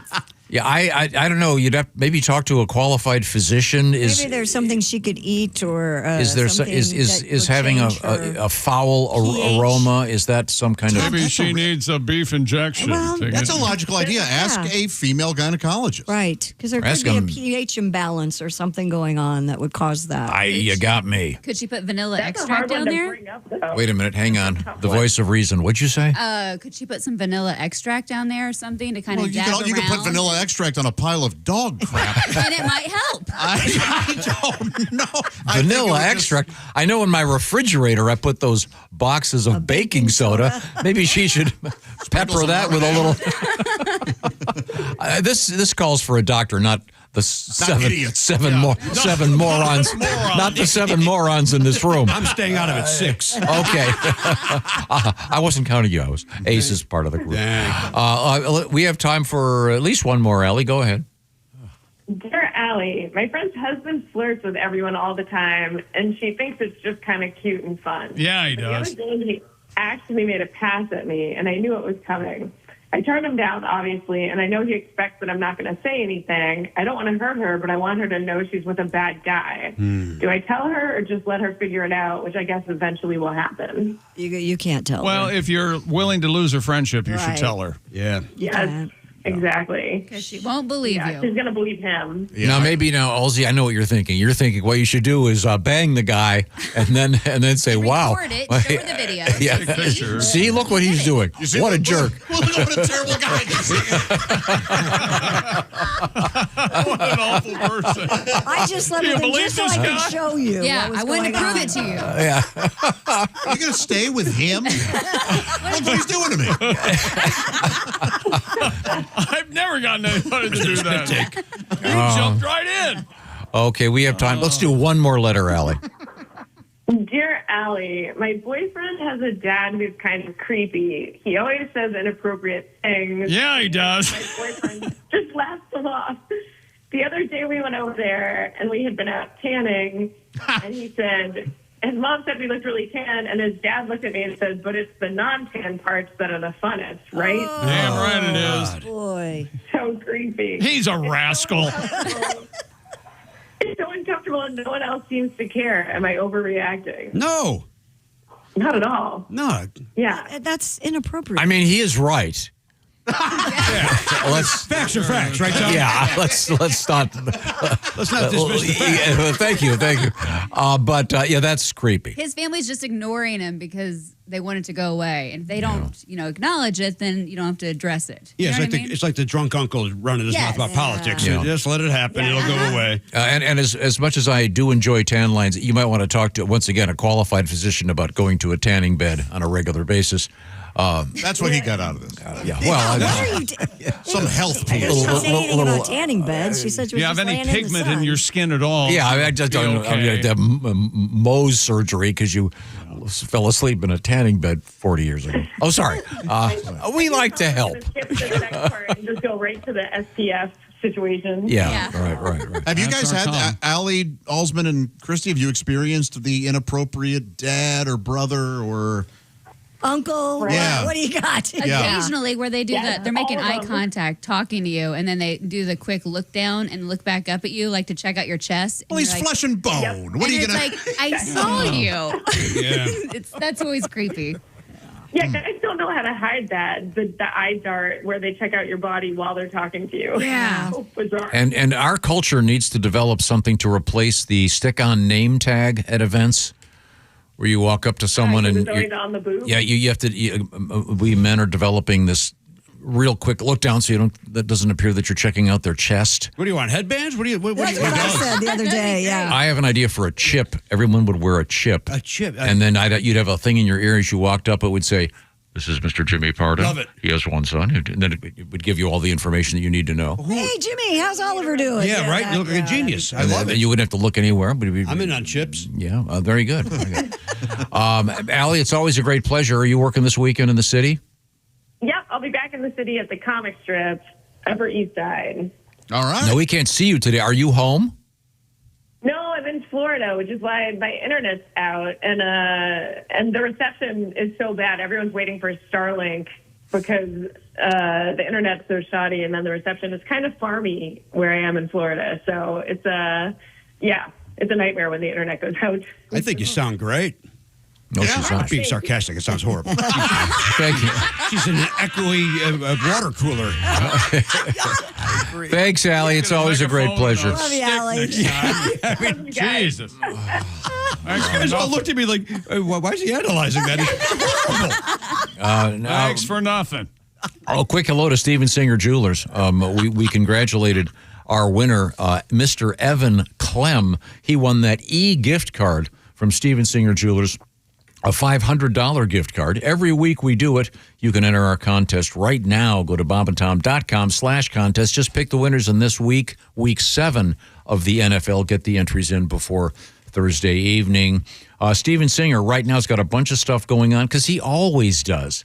There are 18,000 plus jewelers in America. Fewer than 50 have received the latest honor bestowed upon Mr. Steven Singer. Steven Singer Jewelers named one of America's leading jewelers. And get all the details. You'll find out why by just visiting and checking out the inventory at IHateStevenSinger.com. Every day, 365 days a year, with a bonus day in leap year to find out what's going on at Steven Singer Jewelers with the best guarantee in the business. When you make those orders, they go out the same day if you get them in before 2 o'clock Eastern time. No nonsense, no games, no tricks. Easy and fun, and of course the money back guarantee, free shipping, all the details. IHateStevenSinger.com. My personal recommendation: a nice something for your lady or your gent for Halloween.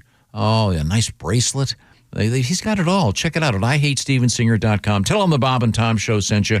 Don't forget to enter our contest and win that $500 gift card from Steven Singer Jewelers. That would come in very handy. Fast and free shipping. IHateStevenSinger.com. Coming right back with comedian Jimmy Pardo. Jimmy, by the way, Go Bananas tonight. The Funny Bone in St. Louis tomorrow evening.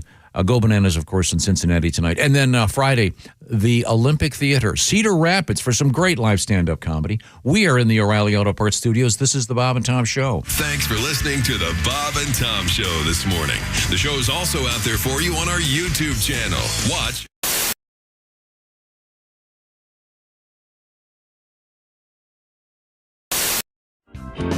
If you take a girl to dinner and she asks the maitre d' for a better table, she's never going to be satisfied with anything in her whole life. That's one of the rules. One of the rules in here. That's Just one of go the to the rules. bathroom and go right out the window. Oh, Leave your car. Buy another one. It'll be cheaper. Tom has one of those rules. That's one of the rules in this book. Yes. Yep. All right, Watch then. the way that a date treats A waiter. a waiter or waitress, or because waitstaff, that's how yes. they'll treat you in 3 months. Yep. That's the rule of thumb.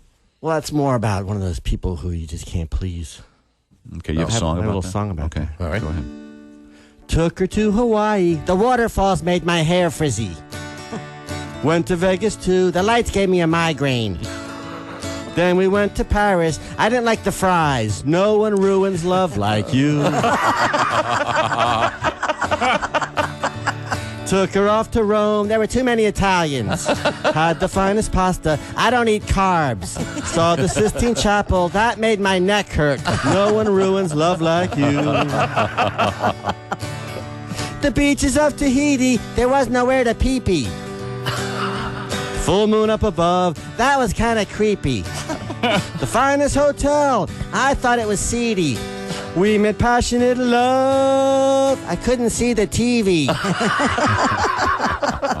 The pyramids of Egypt, that made my skin dry. The Taj Mahal, too, that was too drafty. The Leaning Tower of Pisa, I would sue the contractor. No one ruins love like you. Our guest in the studio is comedian Bert Kreischer, and Bert is a veteran of the world of the party.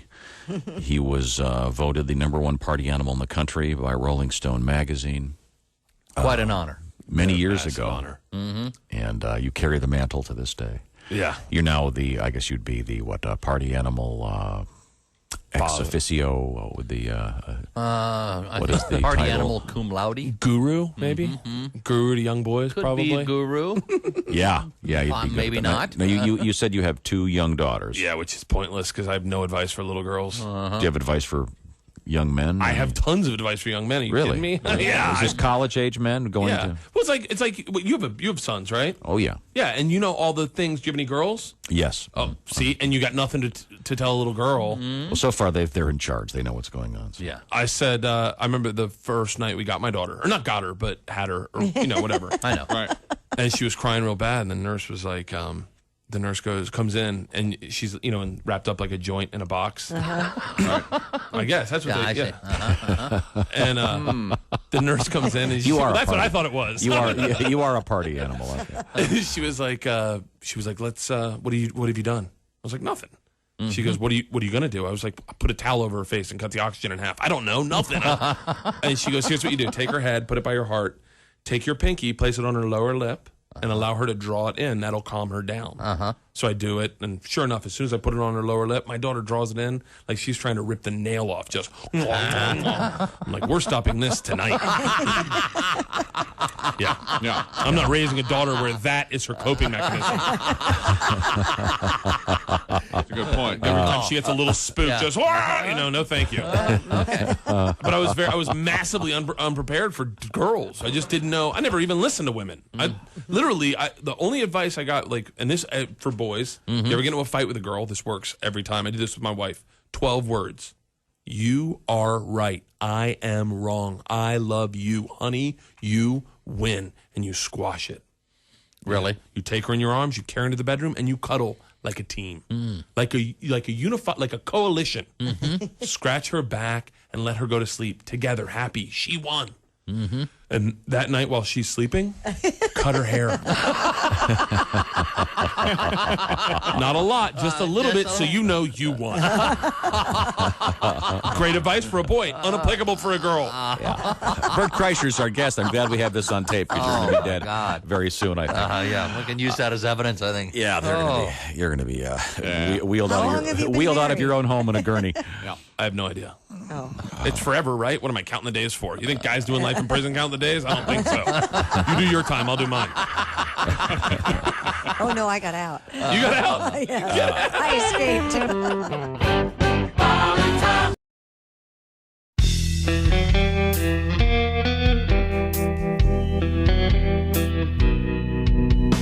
Who's that knocking on my front door? I'm watching the game, it's 3:45. There's a tiny Spider-Man saying trick or treat. I'm in my boxer shorts, all out of sweets. The scariest thing you've ever seen is a divorced guy with no idea it's Halloween.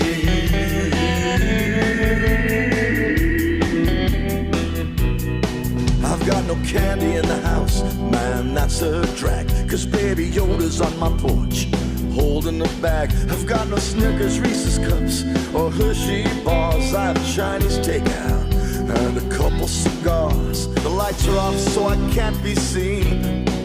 I'm a divorced guy with no candy, no girlfriend, no idea it's Halloween.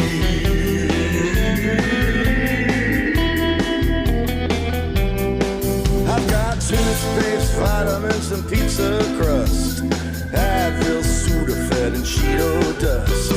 Fifth of Crown Royal and a couple of beers, unpaid bills and a summons to appear. The scariest thing you've ever seen is a divorced guy with no candy, no girlfriend, no job, no idea it's Halloween.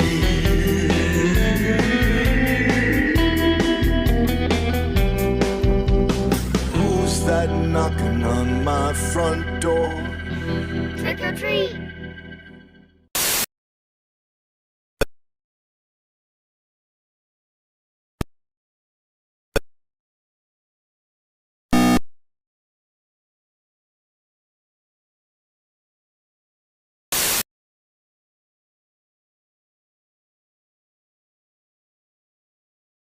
.com for more information. Rush in concert coming up next summer.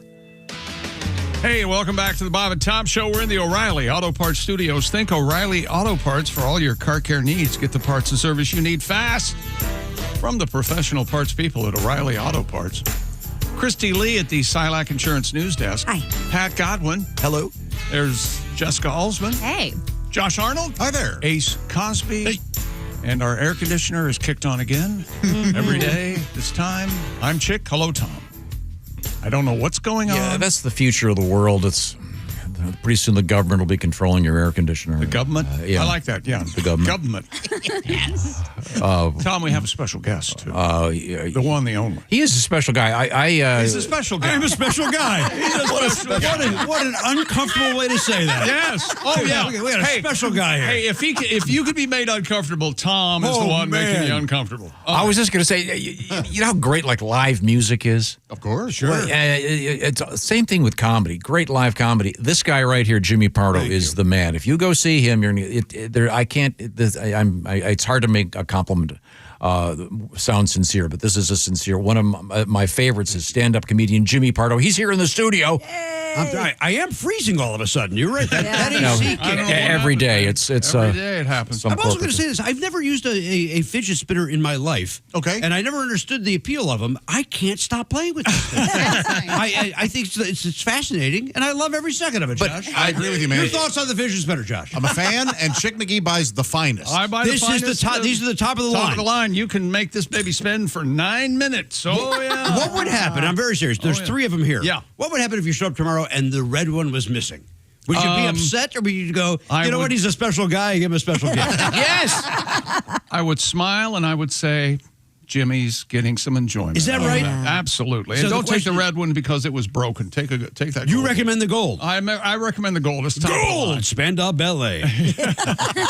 Do you? Yes, I have a shirt. You have been a long-time non-drinker. Yeah, 26 years.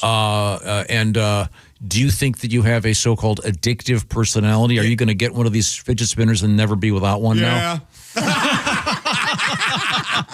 I just got a gold one. Did you substitute something else for drinking? Do you remember? Was there like? I think being annoying. I think that's what that's what's filling the gap. If that's what it is, that's great. I don't know. I don't know. My wife will tell you that I have addictive personality. Yes, I'm all in. If I'm doing something, I'm all in on like it. the T-shirt that you got more. We found out more classic rock T-shirts than. I'm kind of like a recluse, where just a homebody, where I buy things so that stuff shows up at the house. I think it's that. What are those people called? Special guy. Yeah, that's it. That's it. Amazon shoppers. Yeah, but it's like hoarders? Is that kind of? You're not a hoarder. There's a word for it. Like a person that just a shut-in. There, I'm a shut-in. Agoraphobic. Yeah, but I'm not. I go out in the world, but I don't like getting mail. Now, when you're out in the world, yes, I made this observation. It may be idiotic. I thought of this. No, when I came back from my summer vacation, I was looking forward to seeing my dogs and to seeing which packages had arrived. Yeah, right. You're going. I wonder if those spoons I ordered arrived. Oh, I don't want to be. I wonder if there's spoons. You don't like spoons? Where's your abandoned spoon man? Are you anti-spoon? Are you the fork and the yogurt guy? I am. No, I'm pure spork. Whoa! No forks, no spoons. I'm out. You're all spork. They solved the 2 utensil problem. KFC solved it. They make a stainless steel spork. You know that. Where do they do that? Here On the in World America. Wide Web? Yes, sir. I own one. I was gifted a stainless steel. I don't approve. Spork. There it is. You don't like the sport. Hate them. What are you mad at the sport for? It's perfection. No, it's like those words where they combine 2 things. That portmanteau, whatever I the hell. love those too. I hate those. Infotainment. Hate it. Hate it. Off the first time I heard it. Hate infotainment. Biopic. How do you not feel? wrong. How do you feel about the word showgram? I hate. Instead of show and program, it's showgram. What about dramedy? Awful. Dramedy. Even worse. Because I know what I'm about to see is going to stink. I don't even like rom-com. I'm sorry. Jimmy Pardo is our guest. Did I point out that Jimmy's on stage tonight? Yeah. Cincinnati, Ohio at Go Bananas. Thursday night, it's The Bone, as the insiders call it. Attaboy. The Funny Bone in St. Louis, Missouri. That's your old club, right? Oh, yes. Yeah. Yeah, I blew the roof off that place. You're a bona fide alum of The Bone? You think you could be a server at the Bone? No. No. A server at a comedy club is tough work. Yeah. All right. Yeah. Don't drop the checks during my bit about buckets, you... It's amazing. I mean, I don't even have Pick time. another word. My bucket bit is great, buddy. Yeah. Buckets. Have you heard he's updated the bucket bit? Yes? my God. Yes. It couldn't get any better. Well, Jimmy, and I think those servers are so busy, I don't even have time to tip them. I mean, they are working so hard. right? Yeah. Tonight, Cincinnati, what was I going to say? Oh, Friday, it's the Olympic Theater in Cedar Rapids. the pick. And then also the podcast. Never Not Funny. Almost 20 years running. Nice. 19 years. You're going to have one of the. You were early in there. You're going to have one of the records. Hey, if you go to that platinum level is what I do. Never Not Funny. Thank you. You can get some perks over there. You're damn right. So are you picking up a lot of those Marin scraps? I hope so. I hope so. Obama. Yeah, I'll get Obama. I'll get your other presidents that are willing to go on a podcast. Clinton. I'll talk to Bill Clinton. Bush. I think we were supposed to talk with Hillary once. Did you really? Yeah, we talked with Obama. By all accounts, Hillary is hilarious. She's very funny. Yeah, people said she great sense of No, I think Hillary thinks she's funny. Really? I think she actually has a sense of humor. Do you know who they said was the funniest? Who's that? Was Al Gore. That seems very unlikely. There's no evidence of that. You know who I heard was the funniest president? Who's that? Harry Truman. Oh, hilarious! He likes that piano. Sits down right up. Oh, his I don't think so. He was the Victor Borga of American presidents. Good pull. What is it? Hiroshima? Okay. The elder George Bush loved dirty jokes and fancy socks. Look it up. Al Gore's Harvard roommate was Bobby Sowerby, the comedian. His other Harvard roommate was the Tommy actor Lee Jones. Tommy Lee Jones. What you've just heard is how to bring a conversation to a screeching halt. Thank you, Pat. Jimmy Pardo, thank you so much, sir. We are in the O'Reilly Auto Parts studios. This is the Bob and Tom Show. Become a Bob and Tom VIP and get your Bob and Tom fix 24/7. Get all the info in the VIP area at bobandtom.com. The holidays